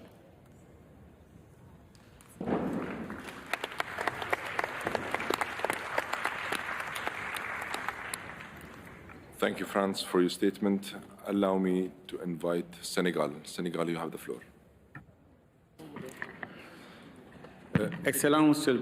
Excellences, Mesdames et Messieurs, le Sénégal a le privilège de faire cette déclaration au nom du groupe des négociations des 46 pays les moins avancés. Le groupe s'aligne sur la position du G77 et de la Chine, du groupe africain et du groupe des pays des petits États insulaires en développement. Permettez-moi tout d'abord de remercier chaleureusement les Émirats arabes unis pour l'organisation réussie de cette COP28, ainsi que le secrétariat et tous les co-facilitateurs pour le travail acharné et l'engagement dont ils ont fait preuve toutes ces semaines durant. Monsieur le Président, distingués délégués, en tant que pays les moins avancés, nous sommes en première ligne de cette crise climatique à laquelle nous avons le moins contribué. Les conséquences terribles, souvent désastreuses, accompagnées de leur lot de morts et de larmes, continuent chaque jour d'affecter négativement la vie de plus d'1 milliard de personnes. Nous sommes venus à Dubaï avec la lourde responsabilité de répondre aux aspirations de nos concitoyens. Sur le bilan mondial, nous apprécions les avancées obtenues sur ce point. Cependant, sur de nombreuses questions, notamment le 1,5 degré, l'adaptation et les pertes et préjudices, ce résultat ne répond pas à l'ampleur ou à l'urgence de l'action climatique requise pour combler les lacunes de mise en œuvre identifiées. Maintenir la hausse des températures en dessous de 1,5 est une question essentielle pour nous, les PMA. Sur la finance climatique, le bilan mondial met en évidence le vaste écart entre les besoins des pays en développement et les financements disponibles, renforçant la trajectoire d'alourdissement de la dette pour nos pays. L'année prochaine, le NCQJ devra forcément répondre à l'objectif de 1,5 degré Celsius. Monsieur le Président, distingués délégués, sur l'adaptation, nous apprécions tous vos efforts pour nous rapprocher d'un résultat dans le cadre du DDA. Cependant, nous demeurons préoccupés par le fait que le cadre de GCA ne bénéficie pas de moyens de mise en œuvre effectifs. Dans ce sens, des efforts devront être menés. Sur la finance climatique, nous remercions les pays qui se sont engagés à contribuer au Fonds vert climat, au Fonds sur les pertes et préjudices et au Fonds d'adaptation, au Fonds pour les pays les moins avancés et au Fonds spécial pour les changements climatiques. Toutefois, nous sommes préoccupés par la faiblesse des contributions globales à l'adaptation. Nous encourageons les pays développés à prendre des engagements supplémentaires. Nous attendons des progrès concrets concernant le doublement du financement de l'adaptation et demandons aux pays développés de fournir des informations détaillées sur leur mise en œuvre de cet objectif. L'absence de définition commune du financement climat demeure une réelle préoccupation sur la transparence du financement. En ce qui concerne le NCQJ, nous nous félicitons des modalités de travail retenues pour l'année prochaine. Nous souhaitons réaffirmer que le financement des pertes et préjudices doit faire intégrant des résultats du NCQJ. Le nouvel objectif financier devra être aligné à notre ambition de 1,5 degré Celsius et résorber le déficit de financement pour l'action climatique dans les pays en développement. Sur l'atténuation, nous sommes préoccupés par la dernière version du texte. Le libellé entourant le pic des émissions de gaz à effet de serre est faible. Nul besoin de rappeler que les pays les moins avancés sont à l'avant-garde de la crise climatique et que les impacts dépassent nos limites d'adaptation au niveau actuel de réchauffement. Mesdames, Messieurs, sur les pertes et préjudices, nous apprécions l'adoption historique de la décision relative au fonds des pertes et préjudices et saluons les premières contributions notées. La mise en place de ce fonds constitue un premier pas dans le processus de reconnaissance des pertes et préjudices. Il s'agit, à partir de maintenant, de garantir les contributions optimales pour une utilisation judicieuse de ces fonds à la hauteur du niveau proportionné aux coûts importants et croissants des impacts du changement climatique dans nos pays et communautés vulnérables. Nous nous félicitons de la mise en œuvre du réseau de Santiago Network et attendons avec impatience le travail de consortium de l'UNDRR et de l'UNOPS en vue de l'établissement du secrétariat du réseau, conformément à la vision exprimée par les partis par l'intermédiaire du Conseil consultatif. Monsieur le Président, distingués délégués, Mesdames, Messieurs, le groupe des PMA reste engagé à travers toutes les parties de manière responsable et constructive pour faire avancer ce processus durant les prochaines années. Nous sommes dans le combat de notre survie et c'est le combat pour une justice climatique. Je vous remercie de votre aimable attention.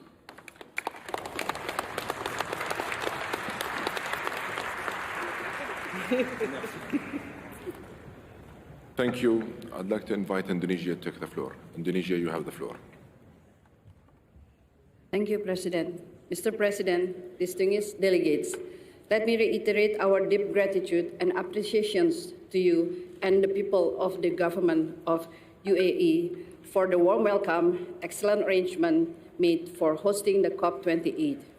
On our first day, we have adopted a long-awaited outcome on the funding arrangement for responding loss and damage, along with the commitments from countries to contribute to the funding, including from the UAE. We managed to get an agreement and balanced text on important agendas. However, understand that some aspects need to be compromised, including on our parts. We would like to congratulate the Presidency for the hard work up to this point of success, and Indonesia accept these outcomes with some crucial notes. On the global stocktake, our approach should be taking on the text as a whole, not by cherry-picking some part of the text in which might be uncomfortable for us. The specific language on transitioning away from fossil fuel must be understood in the context of different national circumstances, pathway, and approach in line with the principle of Paris Agreement. Indonesia would not accept less than that for our future references.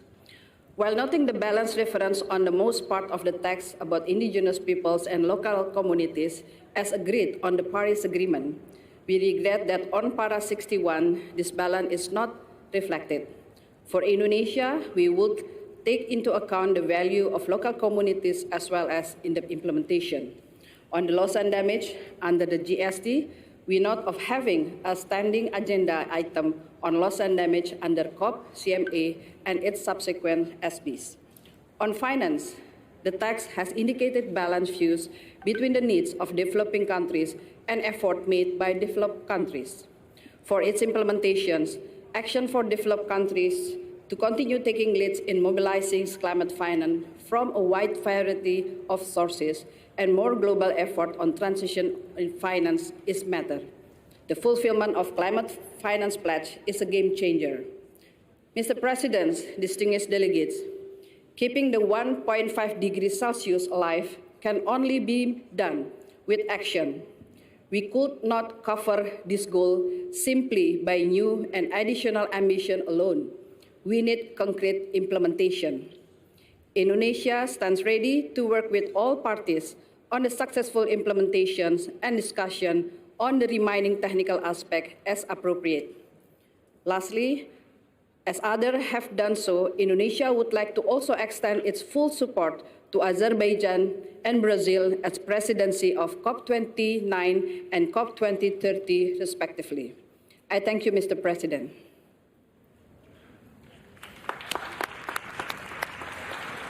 Thank you, Indonesia. I'd like to remind all parties of the time limit. Let's please stick to a maximum of 3 minutes. I'd also like to invite you to submit or upload your full statement on the UNFCCC website. Allow me now to invite Philippines.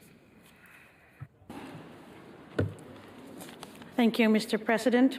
The Philippines thanks your excellent leadership and with your team, the extensive and inclusive consultations that were held to bring us to where we are today, the UAE consensus. The Philippines commends the key milestones achieved here at COP28 on the operationalization of the Loss and Damage Fund and the Santiago Network. The Philippines, as a high-risk and climate-vulnerable country, is pleased to have secured a seat in the inaugural Loss and Damage Fund Board representing the Asia-Pacific Group. As already announced by our President, we are offering to host the L&D Fund Board. Mr. President, we strongly support your initiative on Youth Climate Champion. We recognize the utmost importance of our young people, with their diverse backgrounds and circumstances, and the key roles they play in developing, prioritizing, and adopting ecological initiatives. On the decisions we have adopted, the Philippines notes with concern that the global stocktake did not result in a stronger outcome on matters relating to equity and CBDR-RC. That the GGA lacks explicit reference to CBDR-RC and the mobility and displacement issues, while further noting that the decision text nevertheless refers to national circumstances.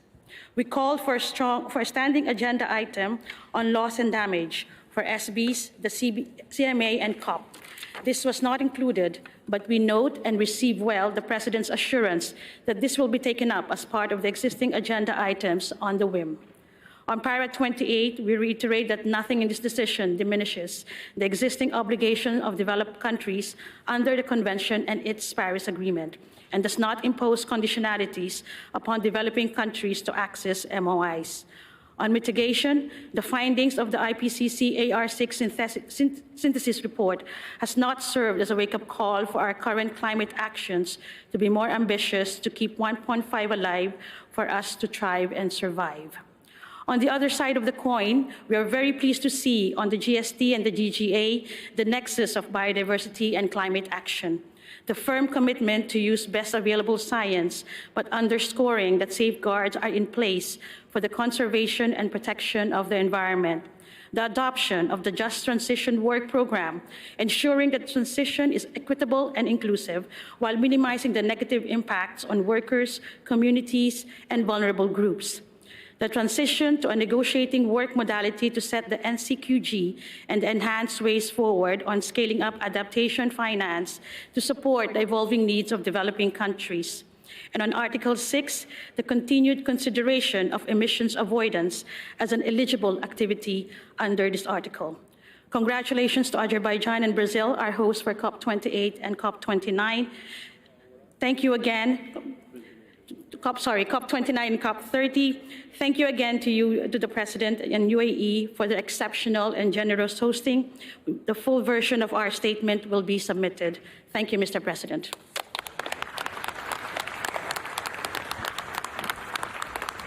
Thank you.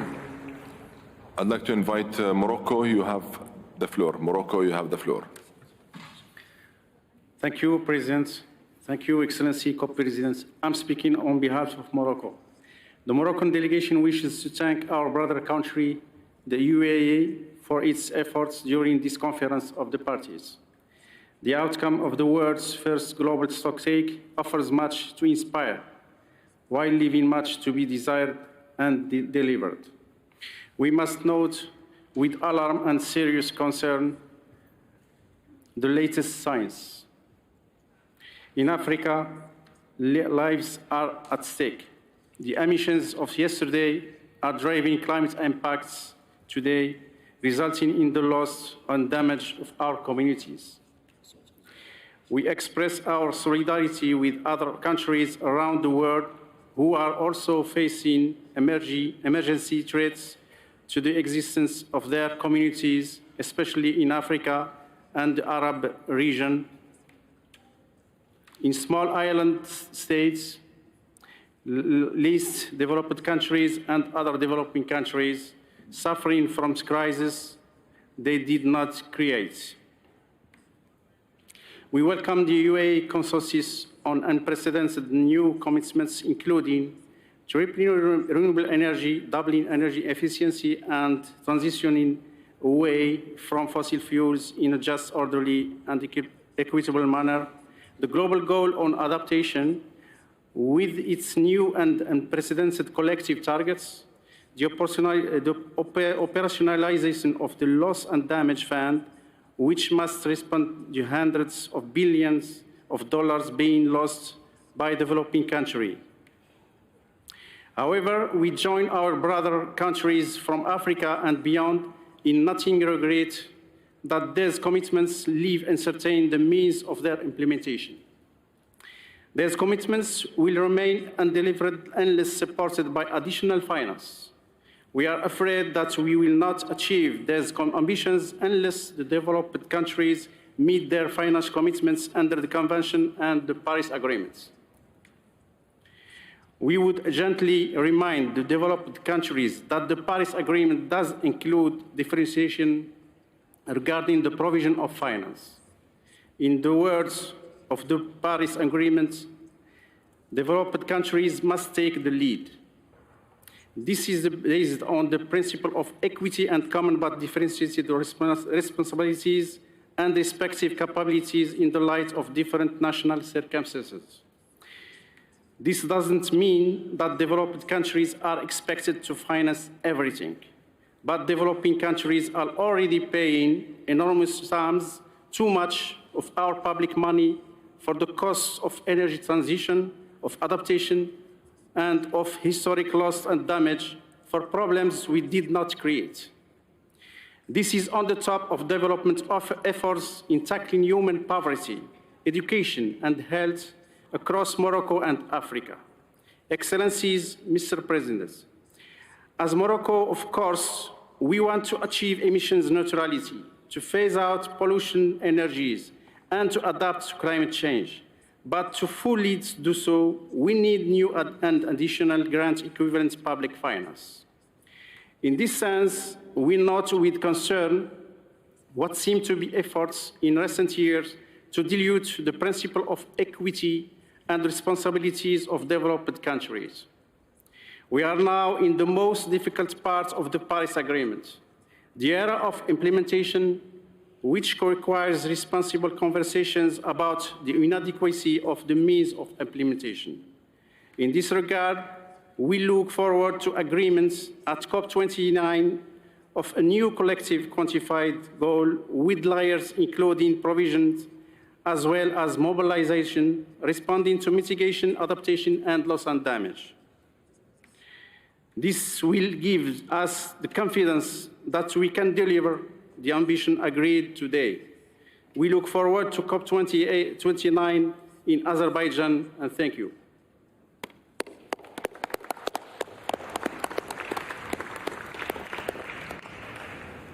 Thank you. May I ask Norway, please? Norway, you have the floor. And I remind all parties of the time limits, please. Maximum of 3 minutes. Thank you. Dear Excellencies, ladies and gentlemen, allow me first to commend the Presidency, the Norwegian delegation, and all parties present for the immense job undertaken both before and during this COP. Together, we have taken a decision on the first global stocktake under the Paris Agreement, and that's historic. It shows that the Paris Agreement is working. We are taking big steps in the right direction. At the same time, we recognize that we are not on track. Now we must step up our actions. This decision is a step up, an obligation for all of us. For the first time ever, we have had a real discussion on fossil fuels phase-out. Even though we, as many others like Samoa, wanted stronger language, the commitment to transition away from fossil fuels in our energy systems is groundbreaking and cannot be misunderstood. Not by governments, not by markets, not by anyone. We also agree on other crucial elements, such as the importance of conserving, protecting, and restoring nature and ecosystems, and that we must substantially reduce methane. With today's decisions, we can keep 1.5 alive. However, international agreements does not cut emissions by itself. The real job starts now. Now it is up to all of us to follow up on our commitment and implement it. And on implementation, we have a long way to go. We had higher hopes for the mitigation work program to give us guidance on how to accelerate the just energy transition, and the decision does not deliver on that. We are glad we have an outcome on adaptation that will bolster adaptation efforts supported by the new framework on the global goal on adaptation. And on finance flows and means of implementation, we recognize the critical role of public finance to support the implementation of action in developing countries, in particular for adaptation. At the same time, we need to scale up and align all financial flows in accordance with Article 2.1c of the Paris Agreement. We look forward to further work on Article 2.1c as a follow-up of the GST. The language on human rights are deeply concerning. Human rights are not something parties should be encouraged to take into account. Human rights must be respected, promoted, and fulfilled. Dear all, in 1992, countries joined the Convention on Climate Change as a framework for international cooperation to combat climate change. That's 30 years ago, and in those 31 years, we have moved in the wrong direction. I'm 31. And I very much plan to stick around for the next 31 years. The decision today should frame the majority of my life and the life of many others. Our decision is groundbreaking, but only if we utilize it to create meaningful impact and follow up. Societies do not follow some predefined path. They are built by people, by us. Together, we can design the societies, the world that we want for the future. Let's act now. Thank you.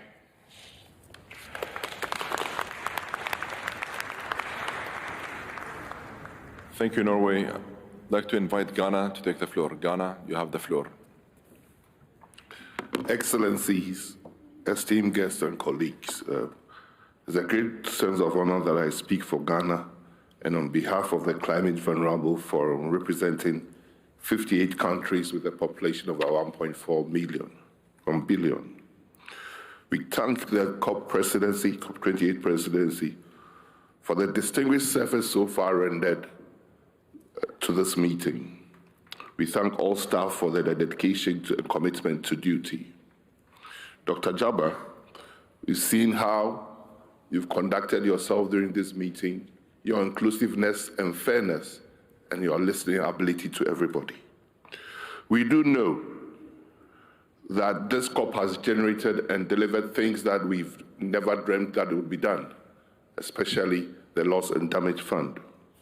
We also do recognize the global stocktake, and that is where we think things could have been done in a fair manner and a more balanced approach. The global stocktake, we had a huge and high impact that it was going to change and is going to deliver things for us.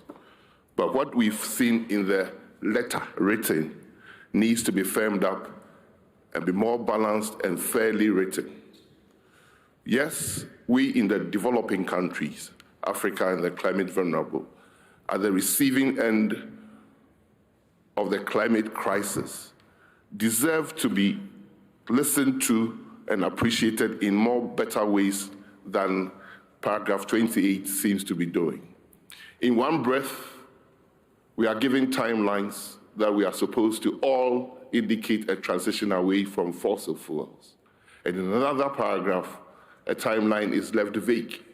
We think we should look at these 2050, 2030 timelines if we are going to stick to net zero as a point. You can't say developing countries that have recently found fossil fuels and using it for development should transition away from it by 2050. The emphasis on 2050. And then other greenhouse gas emitting, not CO, like methane, should just reduce in a manner that is appreciated. I don't think there's fairness there. We hope that, yes, a lot has been achieved with the funds and mitigation and adaptation, but going forward, in Baku and Berlin, we seem to probably be better paragraph 28. Thank you, Excellency, and we would upload our statement. Thank you. Thank you, Ghana. Iraq, you have the floor. Iraq, you have the floor. السيد الرئيس، في اليوم الأخير لمؤتمر الأطراف ال28 التغيرات المناخية في دبي، نتقدم بالشكر والتقدير للأشقاء في دولة الإمارات العربية المتحدة على حسن التنظيم والضيافة، ونتقدم بالشكر لرئاسة المؤتمر ولكم شخصيا لما بذلتموه من جهود لإنجاح هذا المؤتمر. إن جمهورية العراق تدعم ما جاء في كلمة الوفد السعودي الشقيق نيابة عن المجموعة العربية، ونؤكد على ضرورة الالتزام بما ورد في مبادئ الاتفاقية الإطارية واتفاق باريس، وبالأخص المسؤولية المشتركة لكن المتباينة والمسؤولية التاريخية في حدود ظاهرة الاحتباس الحراري، والسعي الجاد والحثيث في تحقيق الهدف العالمي في خفض معدل درجة الحرارة العالمية أقل من 2 درجات مئوية، ومواصلة الجهود لعدم وصولها إلى 1.5 درجة مئوية من خلال خفض الانبعاثات الغازات الدفيئة في جميع القطاعات ومن مختلف مصادر الانبعاثات دون تحديد قطاع أو مصدر معين للانبعاثات، مع إلزامية الخفض بالنسبة للدول المتقدمة كونها المسؤولة تاريخيا عن حصول مشكلة التغيرات المناخية، وطواعيته بالنسبة للبلدان النامية باعتبارها بلدان متأثرة بهذه الظاهرة، وبحسب ما تم تقديمه من وثائق المساهمات الوطنية وفقا للظروف والاحتياجات الوطنية. وبناء على ذلك نود بيان تحفظنا بخصوص ما جاء في المادة 28، إذ يجب أن لا نركز على نوع الوقود المستخدم، وإنما نركز على تحقيق التحول الآمن والعادل والتدريجي وبما يضمن العدالة الاجتماعية ومصالح الشعوب، مع التأكيد على مبادئ العدالة والإنصاف في تطبيق جميع عناصر اتفاق باريس بشفافية، والتي من بينها تعهد الدول المتقدمة بتمويل صندوق المناخ الأخضر ب100 مليار دولار سنوياً اعتباراً من عام 2020، وبما يسهم في دعم البلدان النامية في التكيف مع تأثير تغيرات المناخ في القطاعات الهشة المتأثرة والقابلة للتأثر بهذه التغييرات، لكي لا نترك أحداً خلف الركب. ونؤكد على ضرورة دعم الدول النامية بالموارد المالية اللازمة وبناء القدرات ونقل التكنولوجيا، وبما ينسجم مع تحقيق أهداف التنمية المستدامة ومكافحة الفقر والازدهار الاقتصادي وبناء مستقبل مرن مستدام للأجيال القادمة. يرجو العراق من الرئاسة الكريمة تثبيت ما ورد في أعلاه من ملاحظات كموقف رسمي لجمهورية العراق، شاكرين جهود جميع الجهود المتوافرة والوفود في هذه القاعة لجهودهم في إنجاح المؤتمر. ختاما، لا يفوتنا إلا أن نذكر إخواننا في فلسطين، حفظ الله فلسطين وشعبها ورحم شهدائهم وشافى جرحاهم. الهدف كوكب واحد، مستقبل واحد، أجيال واحدة، نعمل سوية على استدامتها. والسلام عليكم ورحمة الله وبركاته.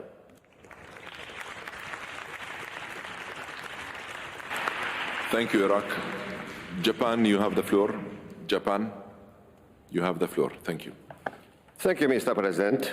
First of all, I would like to commend the efforts of the Presidency and all the parties for having reached this successful conclusion at this critical COP. I recall that we successfully adopted the decision on the funding arrangements and the fund responding to loss and damage on the very first day of COP28. Further, I welcome the successful conclusion of the first global stocktake under the Paris Agreement.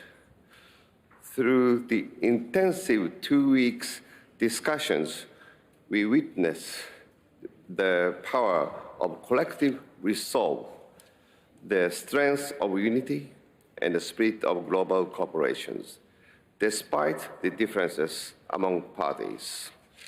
The climate crisis strikes every country, disregarding the borders and regions. Now, all parties must move forward and show the highest ambition towards 1.5-degree goal in the next NDC, and realize tangible emission reductions reflecting the outcomes of the global stocktake.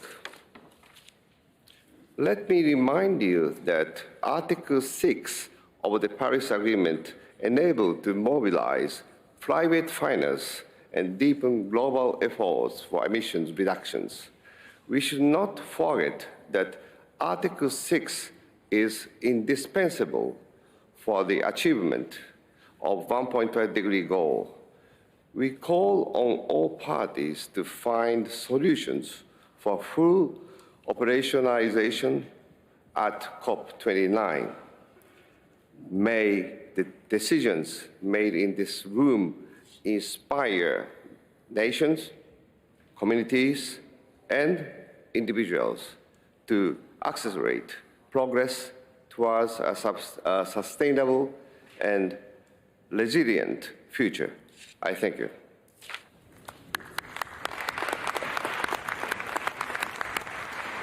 Thank you. I'd like to give Palau the floor. Palau, you have the floor.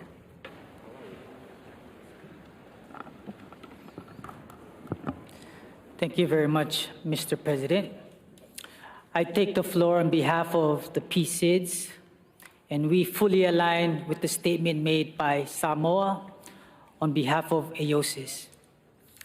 The UAE has set a new bar in the execution and organization of the COP, and we thank you, your team, and the UNFCCC Secretariat for your dedication and tremendous effort in bringing us to the outcome we stand on today.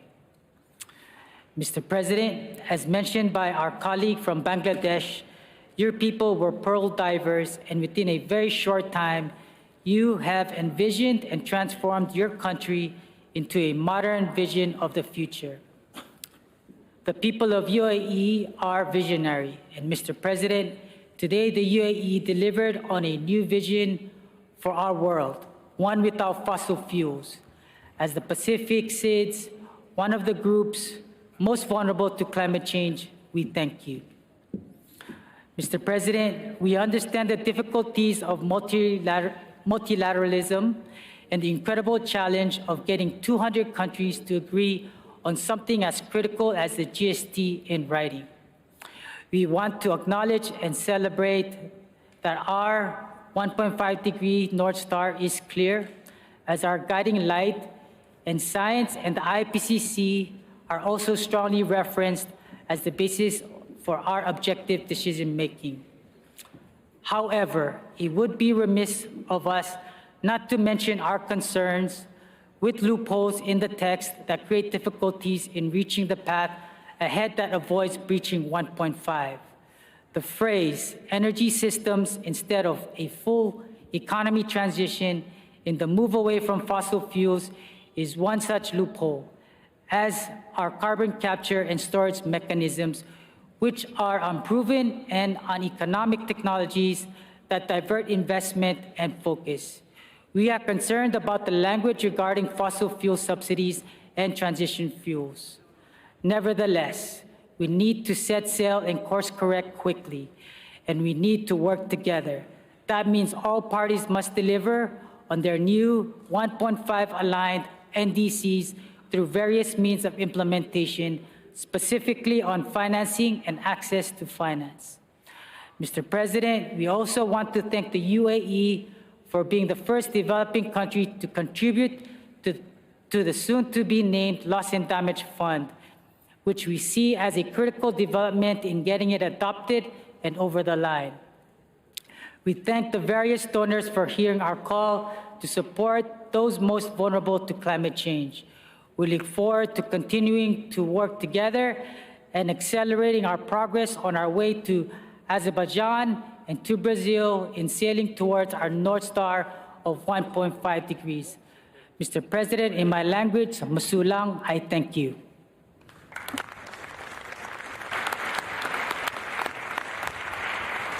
Thank you. Nigeria, you have the floor. Mr. President, Nigeria appreciates the leadership of the COP presidency and the government of UAE for hosting a wonderful COP28. We appreciate the progresses that have been made at this COP and the good prominence that is given to nature-based solutions. As well captured in our national statement of Nigeria during the opening plenary, despite the heavy burden of climate change on Nigeria, Nigeria will continue to play a part in fighting the menace of climate change. Science has shown clearly that developing countries like Nigeria have minimal contribution to climate change, yet we are the most vulnerable to the adverse consequences. There are widespread evidence of damage caused by climate change affecting sustainable development goals and sustainable development. Particularly, climate change presents huge challenges to Nigeria's current development priorities, especially in the area of food security, ending poverty, economic growth, job creation, access to capital, inclusivity, and national security. Currently, in Nigeria, we're on the path of implementing sectoral policy measures, which includes the ETP, developing long-term, low-emission development strategies, climate change, and mitigation initiatives. There is no doubt, Mr. President, that the text just adopted is leaving a lot of African and Nigerian questions unanswered. Some of those questions were briefly itemized by Zambia, speaking on behalf of the African group. The questions on means of implementation, quadruple adaptation finance, and so on, needs to be answered. Nigeria, therefore, aligns with the statement made by our broader developing countries, including Ghana, Iraq, and Senegal. We note that some of the outcomes of COP28 could become suffocating to economic growth of developing countries, which should not be the goal of climate actions. To move the world in a just, equitable manner towards 1.5, the developed countries need to be more forthcoming in providing support to developing countries like Nigeria in the form of large-scale investment, technological transfers, capacity building, and funding. I thank you for your attention.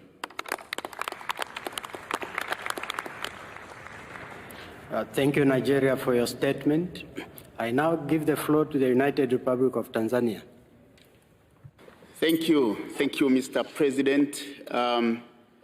Excellencies, my delegation sincerely expresses its gratitude to you, Mr. President, for your leadership that has brought us to this historical moment. The adoption of the UAE consensus on GST, on the GGA, the Just Transition Work Program, loss and damage, and many other decisions is not only historical, but also reaffirms the UAE's vision that the world can indeed collectively unite, act, and deliver on climate action in an inclusive manner. Mr. President, when we came here as a delegation, we had a mission that has now partially been fulfilled by adoption of these decisions today. The operationalization of the Loss and Damage Fund here in Dubai and its early capitalization, in particular by the UAE, will go down into history under your name. Mr. President, the adoption of the UAE consensus is not only crucial for the United Republic of Tanzania, but for the continent as well. It is now a guiding decision to all parties to scale up their actions towards the 1.5 degrees agenda. The decision is particularly important towards availing adequate means of implementation for the decisions agreed today. It is extremely critical that all adaptation and mitigation actions are linked to adequate financing, technology, and human capital development.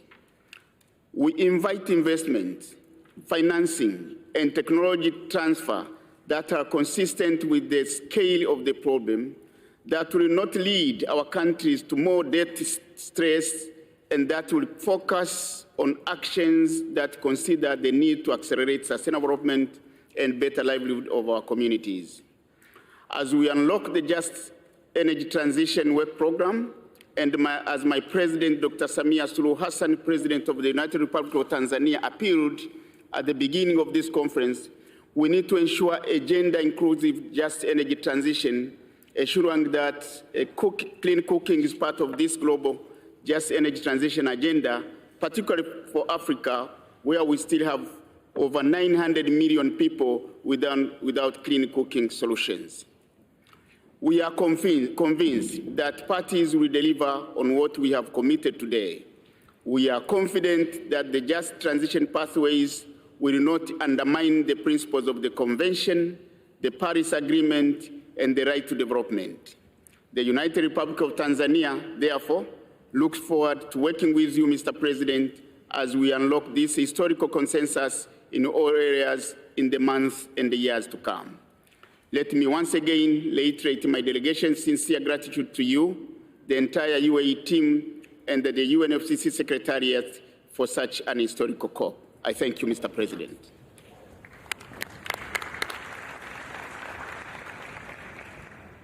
Thank you, Tanzania. New Zealand. Thank you, Mr. President. I start by aligning with the statements made by Australia on behalf of the Umbrella Group.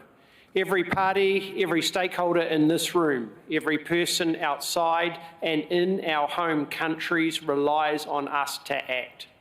We started with a historic decision on day one, operationalising the fund for addressing loss and damage. We looked to build the framework for the global goal on adaptation, and we have done so. On mitigation, we came to Dubai, looking to follow our guiding star of 1.5 and to limit warming to 1.5 degrees. While there is hard work to do, with the decision on the global stocktake, we have taken a crucial step to move forward. This year is a turning point for the global energy system. First, the International Energy Agency has shown that the demand for fossil fuels will peak in this decade.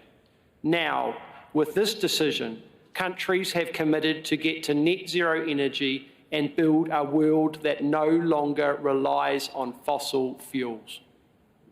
This makes a clear signal to the global economy and markets, a shift in global investment, and the beginning of the permanent global decline for fossil fuels. Parties have agreed to align their next NDCs with limiting warming to 1.5 degrees and make them cover all sectors, all gases. New Zealand recognises the work of the Alliance of Small Island States, first to establish a 1.5 degree limit and now to ensure that we deliver it. New Zealand acknowledges the serious concerns raised by Samoa on behalf of the Alliance of Small Island States. We will act on the science. New Zealand stands with our Pacific neighbours, and we reaffirm our commitment to you and your future. New Zealand knows that the hard work to implementation is ahead, and we must not delay. But, President, we are proud to stand shoulder to shoulder with you and others in this room to take this step forward. Lastly, New Zealand thanks deeply our hosts of the UAE and President Dr. Sultan Al Jaber for their exceptional hosting and leadership. Thank you all, colleagues. Tēnā koutou, tēnā koutou, Katoa.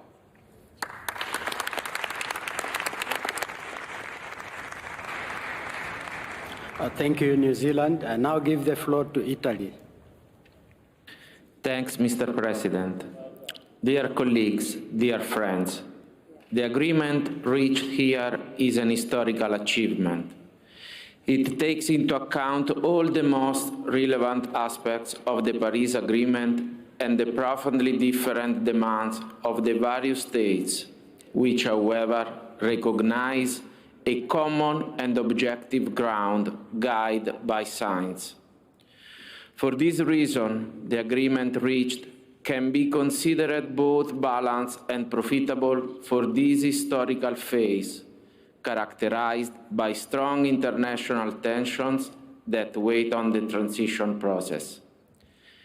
Italy, within the framework of the European commitment, has been engaged and determined until the last moment for the best possible result. About fossil fuels, in the agreement, there is a clear message of acceleration towards their progressive elimination, recognizing their transitional role. We have for the first time a common language on transitioning away from fossil fuels for net zero emissions by 2050. The agreement highlights the need for deep and rapid reductions in greenhouse gas emissions within a framework of strong affirmation of renewable energies, energy efficiency, and a key role both for nuclear energy and hydrogen. Of particular importance is also the emphasis placed on the need to reduce emissions in transportation with zero and low emission vehicles. I also want to recall the valuable legacy of this COP in helping developing countries and those affected by climate catastrophes, thanks to the excellent work and valuable results carried out by the UAE presidencies and by all the members of the delegations that have worked tirelessly to reach the goal. Italy in Europe has been among the largest contributors to the loss and damage fund with 100 million euros, while throughout a series of bilateral agreements, it has sought to strengthen the development of projects aimed at adaptation and energy efficiency in areas such as the Middle East, Africa, America, as well as Ukraine. This is an historic moment for us, but even more for our younger and next generations, who must have a central role tackling climate crisis towards a net zero emissions future starting from today. I thank you.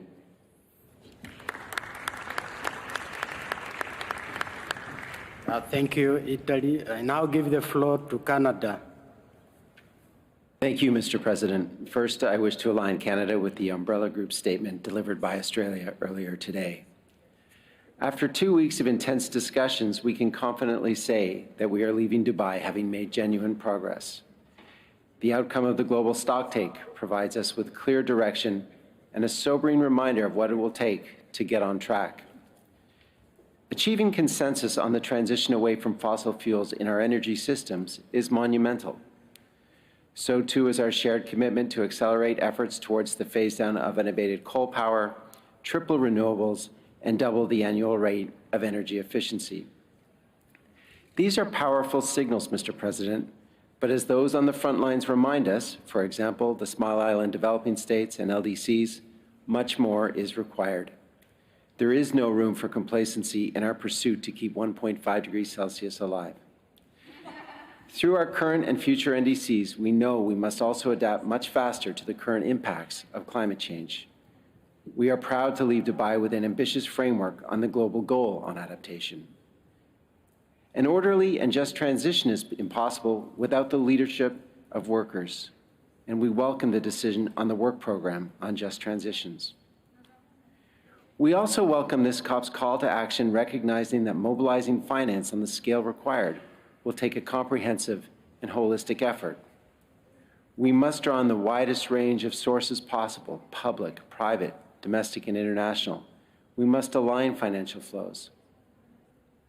While we note many positive outcomes overall, Mr. President, the emphasis on human rights, as Norway has said, is not as strong as it needs to be. For Canada, human rights and the rights of Indigenous peoples must always be respected, promoted, and fulfilled as an integral part of climate action. Finally, Mr. President, let me express our immense gratitude to the UAE COP Presidency team and to the UNFCCC Secretariat. Canada stands ready to support you and work with you. Thank you. Merci.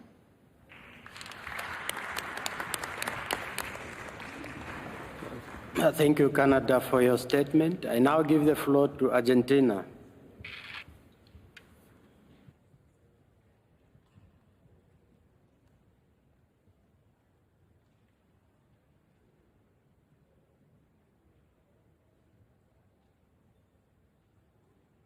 Estimado señor presidente y colegas, en nombre de la Argentina, Brasil y Uruguay, quisiera agradecer a Emiratos Árabes Unidos por el éxito de la organización y resultados de esta COP. Llegamos a Dubái con muchas expectativas y también incertidumbres respecto al grado en que iban a poder cumplirse nuestras ambiciones, pero después de 2 semanas de arduo trabajo quisiéramos resaltar algunos logros. En la sesión de apertura, un gran paso ha sido la adopción de la decisión por la cual se operacionalizó el Fondo para Pérdidas y Daños, el cual recibió también importantes promesas por parte de países desarrollados, así como de países en desarrollo. Siendo una muestra de la capacidad de la comunidad internacional para movilizar recursos cuando se tiene la convicción. En el cierre de esta COP, se concluyó el primer balance global, uno de los mandatos del Acuerdo de París. Fueron discusiones arduas que resultaron en el consenso de las partes en mantener la ambición con base en la ciencia. Asimismo, logramos adoptar un marco para el Objetivo Global de Adaptación, prioridad fundamental para los países en desarrollo. Celebramos también la operacionalización de la Red de Santiago, que permitirá la provisión de asistencia técnica para los países en desarrollo, para evitar, minimizar y abordar las pérdidas y daños, catalizando la asistencia técnica de las organizaciones, organismos, redes y expertos. Respecto a la decisión de caminos hacia transiciones justas, como países en desarrollo nos alegra que también se tome conciencia de la importancia de lograr transiciones que contemplen todas las dimensiones del desarrollo sostenible, contemplando la erradicación de la pobreza basadas en las prioridades y las necesidades nacionales. En relación con el financiamiento, esperamos que los acuerdos alcanzados permitan cumplir también con los compromisos presentes en la Convención Marco de Naciones Unidas y su Acuerdo de París, particularmente el compromiso incumplido de los países desarrollados en proveer el financiamiento necesario para que los países en desarrollo logremos implementar las medidas climáticas y alcanzar el desarrollo sostenible en sus 3 dimensiones. A este respecto, el nuevo objetivo colectivo cuantificado será clave. En 2024 debemos trabajar para mantener el nuevo objetivo operacionalizado y en pleno funcionamiento en 2025. La capacidad de alcanzar el objetivo del Acuerdo de París y mantener su ambición depende de la voluntad de los Estados parte. La ciencia es muy clara respecto a la urgencia que enfrentamos. Depende de nosotros tomar las medidas necesarias para evitar el aumento de temperatura que, en caso de actuar, resultaría intolerable para la vida en la Tierra. Esperamos que los logros alcanzados en Dubái nos permitan continuar avanzando en la implementación de la Convención Marco y su Acuerdo de París y continuar con el mismo espíritu de ambición en la próxima COP, que tendrá lugar en Azerbaiyán, y en la COP30, que tendrá lugar en Belén, Brasil. Felicitamos a ambos por su elección y aseguramos nuestro total apoyo y compromiso. Muchas gracias.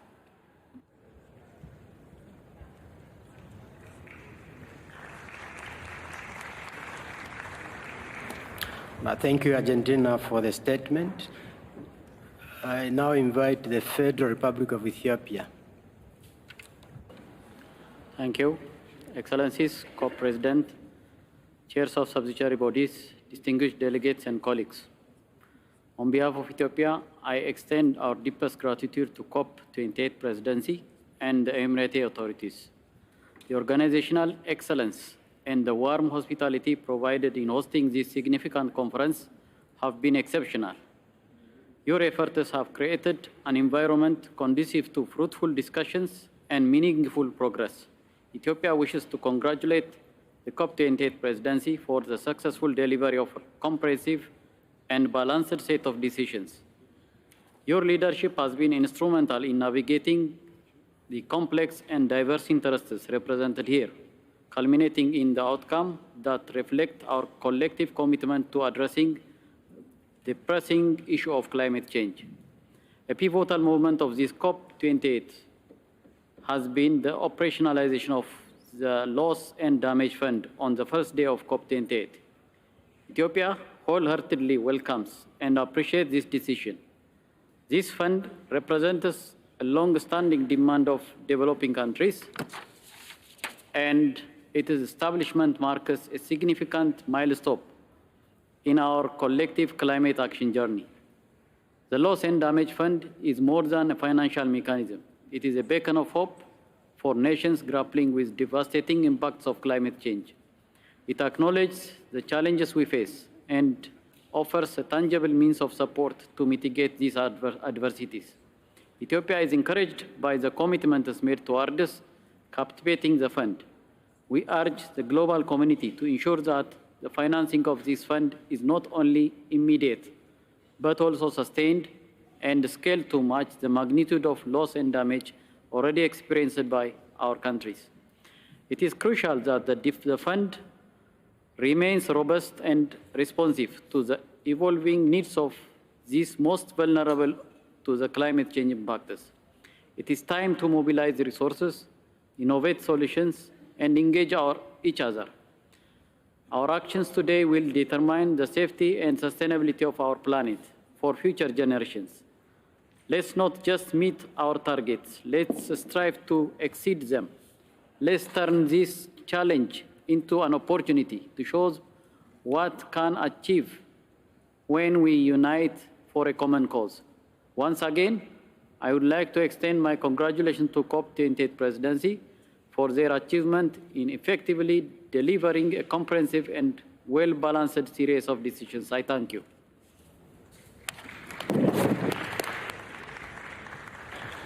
Thank you, Ethiopia. The Maldives. Thank you. Excellencies, at the outset, I would like to align my statement with the statement delivered by Cuba on behalf of G77 and China, and with the statement delivered by Samoa on behalf of IOCs. Mr. President, Maldives wishes to express its deep gratitude to the government of the United Arab Emirates, its people, especially to the people of Dubai. Your warm hospitality and exceptional leadership have greatly contributed to the outcomes that we have just achieved. Over 3 decades ago in Rio, the international community acknowledged SIDS as a special case for sustainable development, recognizing us as the most vulnerable group of communities. We stand firm in reiterating that SIDS should remain as a special case due to our inherent vulnerabilities. Since COP26, we have made it a priority to engage in Glasgow Sharm el-Sheikh work program on the global goal on adaptation, including informally launching the work program in the Maldives in May of 2022. We welcome the conclusion of the work program and the adoption of the framework.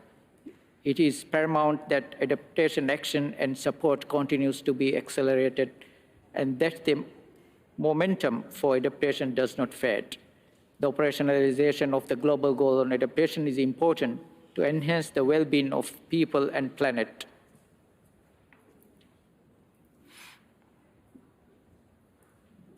And provide direction to undertake transformational adaptation actions in key areas of food security, water, health, ecosystem, and infrastructure.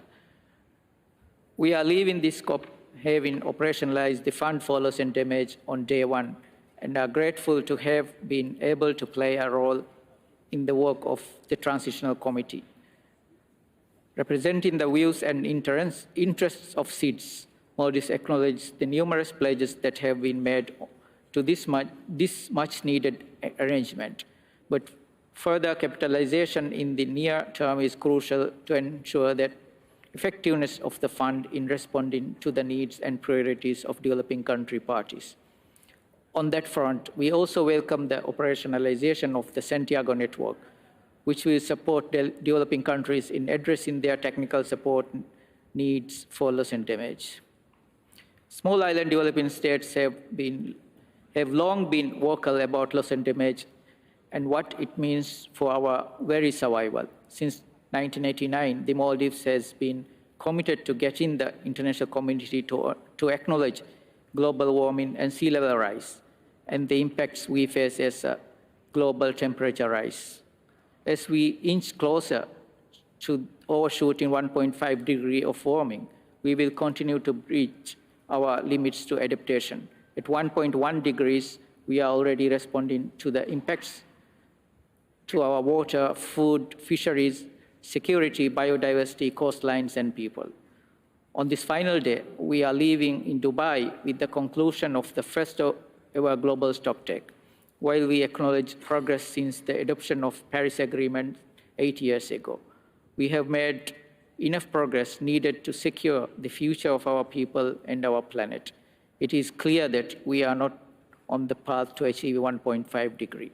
We cannot be clearer.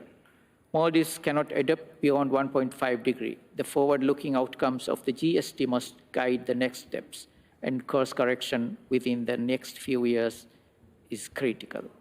The science tells us that we can course correct, but for that we would need enhanced means of implementation. We must mobilize finance at scale and speed required, simplify access, remove red tapes, enhance capacity building, and increase technology transfer.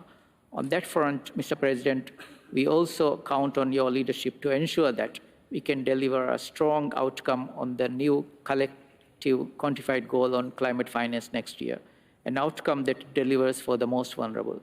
Mr. President, before I conclude, I wish once again to reiterate the crucial need for our collective decisions and actions to be in line with 1.5 degrees and ensure it is within reach. I would also like to congratulate Azerbaijan for hosting the upcoming COP29. We wish Azerbaijan a successful COP ahead. I thank you, Mr. President.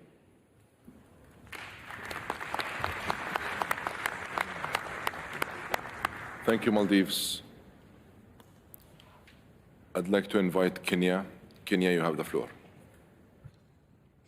Thank you, Mr. President. Let me begin by commending you, Mr. President, and your team for the great work throughout this COP. It has been so refreshing to see how you sought to accommodate everyone and build bridges through solidarity, and how you genuinely sought consensus by continuously consulting with all groups. The adoption of the UAE consensus at a record time, the operationalization of the Loss and Damage Fund, and the many pledges and declarations at this COP all attest to the efficiency and the commitment of the UAE to deliver a different COP, a COP for all, and we thank you, Mr. President. We align with the statement made earlier by Zambia on behalf of Africa. Mr. President, the outcome of COP28 sends the right signals to the world, with reaffirmed commitment to the 1.5 goal, committing all to accelerating action, especially in this critical decade, on the basis of science and equity. The launch of the roadmap to Mission 1.5, we believe, will keep us all focused on the North Star. The commitment to tripling renewable energy by 2030 and doubling energy efficiency, with 2050 as the target year for global net zero, is a strong acknowledgement that renewables is the future. We would like, however, to reiterate the reality of the African continent as captured in the Nairobi Declaration of the African Climate Summit, which is the need to increase the current renewable energy capacity of the continent from 56 gigawatts to 300 gigawatts by 2030, almost 5 times increase, in order to achieve climate-positive growth and provide electricity to the 600 million people without energy access and to the almost 1 billion people without clean cooking. The emphasis on conservation and protection of natural ecosystems, including oceans and coastal ecosystems and ocean-based mitigation actions, is a great message for the biodiverse rich countries. Mr. President, the importance of adaptation for developing countries cannot be overemphasized. The adaptation language could have been better, especially on quantifiable and measurable targets and timelines, as well as on roadmap to scaling finance with specific numbers. On finance, Mr. President, we welcome the strong narrative building in the document. The recognition of the positive connection between sufficient fiscal space and climate-resilient development, the call for urgent financial system reform to support achievement of Paris goals, the call on MDB's shareholders to align and scale up funding, the call for scale-up grant-based concessional finance and non-debt instruments, all are positive and necessary steps that require implementation and follow-up in the financial forums to enable debt-distressed countries adapt to worsening climate impacts. These cannot be incremental steps, but a set of coherent and urgent actions that result in a systemic shift necessary for the change that leads to equality and inclusion. Mr. President, we all applaud the call to transition reached here, but this can only be achieved with the right investments. It's about access to affordable, accessible, and adequate financing for climate-positive growth for all in a fair and equitable world. We look forward to working closely with you and all parties on all these issues, especially the UAE new financial framework, including accelerating the ongoing work on innovative sources of finance, a number of which were launched here. Finally, on the matter of hosting the Santiago Network Secretariat, Kenya, as the only UN headquarters in the Global South, with the biggest UN campus, offers and is ready to be the host of the Secretariat if successfully selected. Mr. President, this COP was a historic conference, and once again, we thank you and UAE for the tremendous leadership and the success of COP28. I thank you.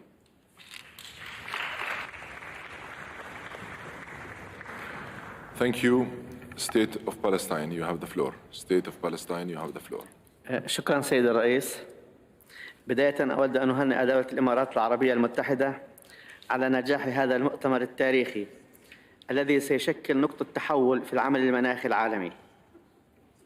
إن تعزيز العمل المناخي يهدف إلى الحماية والحفاظ على حقوق أبنائنا وأطفالنا ومستقبلهم، ولكن ما يحدث في دولة فلسطين التي ترزح تحت الاحتلال الإسرائيلي وتعاني من انتهاكاته وانتهاكات مستوطنيه للبيئة الفلسطينية وحربه الحالية على غزة والإبادة الجماعية والتهجير القسري لأهلنا، ضارباً بعرض الحائط اتفاقيات حقوق الإنسان وقتل الأطفال والنساء، ويعقد مهمتنا في مكافحة تغير المناخ.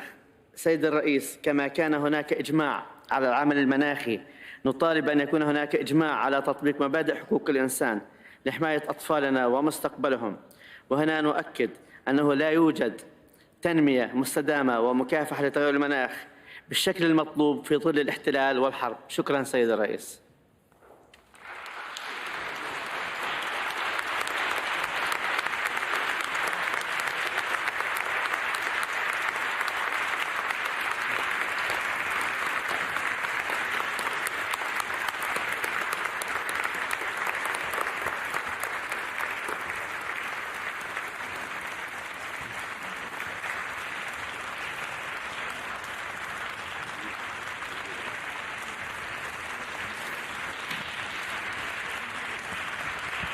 Thank you.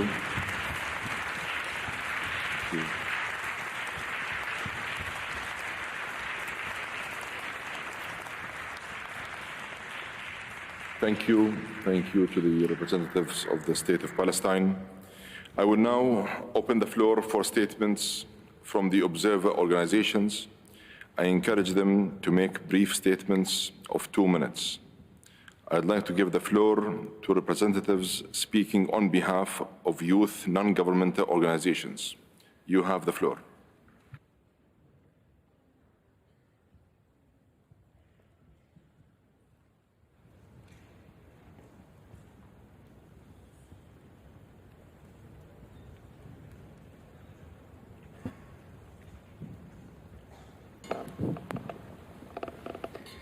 We, the young people, stand before you, not as individuals, but as a collective voice of children and youth worldwide that struggle against genocide, colonialism, militarism, and occupation, and how it's inextricable from climate justice.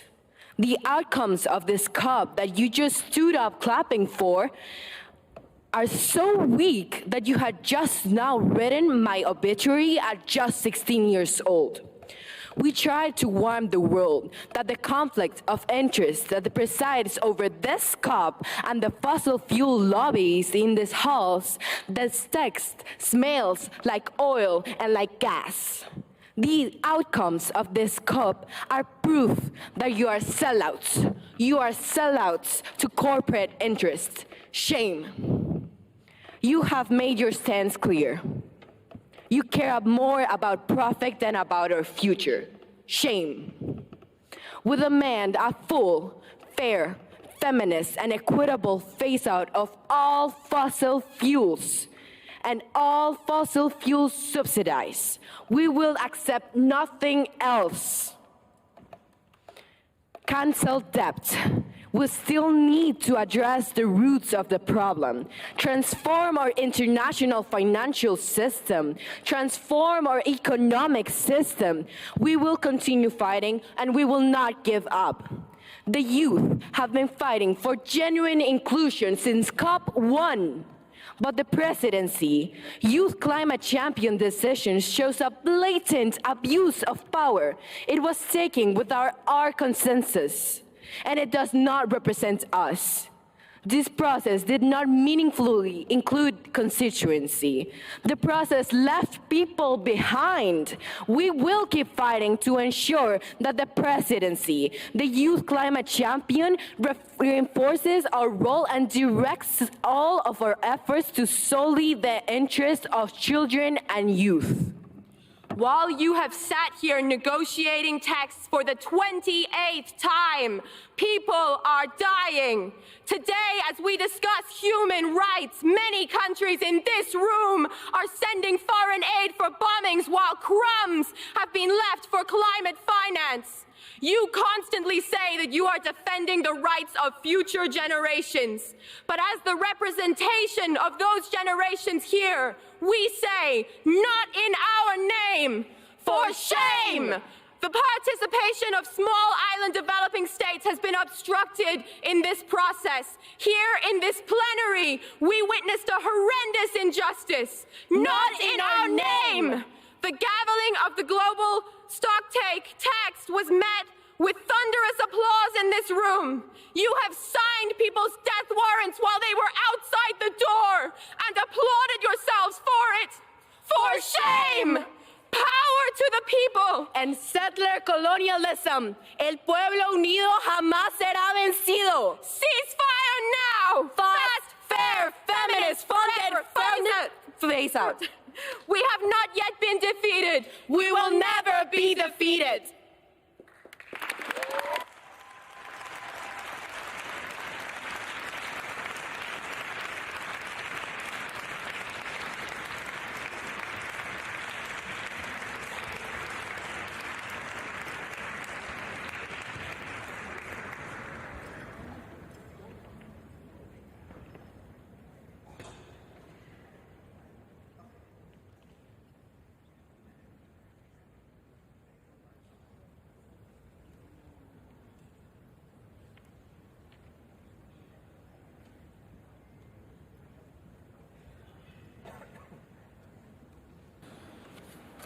Thank you. And I've said this many times, and allow me to repeat it one more time. I've said in all my meetings with observers, with civil society, with NGOs, with all relevant stakeholders, and I'll say this again, You will continue to stay very high on our agenda.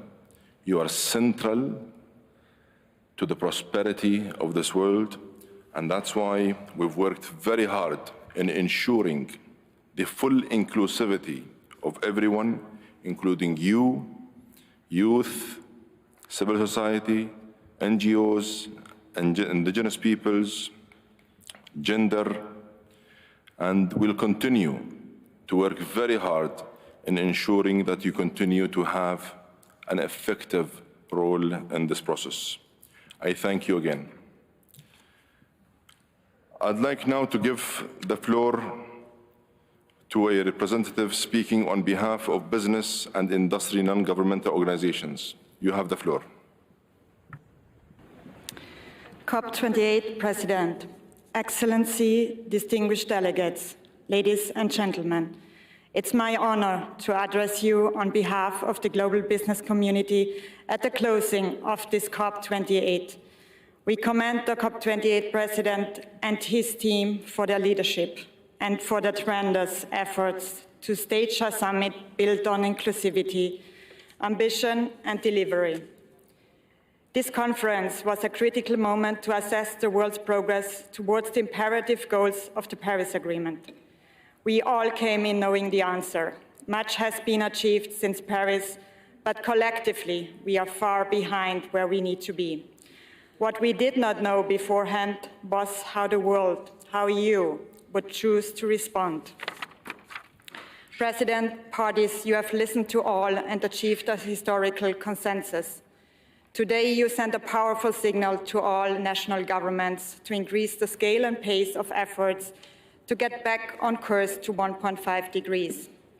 The operationalization and initial pledges to the Loss and Damage Fund already on the first day, a critical first step. The energy package with clear goals give clarity, direction to the global business community. The call to deliver enhanced NDCs between now and next year, progress on the new arrangements for adaptation.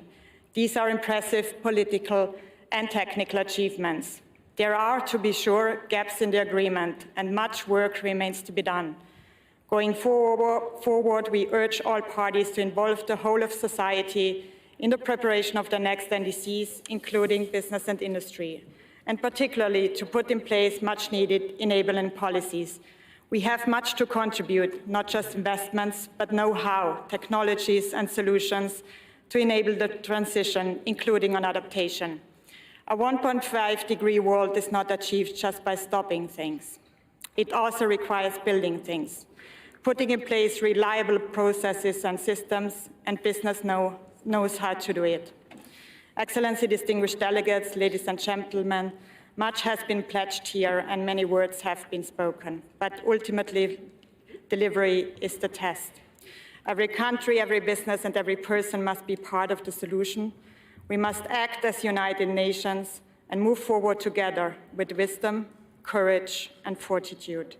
This is the only way to build a just, sustainable, and prosperous world. Shukran, I thank you.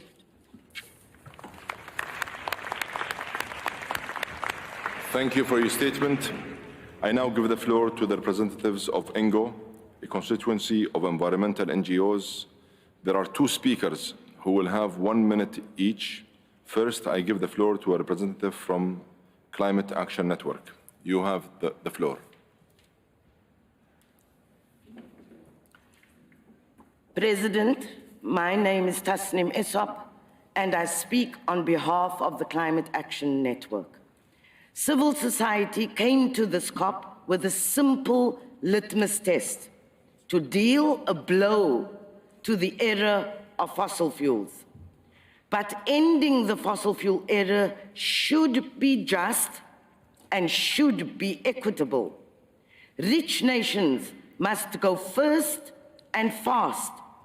They should start by stopping their expansion and licensing of all new fossil fuel projects, including gas, right now.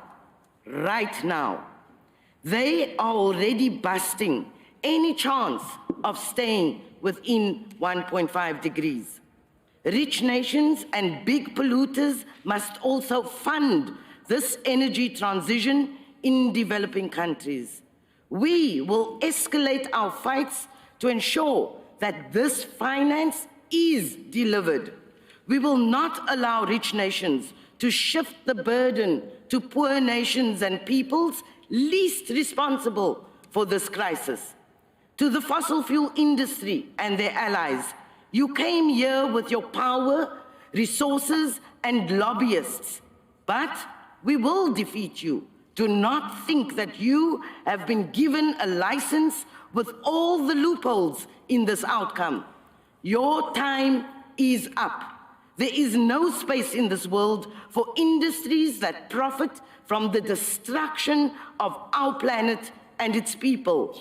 No place for fossil fuels and no place for militarization. Cease fire now, end fossil fuels, fast, fair, and funded. I thank you.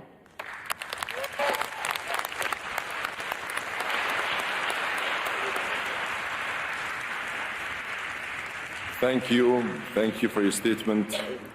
Next, I give the floor to a representative from Demand Climate Justice. You have the floor. COP28 Presidency. My name is Emiliana Reynoso, and I speak on behalf of ENGO, DCJ Demand Climate Justice. I come from Chile, a region with sacrifice zones where the fossil fuel industry has destroyed the land, polluted our waters, poisoned our people, and left us locked into poverty. We are on the front line of the climate crisis and cannot afford more extractivism in our territories. This green colonialism needs to stop now. Let me be clear. This outcome is full of hypocrisy of the global north. Mentioning fossil fuels means nothing without equity and justice, without grant-based finance. It means nothing if it promotes dangerous loopholes such as carbon capture and storage. It means nothing if global north countries do not do their fair share. A fossil fuel phase-out requires a just and equitable transition of our energy systems and economies. With proper means of implementation, human rights, common but differentiated responsibilities, and real international cooperation. 500 years of colonialism. This outcome deepens that unjust system. COP28 has served developed countries to continue oppressing developing countries. We are poor because the ground we tread is rich. This development model develops inequality. At COP28, we didn't ask for charity. We demanded justice, and you fail us. This outcome is not historic. It is shameful.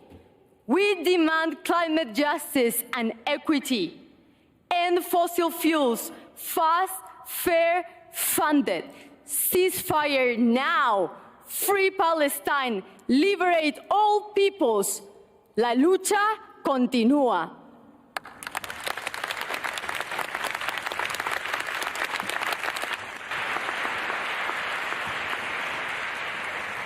Muchas gracias. Thank you very much for such a rich and informative statement. I'd like to give the floor to a representative speaking on behalf of farmers, a constituency of farmers' non-governmental organizations. You have the floor. Thank you, Mr. President, for your charisma and the UAE's unique hospitality. This is Jakir, a farmer from East Huzonkati, Goila, Bangladesh. And I'm representing on behalf of the farmers across the world in the farmers' constituency who are on the front line of climate impacts. Farmers had high expectations of a COP that started by putting agriculture high on the agenda, with the launch of the UAE Declaration on Sustainable Agriculture and Climate Action. We welcome the UAE consensus, but farmers' ambition has not been recognized here in Dubai. First, we are extremely disappointed by the outcome of the Sharm Joint Work on Agriculture. The failure to agree on the roadmap is a failure to deliver for farmers. It is time to stop debating process and get on with the important work of implementation. Second, we are dismayed that the first GST failed to acknowledge the important role and need for active engagement of farmers in addressing and responding to climate change and enhancing ambition. We deeply believe that farmers' voice must be heard. We call for a greater consideration of our priorities in all decisions that impact us all.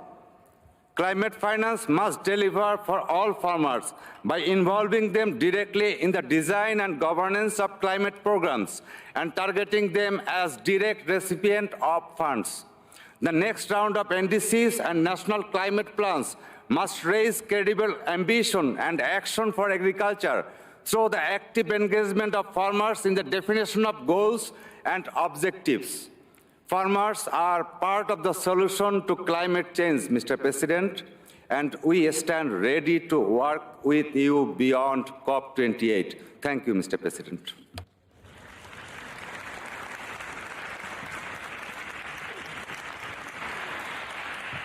Thank you for your statement. I'd like to give the floor to a representative speaking on behalf of indigenous peoples' organizations. You have the floor. Bojo, Anin, hello. My name is Sarah Hansen, and I am an Anishinaabe youth from Bitigan, Nishnabeg on the north shore of Gitchigami of Turtle Island in what is colonially known as Canada. Firstly, we would like to thank the COP Presidency and all the parties that supported Indigenous peoples this year and recognized our role as the guardians of Mother Earth. In particularly, we thank the COP Presidency for the dialogue with our caucus, especially with our Indigenous youth. Thank you for the compromise decision, but we would like to remind all of you that we cannot compromise for our Mother Earth. We cannot compromise with protecting all living beings. We must act respectfully and reciprocally for the very being that provides us all life. Yes, in this COP, you see Indigenous leaders and Indigenous youth in every corner of the venue. We are indispensable to climate action and decision at all levels, but yet our rights and knowledge continue to be relegated to the sidelines in negotiations and established youth spaces. We are not here simply for your photo opportunities. We are rights holders under the UN Declaration of the Rights of Indigenous Peoples, and we must be at the decision-making table. Why are we seeing greater numbers of oil and gas lobbyists, including in the closed-door negotiations? These individuals outnumbered Indigenous delegates 7 times over. They've been given a green light to continue developing on our lands in the name of green colonialism and false solutions. The just transition cannot be an excuse for the extraction of minerals on our lands. We will not allow our rights to be diminished, undermined, combined, or confused in any way. Regardless of the power imbalances and lack of transparency in the negotiations, we remain committed to ensuring that our voices, our solutions, and our wisdom guide the development of an effective climate strategy. This includes keeping the 1.5 degrees Celsius target alive and transforming from the colonial capitalist systems that created this crisis and continue to commodify the sacred. Empty pledges and promises cannot resolve the climate crisis. Our inherent collective rights, knowledge systems, and participation have continued to be overlooked in the global stocktake, and we are worried about the Article 28 implementation, including Article 6, loss and damage, climate finance, just transition, and adaptation text adopted this morning. We are frontland defenders, stewards, and keepers of sacred relationships and knowledge necessary for a sustainable future. Our peoples have been sounding the alarms, and science has finally caught up with what Indigenous people have already known for generations. You must listen. Failing to do so further puts Indigenous peoples and the world at extinction. Our Indigenous knowledge, our ways of life, and solutions will bring forward the future we all need.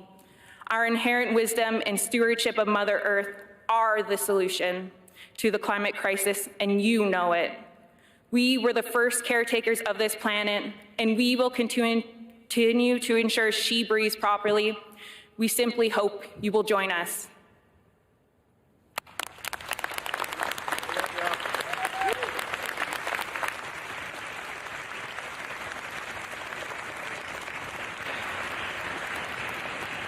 Thank you for your statement. I'd like to give the floor to a representative speaking on behalf of local governments and municipal authorities. You have the floor.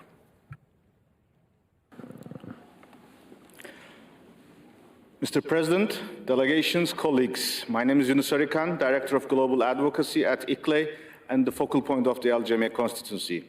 Here in Dubai, hundreds of towns, cities, and regions, together with their leaders, staff, and their networks, witnessed and supported leapfrogging of the global climate regime into climate emergency mode. We commend you, Mr. President, high-level champion Razan Mubarak, and all UAE COP28 team, supported by the UNFCCC Secretariat, for your leadership, vision, passion, hospitality, and the inclusive approach for this remarkable milestone.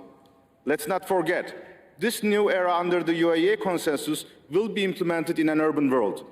Therefore, we particularly welcome, in particular, the paragraph 161 of the Global Stocktake and paragraph 9 of the Global Goal on Adaptation with explicit references to multi-level action and direct subnational access to loss and damage, amongst other COP28 outcomes. We also welcome the roadmap to Mission 1.5-degree initiative of the 3 COP presidencies. We hope the COP presidency CHAMP initiative to enhance multi-level action in 2025 national climate plans can support this effort effectively. Thus, we commend more than 70 nations that endorsed CHAMP initiative and invite others to join us towards Belém. After Dubai, the LGMA constituency will transform local stocktakes experience into annual town hall COPs in thousands of cities and regions globally as an additional innovation in this era of climate emergency action. 2 days ago, in this plenary hall, Mayor Barrow from Tarawa Island in Kiribati asked ministers to help him for a positive legacy to his 3-year-old grandson. We are confident that through the UAE consensus, Mayor Barrow and more than 500 subnational leaders joining COP28 in Dubai can offer hope to their community and future generations. Personally, I also believe here in Dubai, the UNFCCC community assured that we paid our dues to many of our fallen heroes over these years, like from Yoko Waller Hunter to Hugh Sealy and to Salim Hook. They can now rest in peace, and new generations of change makers can take this legacy forward. Shukran.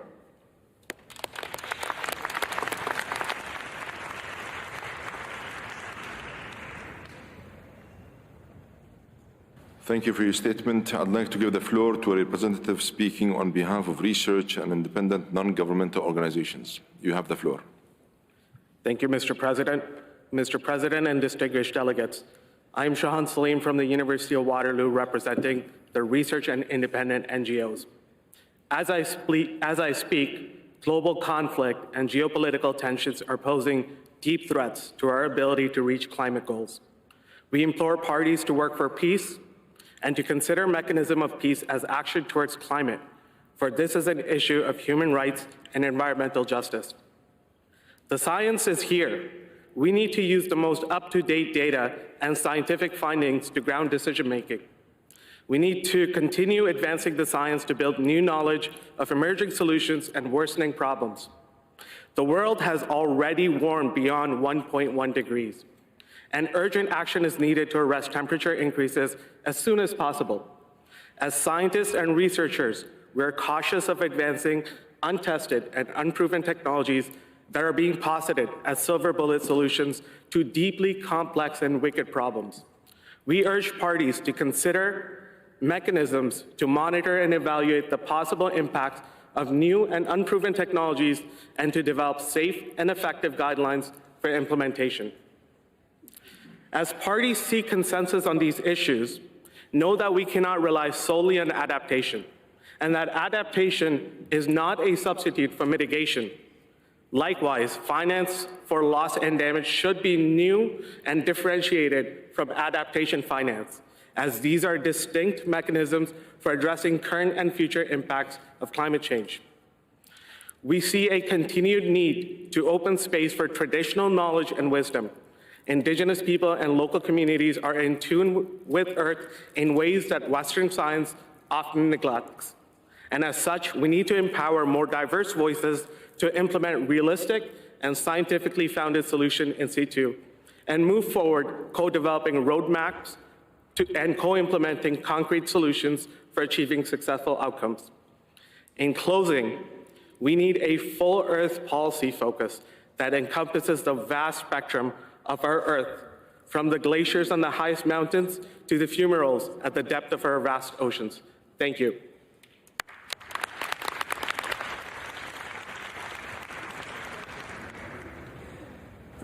Thank you for your statement. I'd like to give the floor to representatives speaking on behalf of trade unions, non-governmental organizations.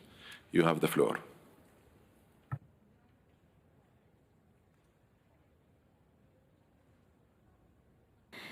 Dear Chair and delegates, my name is DJ from Canada. I'm Dan from Australia. We speak on behalf of the global trade union movement. With this agreement, the parties are sending the world a clear message. We are dangerously far behind. There is an enormous amount of work to do, and we still haven't committed to actually doing it. The how remains unclear.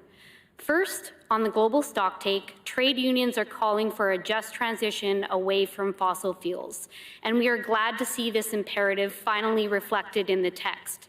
But the text also includes, as referenced by many parties, many loopholes that do not inspire confidence that the parties will do what is necessary in the best interests of workers and all people. The GST acknowledges that a huge ambition gap exists to reach our 1.5-degree goal, and then it refuses to actually fill it. It's a similar story with climate finance. The final agreement acknowledges that a huge ambition gap exists, but again, it fails to fill it. Despite progress on the Loss and Damage Fund, we are still nowhere near mobilizing the level of finance urgently needed by developing countries, especially on adaptation. Looking to COP29, our labor demands need to be integrated in the climate financing through the NCQG. Finally, on just transition. For the first time in the UNFCCC process, the Just Transition Work Program has firmly established the recognition of labor rights, and social protection has been included under adaptation. These represent real steps forward for workers everywhere. But the GST tells a very different story. Workers and our trade unions aren't mentioned once in the document. This is not an oversight. This is suppression, and it is deliberate. There are parties here that are afraid of workers, afraid of a world in which people get paid honest wages for honest work. This isn't us begging for scraps. You need us to negotiate effective climate solutions, but also to do the actual work. Who do you think is going to build the solar panels and the wind farms and the public transit systems? Who do you think is going to care for the sick and wounded after the fires and the floods? Without the active participation of all workers, the transition will not work. Billions of people across the world are workers. The Union Confederation officially represents 200 million of us in both the formal and informal economies in 165 countries. But we stand with every single worker in calling for a just transition to a climate-safe future that is actually aligned with the 1.5-degree goal. Mr. President, as a proud Jewish trade unionist, I'll end by saying, ceasefire now. Thank you.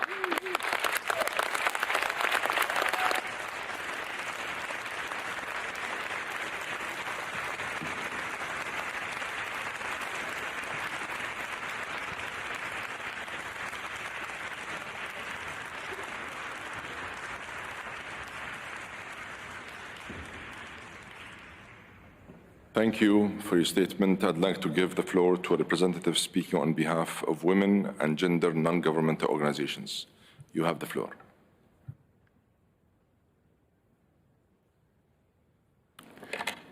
We speak today on behalf of the Women and Gender Constituency, representing feminists from across the world and building on the power of the MENA Feminist Task Force, whose voices must be listened to.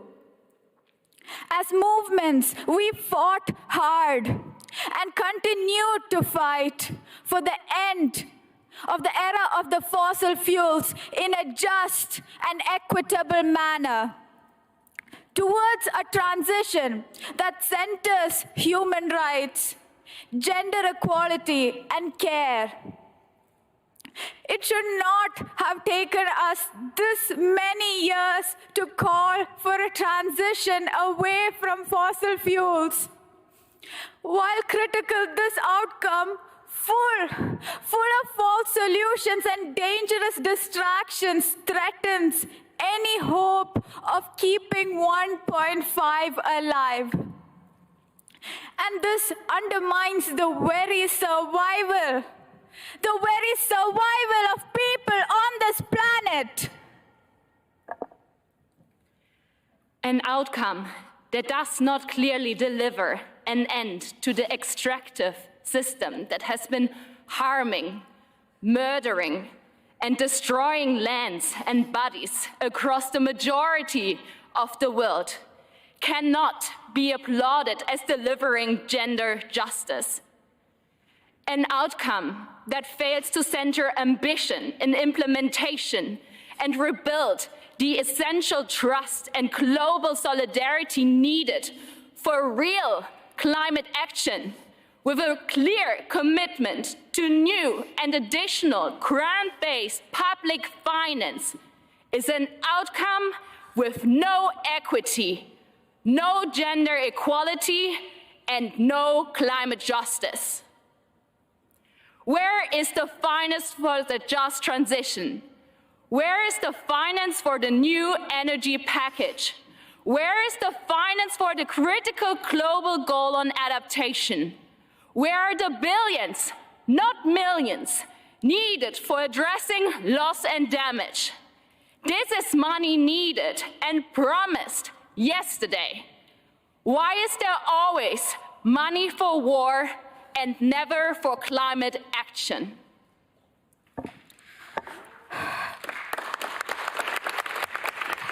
We are deeply committed to dismantling oppression and inequalities perpetuated by militarized, fossil fuel-driven colonial powers, bearing witness to the genocide in Palestine, the atrocities in Sudan and Afghanistan and the Congo, and in many regions around the world.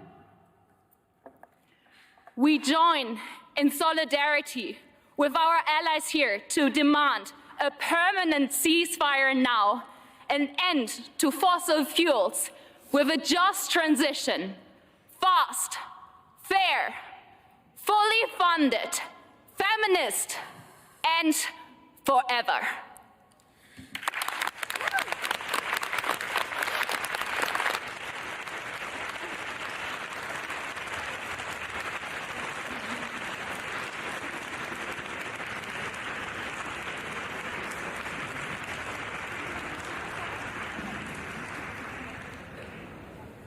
Thank you all for your great statements. We have now reached the end of our joint plenary meeting. Delegates, colleagues, and friends, I must say that you did it. You delivered. This is a true victory of multilateralism. This is a victory of unity.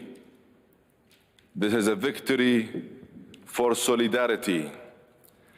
This is a victory for true collaboration, for international partnership, and for international cooperation. It is a true victory for those who are sincere and genuine in helping address this global climate challenge. It is a true victory for those who are pragmatic, results-oriented, and are driven by the science and led by the science. It has been my privilege to help guide this process and help bring a historic turning point that puts the world back on track to keeping 1.5 within reach. We have practiced what we have been preaching, and we delivered a true roadmap that will put us back on the right track and that will help course correct. I also want to thank the very many people that are in this room and that are outside of this room, representing civil society, indigenous peoples, the business community, the faith leaders, local leaders, and many others that I know for a fact have helped better inform this process and have contributed in a big way to achieving this historic result. I would also like to recognize two very special individuals, Gianni from my team and Annette.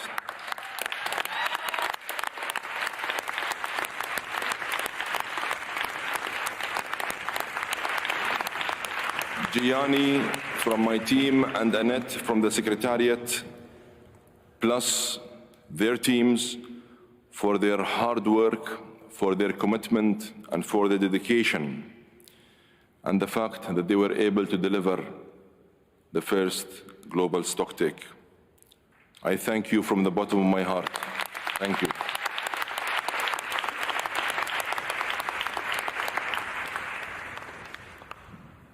I want to emphasize one very important point. This result of this historic, game-changing result is a testament to the power of inclusivity. And it is, in fact, this inclusivity that will be key to translating this political decision into real and tangible results in the real world. Allow me to say, I thank you all for your understanding, for your engagement, for your guidance, and for your continued support. Without you all, this would not have been possible. I thank you, and I appreciate all your efforts. Please enjoy the rest of your stay here in the United Arab Emirates, and safe travels to all. Thank you.